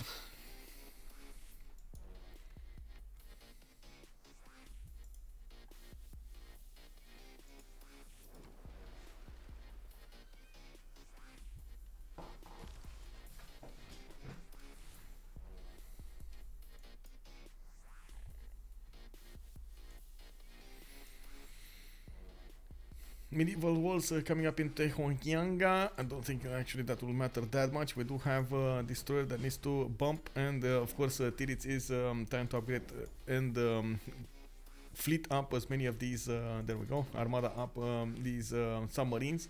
He doesn't have a lot of them, of course. That might be an issue, but it shouldn't be that big of an issue. Just can get more whenever he wants to. I do see artillery armies coming on the scene to the southeast, and these will do damage against the AT crews, while he is starting to chew through the cities of England to the west side, benefiting from the extra range of a balloon. He does get to shoot from 3 tiles away, and of course get to pillage all of this land. These battleship armadas are actually good, well, sometimes to counterattack into this. Unfortunately, they do get two-shotted by these artillery armies if they get in range. It's very dangerous to actually fight armadas, battleship armadas with artilleries, or I should say against artilleries. Okay, nothing, no movement here against the Gauls. Gauls are probably just waiting for the first nukes to come against them. I don't see actually a bomber. This is something that I would want to see if we got a bomber here. Oh no, he's going for, okay, there we go. He's going for submarines. And he knows it's extremely, how to say it, unlikely that Gaul will actually get enough anti-air guns to defend himself, so I don't see actually him building more of these submarines so he can armada them up. That's usually the go-to strategy, right? You get as many submarines as possible, you armada them up, so the strength of the nuclear bomb will be bigger, which, you know, it's kind of awkward, like how, whatever.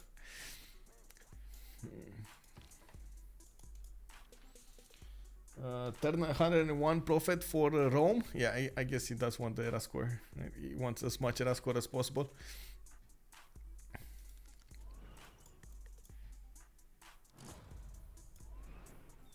Oh man, they pillaged so much. Tidube is on 46 4,624 gold. We got JR on 2186. There we go.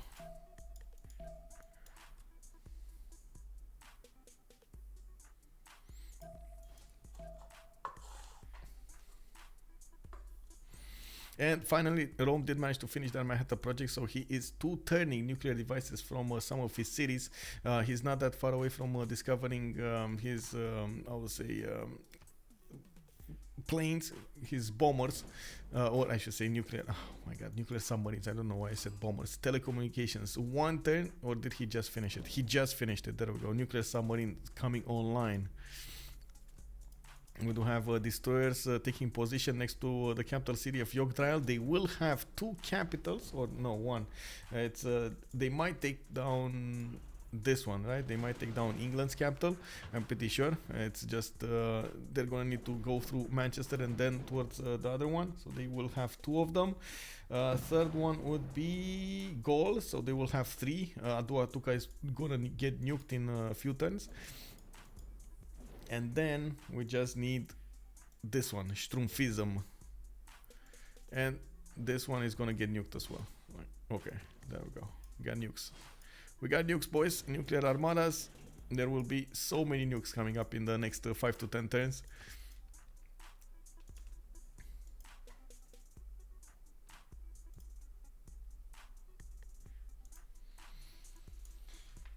Wait, what you're saying? Looks like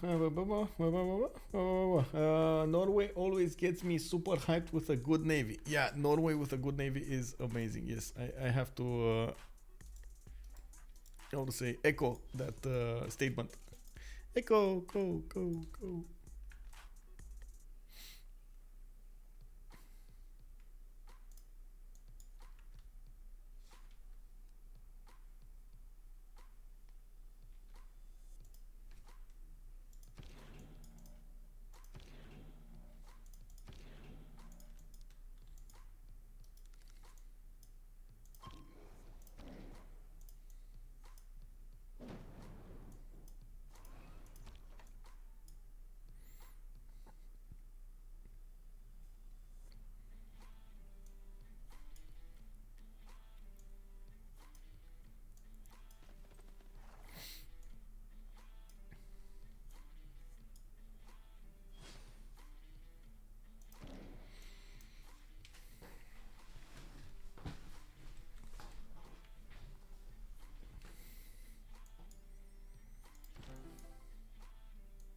Campus research projects. Wait a second. What is he aiming for? Tech side. We got GodOfChickenz here. Okay, trying to get advanced, whatever it is, ballistics or what is it? I think ballistics, right? It's the one with the advanced ballistics, nuclear fission. Okay, so he wants also to go nukes, getting anti-air guns next to his cities. Inside of his cities, he already has at least one. That's not gonna be enough, though. That's 100% not gonna be enough. We do have the capital of Kupe taken away by Titiits. He's moving on towards the other cities here, and I do see still we got ancient walls being built in Tepokohiwi, not really strong enough to actually withstand these destroyers. You can see they're getting position, and of course they will start to tap it down. I'm pretty sure he's gonna, there we go, try to get first shots with battleships. Much easier to chew through the wall defenses and then take it down.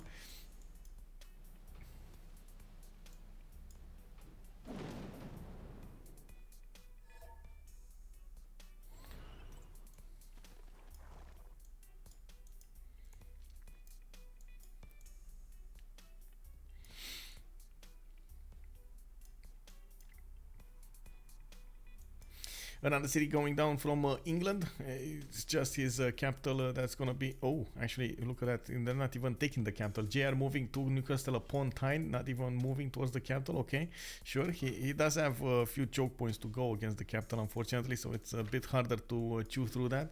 I do see also he lost his England lost his battleships. I'm pretty sure the artillery armies made quick work of them, especially with the help of the observation balloons.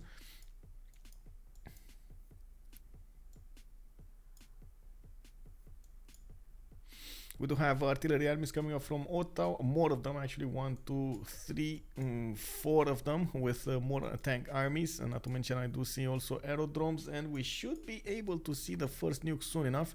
We got 1 nuke on Titiits, 1 nuke on Tidube. They are not shooting yet. Of course, they need to get into a position to actually shoot those nukes, and it will take a while until he gets over here next to the cities of Khmer. I'm certain that he's gonna try to use those over there offensively. They did manage to take another city from Maori, and it looks like he's gonna lose the next 3 ones quite fast over here. He's trying to get a settlement in the south, and he could actually settle it in 2 turns, so that should be enough time. That should be fast enough for him to survive. He's roaming to space, or he's going to nukes. He's getting more fighters. He's building nuclear devices. I do see him going plastics and globalization here. He's getting his cavalry for helicopters. It's just, you know, this is nuke fest. Trio of apes. Hello there, sir, and welcome. Thank you very much for the follow. Is this a map of 7 seas? Yes, this was a 7 seas map.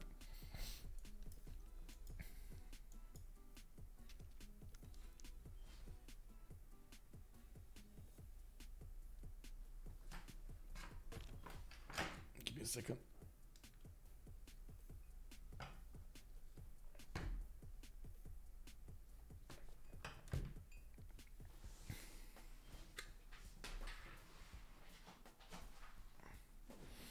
Need to plug this in.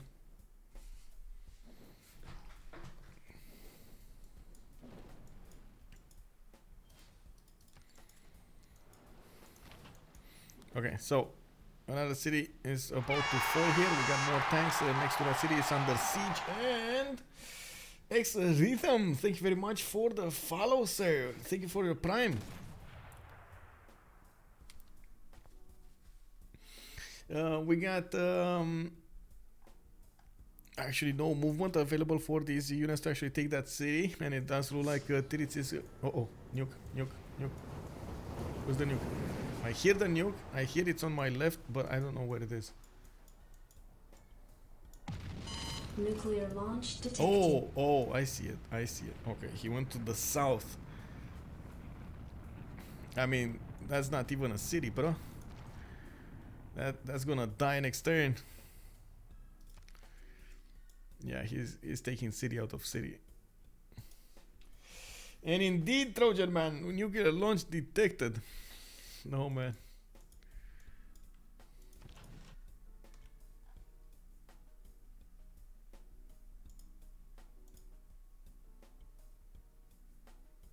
And we got a victory! Looks like in the first day of the CWC Games Season 6, we do have the Barking Gang winning over the 78 Smurfs. Oh my god, an epic game over here. We did have our hearts going strong for the 78 Smurfs at the beginning. Sprig was about to fall. He did manage to get back up with his navy, pushed back against Maori, then got pushed back, and then pushed back and some more, and so on and so forth, until they killed on both of their navies. And oh my god, while all of this is happening, we did have over there Khmer try to go for a Diplo victory, and then boom, Rome got so big, bro, thick, as my stream chat is calling it. Of course, we will need to do some general voice over here so we can hear them. I do have to say that we're probably gonna need to, you know, excuse ourselves. Well, I should excuse them because they will be talking in a lot of French. I'm sorry, guys. This is both teams are gonna talk French to each other. I do hope. They're gonna answer a few questions over here in English so we get to understand them a little bit. So let me see, general voice. Let's see, is it gonna be enough? Oui. Oh, did the game just crash too? Oh, it's moving to me, that's why. Let's see. Or did everybody just maybe they just went to sleep or something? Wait, what happened? Game crashed? Yeah, game crashed. Kick. Okay. Lol. Oh well. maybe we're not gonna get some post-game chat. I don't know. General voice, is it? I don't know if it's available for everybody. Maybe it's not. So let's see. Maybe they're on the CMFR. Give me a second. I need to find them.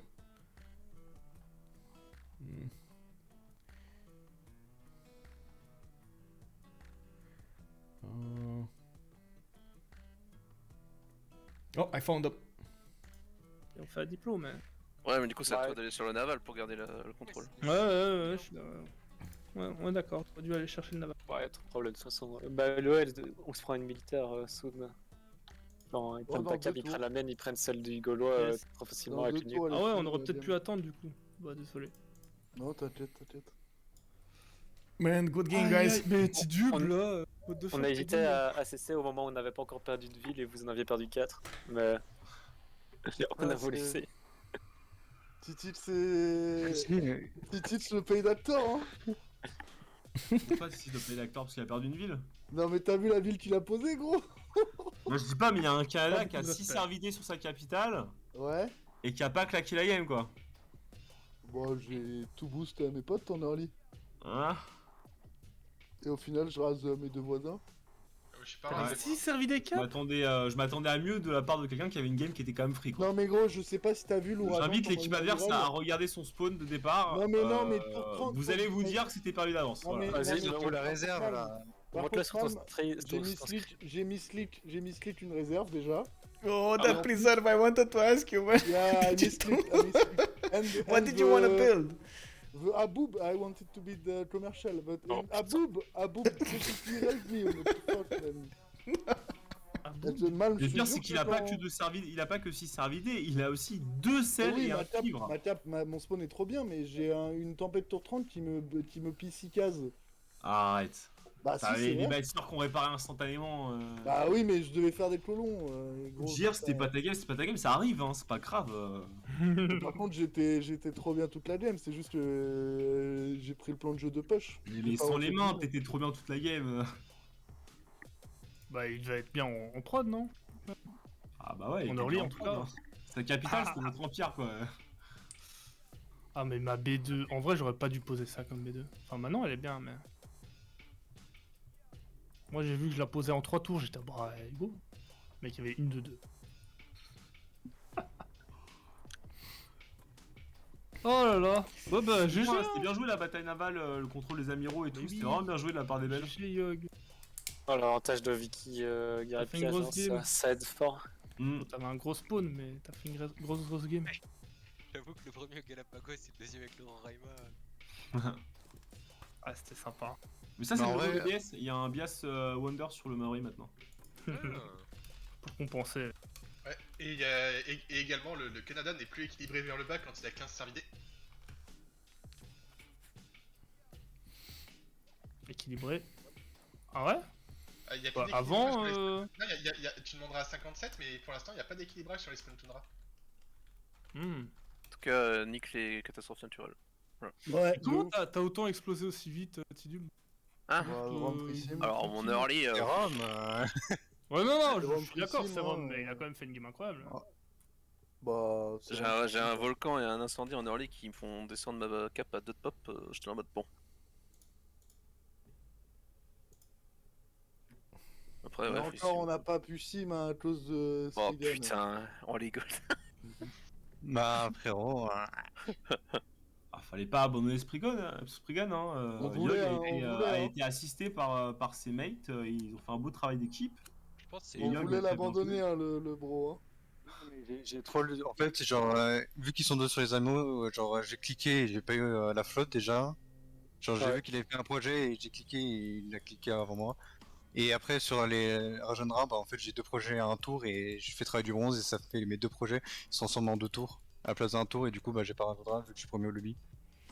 Ouais, ça c'est une erreur qui coûte cher. Mais je pensais pas que mes 2 projets allaient se transformer en 2 tours les 2 quoi, du coup j'ai pas forcément regardé la prod dans mes villes. T'es blindé fascisme, je jouais 2 shots quoi, avec mes anti-chars.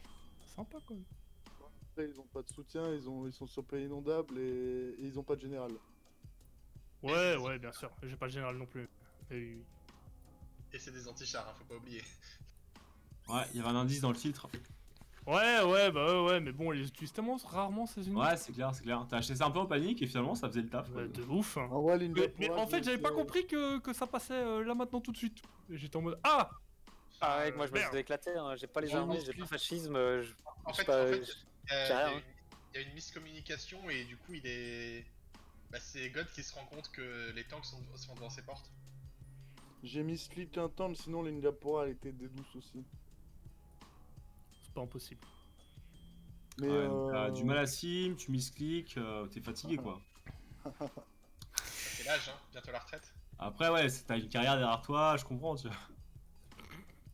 Ok, mec. Hâte de voir TDM Malma. Et d'ailleurs, Demain- elle était pas partie Demain, Platco, là 20h, CWC X5.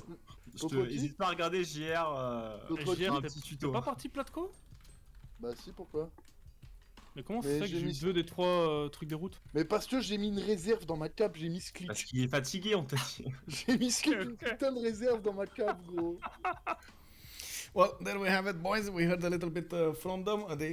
It was clearly a mistake over there with Preserve. I'm gonna stop here because I do have to recharge my batteries, and I did have a meeting that I couldn't how to say get to. It's fine, you know, it happens. It was an amazing game, CWC Season 6. We do have of course, Barking Yang winning the day against 78 Strooms.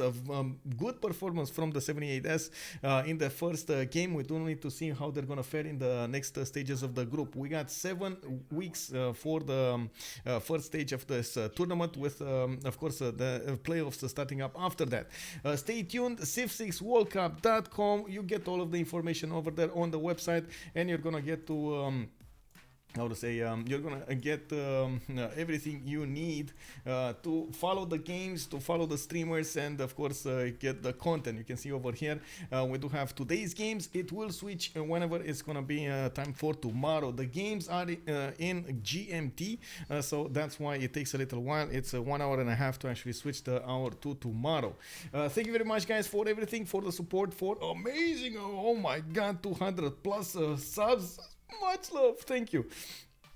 At the same time, I do have to also say thank you to everybody that followed the stream. I do hope you enjoyed the content, and I do hope we're gonna see each other tomorrow. Special guest coming on tomorrow. Kacheka is gonna join us on the stream to see the game between Duhanza and Forever Young. In the meantime, stay true, be nice, and let's see each other in the next one. Oh my god. If you are coming up from YouTube, thank you very much for following. Throw that thumbs up, and I do hope we're gonna see each other in the next ones. If you didn't like it, throw the thumbs down. I totally understand it. It's cool. I do want to get better, so that actually gives me good feedback that I need to improve something on my stream. In the meantime, if you do want to know about my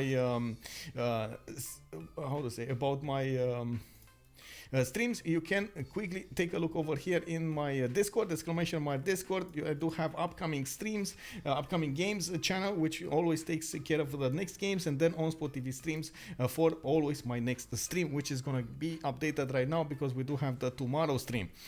Thank you very much, guys. Good evening, and have a great night with some Civilization 6 content. Bye.